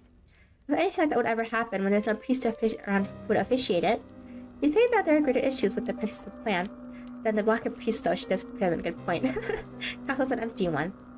If the princess were to find someone she loves, there would be nobody to make such a wedding official. I can't help but feel like you have avoided a good deal of nuisance. But by that same token, do you not feel touched disappointed? Well, never mind. That's a nice story, the princess says. Yeah, actually done. Happy surprise, you're still going, yeah! Yeah, okay, so, summary, like I said. So basically we're in the princess now. So basically we got to princess. In exchange for staying here, we had to be her maid. And during one day, when we were in her garden, we picked her finger on a rose, and she licked our blood, so I think she's I think everyone thinks she's a vampire, and I think so too. That story about the princess. I thought it was easy, but I don't know. Not sleepy yet, and it's still storming outside. Won't you read me one more? Not mind your reply, but it's getting late. You really ought to return to your own chamber. I know, but you can't find it in your heart to read one story to me, just one? You can just a short one. I won't complain. I have some doubts about that, but as before, you cannot resist the princess's demands. I thought you said you're a princess now. Nope. She's the princess. We're the maid. Yeah, I know, we're a maid, right? Just like my character setting. It is not, you think, because she's a princess, though. That is, of course, a part of it, but because she is, well, radiant. You would not think, you think, as you turn the next story, kind of an edge coming wants to upset her. I cut your own tongue. Oh, don't say that! We had another story to the princess, which is of a similar vein to the last impossible adventures culminating at their close and happy marriage. Let's tell the lie to princess just as much as the Telluride pride, and she begs for another and another. We gotta accomplish your dream. Exactly, right? One bedroom story becomes 5, and even then, a candle which flickered. Too bad I'm gonna die soon. Which flickers on the princess's bedside and close to guttering out. The princess is not satisfied. Grasping greedy child, she's never heard of moderation. When she wants something, she sticks to glut herself with it. Her only request is that more. Yeah, I guess it says like she wants to indulge herself, so I'm like, maybe she does eat people or something. Maybe she's not human, she's like a vampire werewolf or something. If she were less comely, perhaps an inability to hear to the word no would be seen as character defect. The record metric should be so today. Oh, I see. I'll check. This is very comely, however, and so she makes her next request. You almost agree offhand. And on that note, running anime, watch Furion! So say no Furion, or Furion Beyond Journey End. I always keep showing that. Really depressing how bad it looked. Oh no! That sucks. Makes her next request. You almost agree offhand. I didn't check anime yesterday because I was busy, but yeah. Certain applications. I think I should go to sleep now, but the storm is still raging. I feel lonely on my own in this big, empty bed, so... I know, Princess Eyes light up. The nice guy in the story. Why don't you sleep with me? I plan to. Yes. Yes, I'll be happy when you inevitably watch Furion. You said the princess, by the way. Oh yeah, Furion's gonna be 25 episodes, by the way, so yeah. It's exciting. It's gonna be 2 cool. You said the princess, your eyes are white as goose eggs. Slowly you blink. Then just as slowly, but her to repeat herself. Did you hear me? The princess giggles. Maybe you've been so busy cleaning up after me, you've been neglected to clean up on your own ears. My friends are going to this week and bake out late. Yeah. I'm excited. Yeah, I'm excited. Be sure to tell you. Okay, tell me. Yeah, watch with your friends. Indoctrinate more people into the cult of Furion. Okay. I said, dear one, would you like to sleep with me? That's a question she truly meant to ask. That is easy enough to answer. Of course you would like to sleep with her. A real honor, but would it really be alright for you to accept such an invitation? It's such a gross breach of protocol. Surely for a little domestic such as yourself to share a bit with the princess. You spent on the princess's bedside, petting while she observes with wide, beseeching eyes. She is waiting. Well, what's the matter, dear one? Why do you tear so? Could it be? Well, you said you're a zombie today. Does that mean you'll be something else tomorrow? Maybe. The princess's tomorrow lips begin to tremble. Don't you want? Yep, right now I'm a zombie vampire. I head of the cult. Yeah, right. I just chill for it whenever I go. I'm like, we gotta watch Furion. It's so good. That's it. It is kind of slow in pacing though, so if you don't like that, it's good. I'm not saying this thing doesn't happen each chapter because it does, and there's action here and there, so yeah, it's good. Not with me after all. The sorrow present in the princess' voice and in her face makes you feel awfully guilty. Hardly console her. You tell her no in certain terms. If she truly wishes to partake in my company, then you have no qualms in it. Why would you? Well then, don't just stand there dilly-dallying, silly. Come and join me. Come. Let's And that is what you do after returning briefly to your own chamber to change into your nightgown. Once dressed, you waste no time returning to your impetuous princess side. Demon Sappy? Maybe. How about werewolf tomorrow? Maybe. She's already lying in her glorious four-poster bed, awaiting your return. So your knight errant going away to slay some wicked dragon. Sappy, hey! So, Princess giggles when she sees you. In your haste to change, you have made a hash of the buttons, and she bids you to come closer. That for you, silly. Oh no, you say I can't possibly let you do that. I am but a servant after all. Should not be your job to dress her. Maybe so, the princess says, but I don't mind a bit of a role reversal. It makes things more fun. Hehe. You try a few more revisions, but in vain. Someone discards all of them. Quiet at the Princess Mercy. She might be more stubborn than you are. Really her demands. Let the princess unbutton the front of your nightdress, then rebutton them, so the fabric of your plain gown is drawn shut. Satisfied with her handiwork, she has very elegant hands. The princess draws back and pecks the matches behind her. Now come in, it must be horribly cold out there, but these sheets are warm. Cold, the princess smiles, and so am I. Feel warm yourself as you slide into the bed behind the princess. Your face is as red as a gown as the prince so often wears, and red as the roses in the castle grounds, all the while your heart is fluttering. Princess know what effect she is having on you? Surely she must. How could anyone be so blind? There the princess exclaims once your body is lying beside hers. This is much better. Do you feel cozy now, dear one? The soft voice to reassure her. Yes, you're cozy. You're quite cozy indeed. Very good. The storm might be raging outdoors, but if it can't get us here, I know when I'm with you, I'll be safe. Yeah, I'm also in anticipation being like, what is she gonna do? Has something to do with the doll, I think. It's strange, but Princess reaches out and takes her hand in hers, twirling your fingers together like a chain. When I'm with you, I feel so very light. It's as though nothing in the world can hurt me. I feel safe, so I want to make you feel safe too. Take very, very good care of you, promise. Yeah, she's saying I'm taking very, very good care of you, kind of like a doll, right? Yeah, I think she should turn us into a doll. Here's her smile with one of your own. Touched by her thoughtfulness. Something about her promise does make you wonder. Shouldn't it not be her job to look after her as a domestic? In a way, the princess replies after a pause. But you've been taking good care of me already. Now I need to return the favor. Princess, I'm supposed to look after my vassals. It's all part of the job description. You're unaware that being a princess came with a job description. You thought the profession came with a far fewer written responsibilities and far fewer forms to sign. Say, become a doctor or an astrophysicist or a mathematics professor. You tell the princess this sleepily and she laughs. You do say some funny things, dear one. I think you must be tired. Rest your head. Drink so hard, and I think you deserve it. Yep, and everything's gonna go wrong once we wake up, like usual. If the people only have conscience, you think you deserve it too. I've been working hard for a long time, and running for even longer. Now at last you feel like you can let your fears go. Last begin to droop, your body beleaguered by sudden all-consuming fatigue. Yep, and everything will go wrong. In a quieter state sort of way, your consciousness is conveyed to Morpheus' kingdom. The sleep is a deep one despite the storm trees outdoors. The wind is howling like a couple of wild cats, both locked in a vicious and bloodthirsty bout to the death, but you do not hear it. Swallowed by the warm blankets around you and soothed by the princess, you're immune from all the ills of the world. When you're with the princess, you feel safe, secure, and, yes, you even feel loved. Pity then that these feelings don't last very long. Yep, everything's gonna go wrong when you wait. Are we in a dungeon? Great. No, something is wrong. It'll catch a shock face for the moment you open your eyes. Your thoughts are hopelessly jumbled, but you're certain that when you fell asleep, it was in a bed, a nice warm bed. No less beneath soft couple sheets. Yeah, yep, we're screwed. You're not lying in a bed right now, though. You're, in fact, not lying at all. Oh no, indeed. We are definitely in a dungeon. Oh my god. Well, now I know how to all the other servants and maids, because they're wearing the maid outfits too. Yeah, we are so screwed. Oh no! You're standing aside against a skull, against a cold, hard wall made of stone. The curve on your back. Right?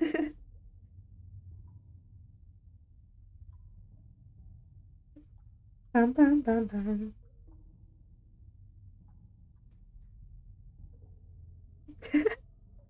The curve of the back is pressed against the wall so intimately you can feel its icy chill seeping through the fabric of your nightgown. Oh, how cute and danger, exactly, right? Your feet, which are bare, are suddenly pressed against cold and filling stone. They feel so fresh you cannot help but tremble. You're trembling so much you can't feel your teeth chattering together. They sound like castanets. It's almost jaunty as it echoes through yourself, and that is indeed where you are. My sister's bedchamber, wherein you fall asleep, is a thing now of the past. Returning instead, you realize with a sharp start and the smell of some great underground dungeon. You swallow it, you can taste something bitter on your tongue. Something is beginning to churn with anxiety. You feel like you're going to be sick, a feeling which wells up inside you to a stifling degree.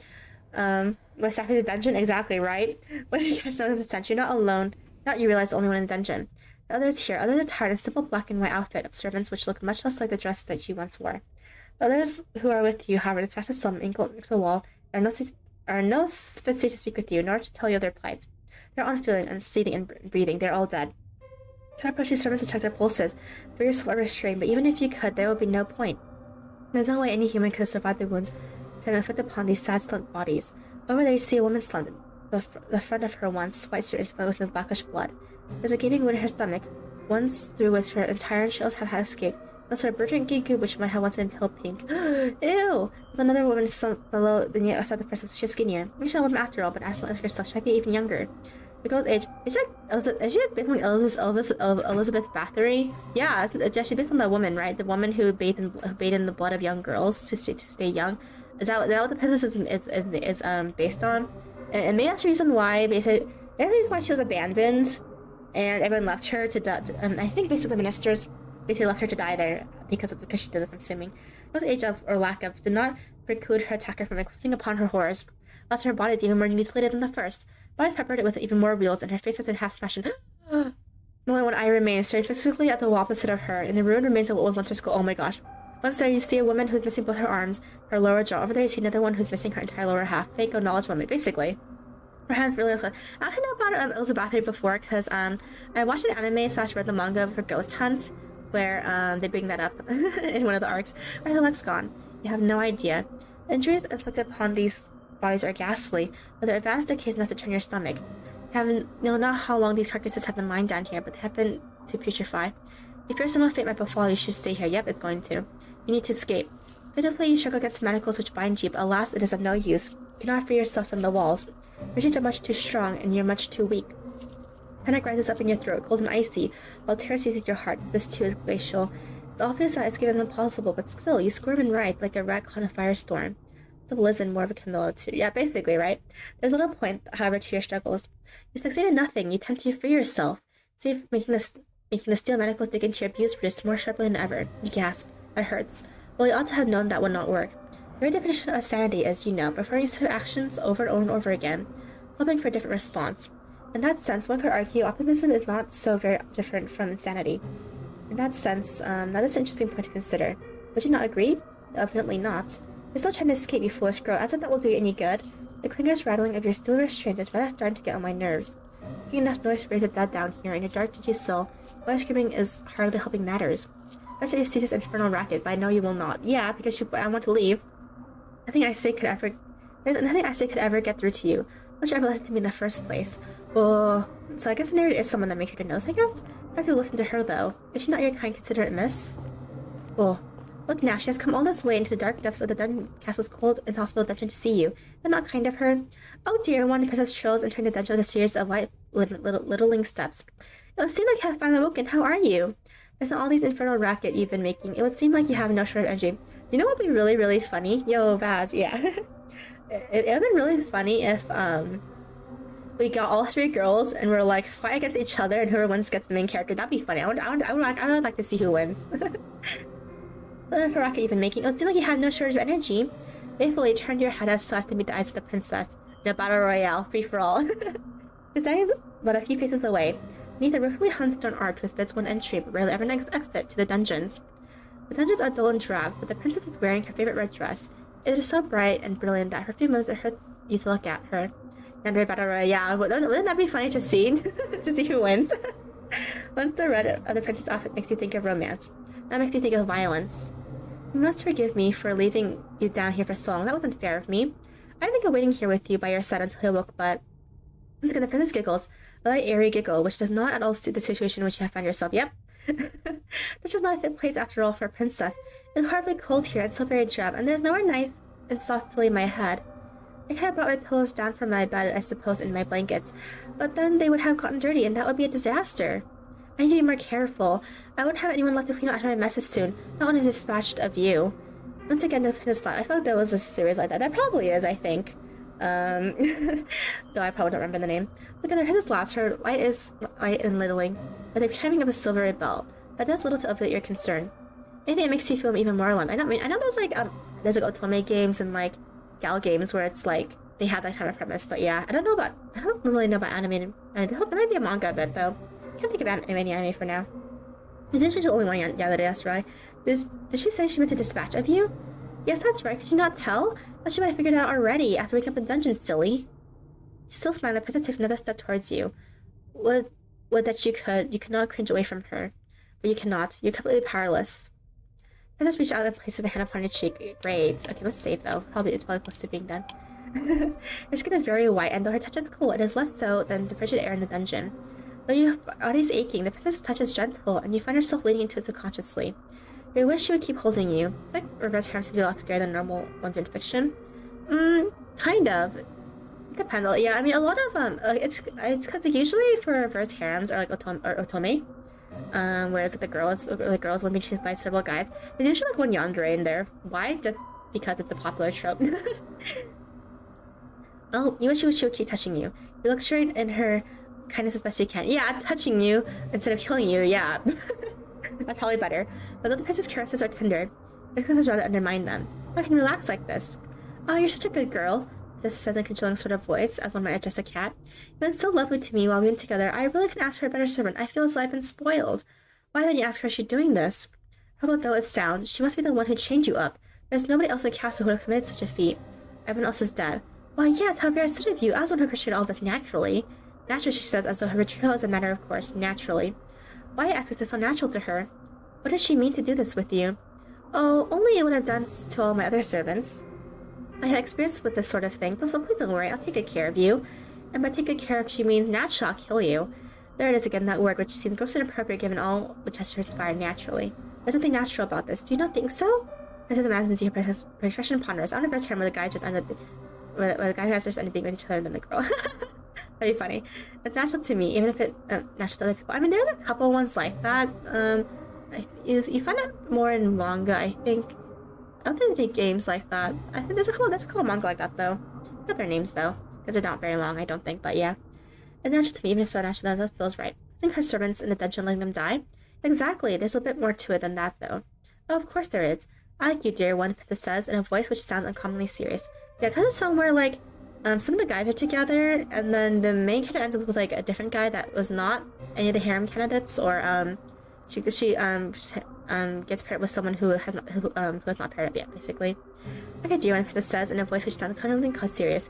You've been good to me, like I said, and kind for that. For that, I will be eternally appreciative. You have been so good to me, in fact, that simply being with you is not enough, not anymore. Nobody can no longer content me. A greedy, selfish girl, you see. Her just smile widens into something sinister. Her eyes flashing with a fiendish fervor you have never before witnessed. I don't want you to feel besides me. I want you to feel inside me. She eats people. She eats people. Well, all things return Captain could have said, you did not expect that. Princess, perhaps noticing your confusion, began to giggle even lighter than meringue, and just as airy. It is just as inoffensive. Huh? Yeah, right. That's the reaction too. I only see that you don't understand, dear one, but you aren't the only one. The last lady's maid said that too. Mainly, the princess sighs, a beleaguered woe, is me sigh, which makes her look even younger than the scant handful of years she truly possesses. And the one before that, and the one before that, and the one before that. I thought that you, at least, might be able to appreciate my point of view, but perhaps not. I don't think it should be too complicated to grasp, really. Maybe my way of looking at the world is a little bit unique. That's what my nurse also used to say, at least, when she still had the breath to speak, of course. Well, it looks like she ate the nurse, too. The princess, where else is there for you to look, really? Her eyes fixed to her face. She was still smiling, but there's something sinister about her smile. Perhaps in your anxious state, you're only imagining that there is something sinister about her smile.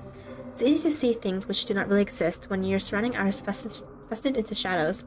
Actually, however, the princess does not look any different than how she usually does. There are series that turn into a yonder fight. Oh, which one? Neither is she acting any differently to the way she usually acts. She has not changed. It is only perspective of her that has changed. She mostly asks the princess what she means, a question the princess only have to answer. It's simple, really. Like I said, you were wondering, weren't you, why there weren't any guards or any servants in the castle when you first arrived here? Because she either ate them all or they ran away, I'm assuming. The question has crossed your mind, yes. You're sure the princess said her minister sent them away, though. Was that a lie? I wasn't being wholly truthful, no. I thought you would be afraid of me if you knew what actually happened. I didn't want that. Wasn't it like a monster in a rogue becomes sentient? Oh. I see. I think I might have heard that, actually. I heard it's a manga in line novel, right? I think. It's not actually a game. I haven't read it though. I think I know what you're talking about. Being hopefully truthful now. I thought you would be afraid of me if you knew what actually happened. I didn't want that. I want you to stay with me. Ministers didn't send anybody away because I don't have any ministers. I dispatched them too. I should kill everyone. You should now. Why? Just because she wants to keep eating people? It's funny. Oh, I see. You suppose you ought to be surprised, but you still should regardless.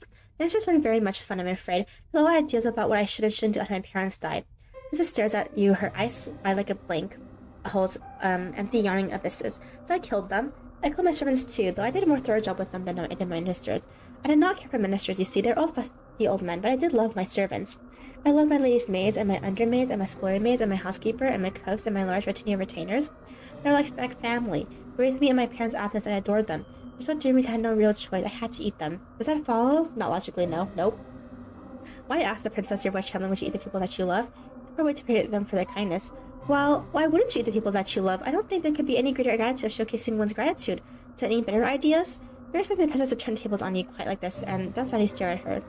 You know precious little about love yourself, so it's hard for you to form a convincing rebuttal, but you muster up a few tokens of argument. Tell the princess that eating people isn't very nice, and neither is it strictly legal. The way to show gratitude to your servants would be with increasing wages or increased holidays. Princess look into your argument, her expression astute.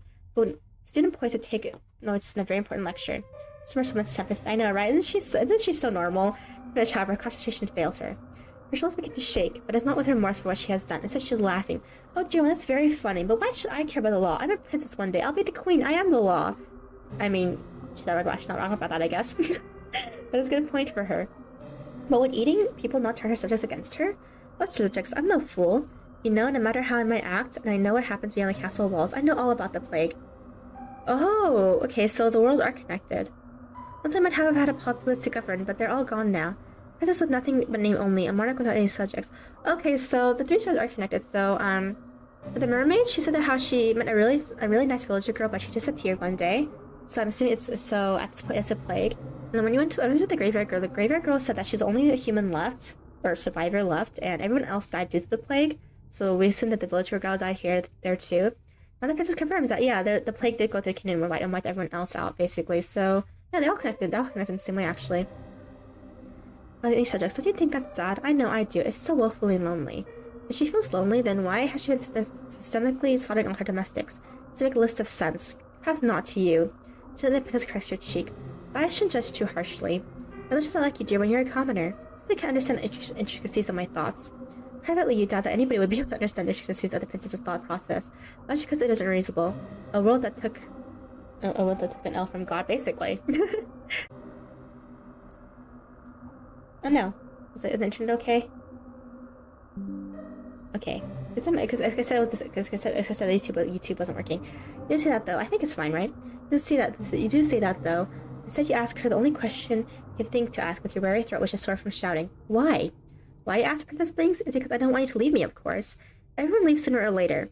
They have pledged allegiance to me or not. She was good. Okay, that's good. It's just silly that the YouTube was disconnected. I was like, what? It's the way of the world. People are fickle and inconsistent, even to me, Monarch. That's why I decided to eat my servants. I have no choice, you see. It was the only way to ensure that they would never leave me. When you think about it, they should be grateful that I would demean myself so to consume their flesh and blood. I'm magnanimous ruler, you see, and I treat all my subjects equally. Sure. I love every single one of you, and naturally I love you too. You have been awfully nice to me, and you are very pretty alongside it. If you were a plain ugly girl, perhaps I would not shower you with affection as quite as intense as this. Thanks. Touching my heart. I think you're lovely. I need the highest honor I can conceive of. I want your body to mix with mine. Then we can stay together forever and ever. No! Princess leans in. You can feel her soft, silken hair brushing against your cheek. I feel, too, the warmth of her breath as it goes against your skin. It's cold in dungeon, but the princess's close activity is perverse, though this might sound sad. Something of a comfort.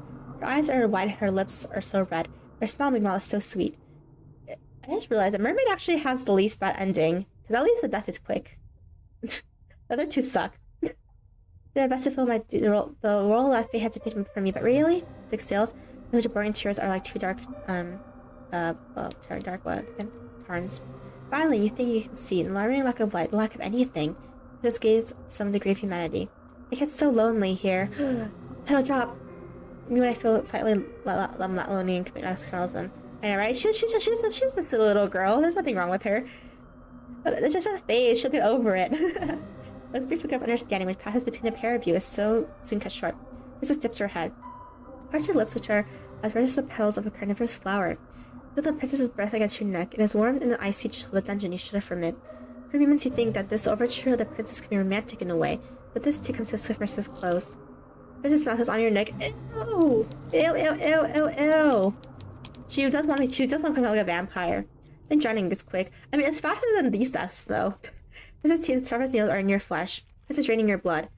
She is stepping on it as great gobbles like a hunger. She is a vampire! One who can actually cover the harm it's causing. As the princess subs from you, her arm twined around your waist, you find you cannot hate her. She is far too unworldly. You are sure as your consciousness begins to fade that the princess was being sincere when she spoke of her love for her past servants.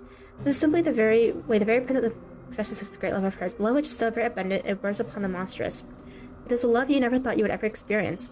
This love of the princess eclipses anything you have ever known before. It eclipses sanity, it eclipses reason. Because all notions you might have once heard the right from wrong, because you know full well does not care about such concepts. You have always possessed a stubborn core, nestled between your weak-willed exterior. The princess is even stubborner than you are.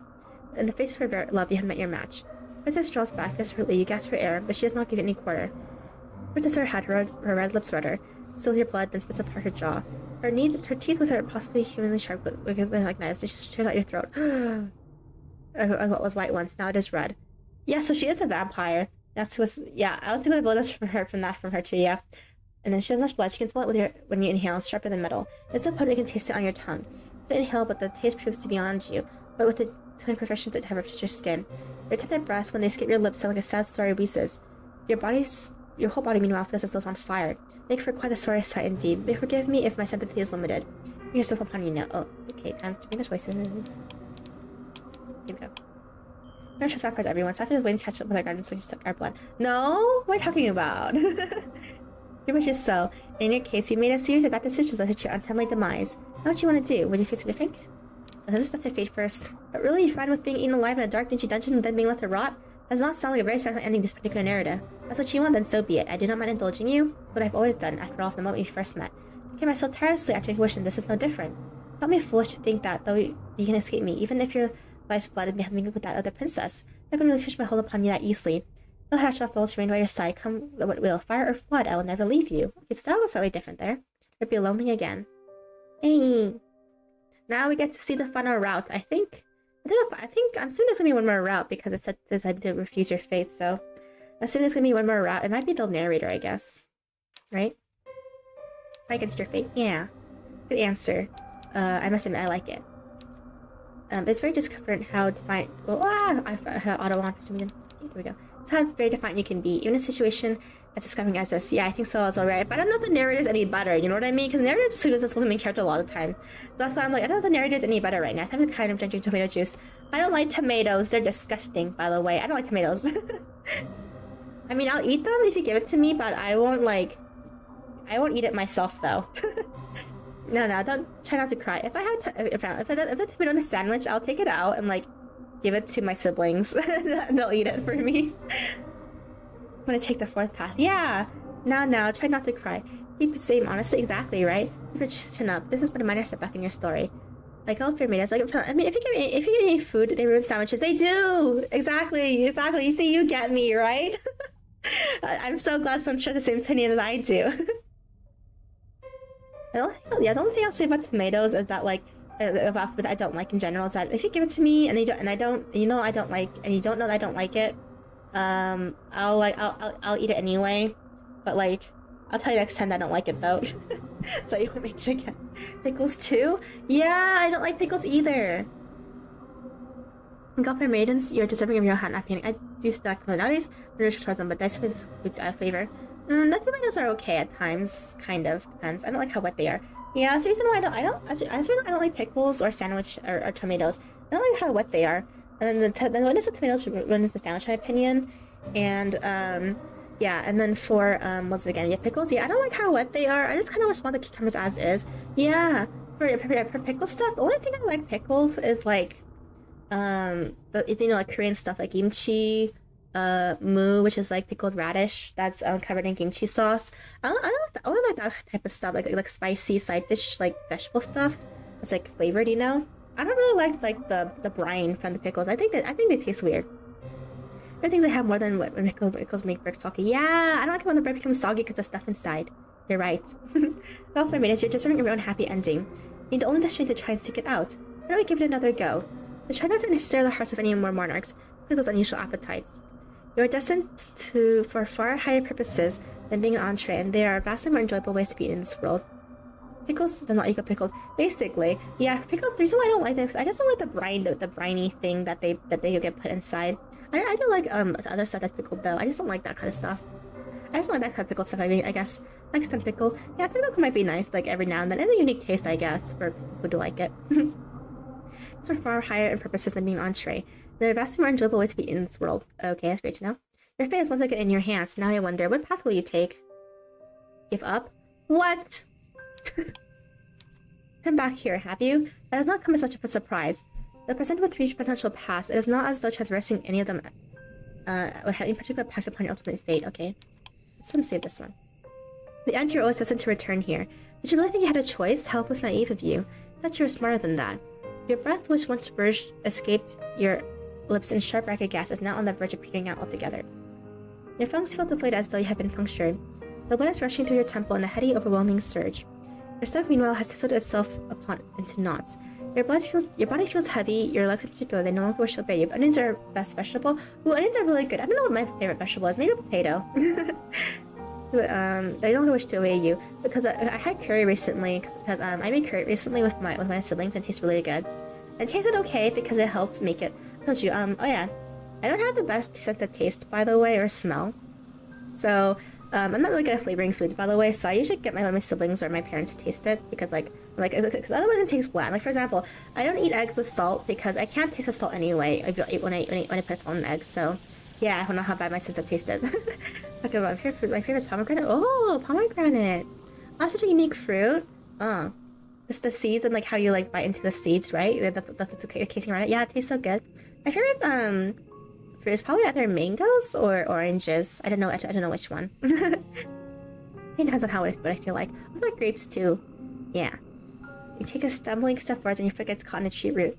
You're certain that you passed this root once already and that you sidestepped it. The rest of your memory is beginning to fail you, just like the rest of your body.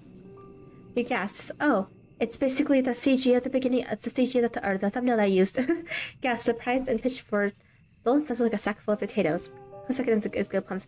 Oh yeah, I just saw plums. My parents bought plums recently. I can't wait to have them. Run to the ground with a crack, one which make you cry out in pain. Ouch! It's generally hard to find good ones. It is. You're right. It's like most of them are sour. Your tears begin to beat on your eyes, but unsalty tears which you cannot steamy. Not as resolute as a gravedigger, nor as carefree as a princess. You live underwater like the mermaid, then nobody at the very least would be able to tell you that you're crying. You do not, and I can. Believe me, I can. Your arms ache dreadfully, but at least you can still feel it. Your poor feet mineral has gone quite numb. So, is the narrator the person that was chasing us? And they're so disgustingly sour. Yeah, when they are sour, they're super sour. Believe me, I can. Your arms ache dreadfully, but at least you can still feel it. Your poor feet, meanwhile, have gone numb. You would try to stand had you energy, but you know as you sit there dazed that this will be a futile effort. You cannot stand any longer. It hurts too much. You really have been through a lot tonight, haven't you? I fear I have not been very kind to you.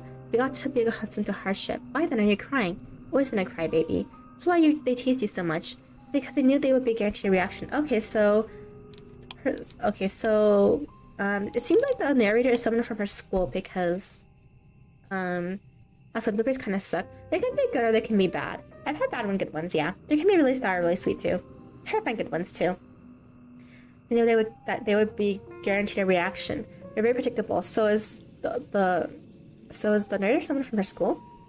Even now, after trying to borrow my power for your purposes, you're not at all. Oh, or maybe it's the book that they're talking about. She went to the library and she saw a student and found a special book.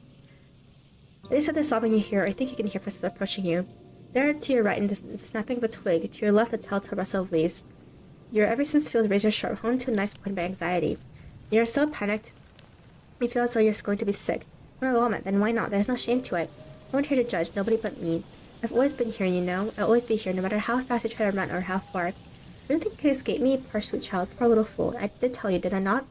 A contract with a butcher's binding. Oh yeah, I forgot. They said she made a contract a long time ago. But they said in the very beginning she made a contract with someone. I totally forgot. I feel the distance between the both of us could ever sever it.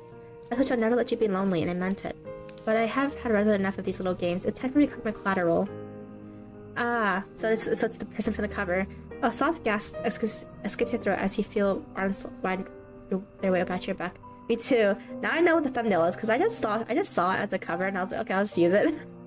I did not know what it was for. Naturally, you know whose arms they are. They are mine. I'm watching you all night. This is the first time I have reached out to you. Yeah, because I was when the teacher that thumbnails would appear. Which all night, but this is the first time I have reached out to you in so direct a manner. Don't expect me to be so forward. You can hear your heart floating in your chest. It is beating very quickly like a start of rabbits. Your breaths are short and sharp. It's a cold night, and as though I'm holding you, you're still shaking. I wish you would not tremble so. Everyone fears the unknown, but we're not strangers. I've spoken before, have we not, when you first called me forth from the ether using the book you found in the library? You're desperate enough then to turn to the occult for help. You pleaded with me to use my magic for your behalf. You begged me. You implored me and entreated you, and you wailed and you whined. And though I had some reservations, you forced my hand. With no choice, not in the face of desperation. You don't want to be lonely anymore. You want to have a friend, somebody who will always be there for you no matter what. You wanted someone to love you. Is that not what you demanded of me? Is that not what I have given you? I think I'm wicked. But I think you are being awfully cruel yourself to run from me after I made all your wishes come true. I didn't think you'd know about punishing you for running away from me. I'm not poking out your eyes so that you might never see anyone other than me. Jesus! She's not even that. The narrator also sucks too. Cutting off your long, lovely hair, but nobody might ever think you beautiful but me. While breaking your legs such would never escape from me. She's whining just like me for exactly, right? To all these intriguing ideas over my mind, but I'm a merciful witch. Though you hurt me, I did not wish to hurt you. You asked after all that I love you, and that is what I did. I have drowned you in my love. I have buried you beneath my love. I soiled you with my love. You have always been a sad lonely girl, have been starved for affection. Nobody has ever cared for you. Your life has been a barren, empty wasteland, one devoid of any fonder feelings. So I had to drown you, you see? That's why I had to bury you. It is why I had to swallow you. Oh, so it's like she put in a world where it was like she's showing her love in a messed up way, so she turned back to her. That is so messed up! And I was doing you a favor. I was doing it all for you. And I said you're very lucky. Do you know what? There are people in this world who had the privilege of being loved to bring insanity quite as many times in one night. People in this world can claim to have been loved by a witch. Yeah, so she put her through the story so she can experience like a fate worse than death, so that she'll come to the witch. Oh my gosh, this witch is so manipulative. Oh my gosh, and she sucks too. Everyone sucks. Are we good? I need to refresh chat. Hello, are you back? Hello? Hello?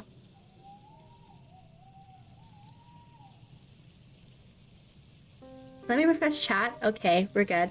We're back, right? We're back. Hello? Okay, we're back. Right, we're getting good. God, just do that. Oh. We still back. Yes. I shall love you. Yes, okay, we're back. Yes, okay. I shall love you endlessly. You'll never be lonely again. Yay! We finished the game. It's so lonely here. Oh, the sad ending.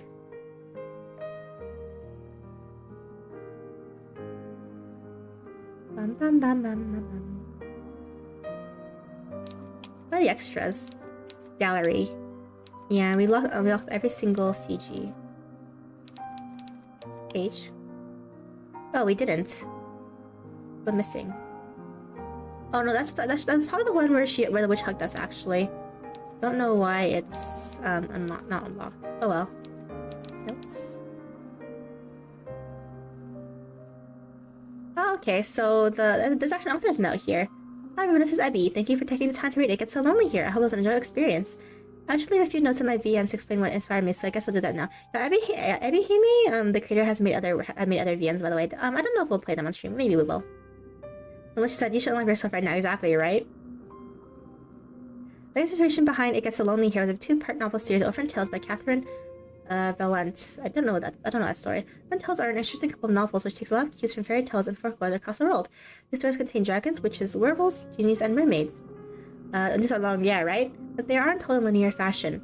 The Orphan's Tale itself is, okay.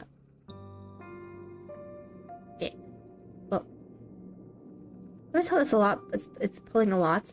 In terms of structure, from 1001 Nights, the story is broken up into a lot of smaller bite-sized stories which are set in a framing narrative. Bite-sized stories seem unrelated at first, but they eventually converge by the end of the second novel. But the framing narrative itself is steeped in much more magic than the story's narrative where they're spinning, okay? It's very interesting. I'll do a cottage for show one day and maybe, who knows?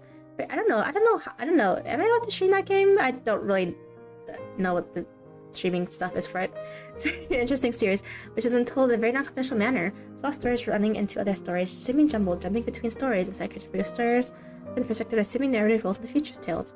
Narrative can be a bit difficult to keep track of in the beginning because it hops around a lot between a lot of different characters, while marking upon fanciful adventures of their own. But seeing all of these, yeah, the reason why I streamed this one because they said it was okay too. So like in their on the game page and stuff. So mostly not read a book. And most of the novels do get copyright claimed, I think, or either the company chooses to ignore it, but it depends on which ones. Mostly I've not read a book like this before. I took a lot of well-known fairy tales. Okay, well, something similar. Okay. I thought it would be fun to kind of story of my own, because I'm a different fairy tale, from figuring narrative. Then I had it about 2 years, 3 years by the time I cartridges I was solving it. So the 2020 Yandere game jam. Oh, okay, so now we know where it came from. So to revisit this idea, so a bit of brainstorming. If you didn't know, Itch.io has something called game jams where basically they'll have a theme and then it usually takes place like a month. Yeah, basically like, and then the people have a month to make a game. So that's the reason why they're also I said people do not care at all. Maybe considering, yeah, but I don't know. I don't really know how the rights of the game work. That's the reason why. They're brainstorming, jotting down running concepts for a while. Could work, and that's why I wanted to write. I gotta start with a fairy tale vibe. Have you spare ideas? One thing which feels essential enough to carry a whole narrative. It's torn between writing the princess story or the gravedigger story. Similar narratives. I like both of them conceptually, but they seem a bit too simple. Okay. Let's see. Let's see. First is the princess story. At some point, make a longer Yuri VN with some appearance someday, maybe. Someone else has thought make up numbers project.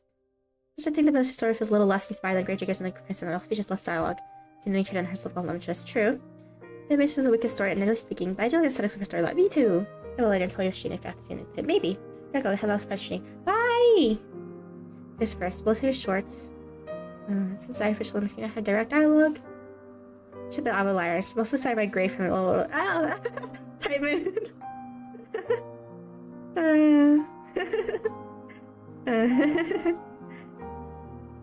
Cute. It should have reminded me of Grey. I was gonna say that should remind me of Grey, actually. The Princess by Abby Howard, which novel had a presentation I enjoyed a lot. Oh, see, The Princess is also an upcoming visual novel. It's coming up soon. I think it's releasing this month, I think, or next month. Please, say The Princess. I did want to play that game as well. It's like in a pencil sketchbook story-like style, and basically this knight has to slay the princess, basically. And I'll just leave it there because it gets spoiled otherwise. I did the sheet for it. I did play a demo for it off stream when it first came out. Let's face it, not only like 50 shoots. I know it's based or Tsukihime. There's a lot of 10 playing streams too. I don't know if I can shoot Tsukihime though. I don't know how that would work. So yeah, okay, let's go to the chat screen. Bum bum bum. Yay, that was a good game. Okay, let me just turn on the music. Yeah, so tomorrow will be another horror game. So yeah, which game? It's called Slay the Princess. It's only the demo is out right now, which I did play. Basically, long story short, you're a knight who has to slay the princess. It's like a sketchy pencil-like style. It's pretty cool. Look at one of the princess locked in the house. Yeah.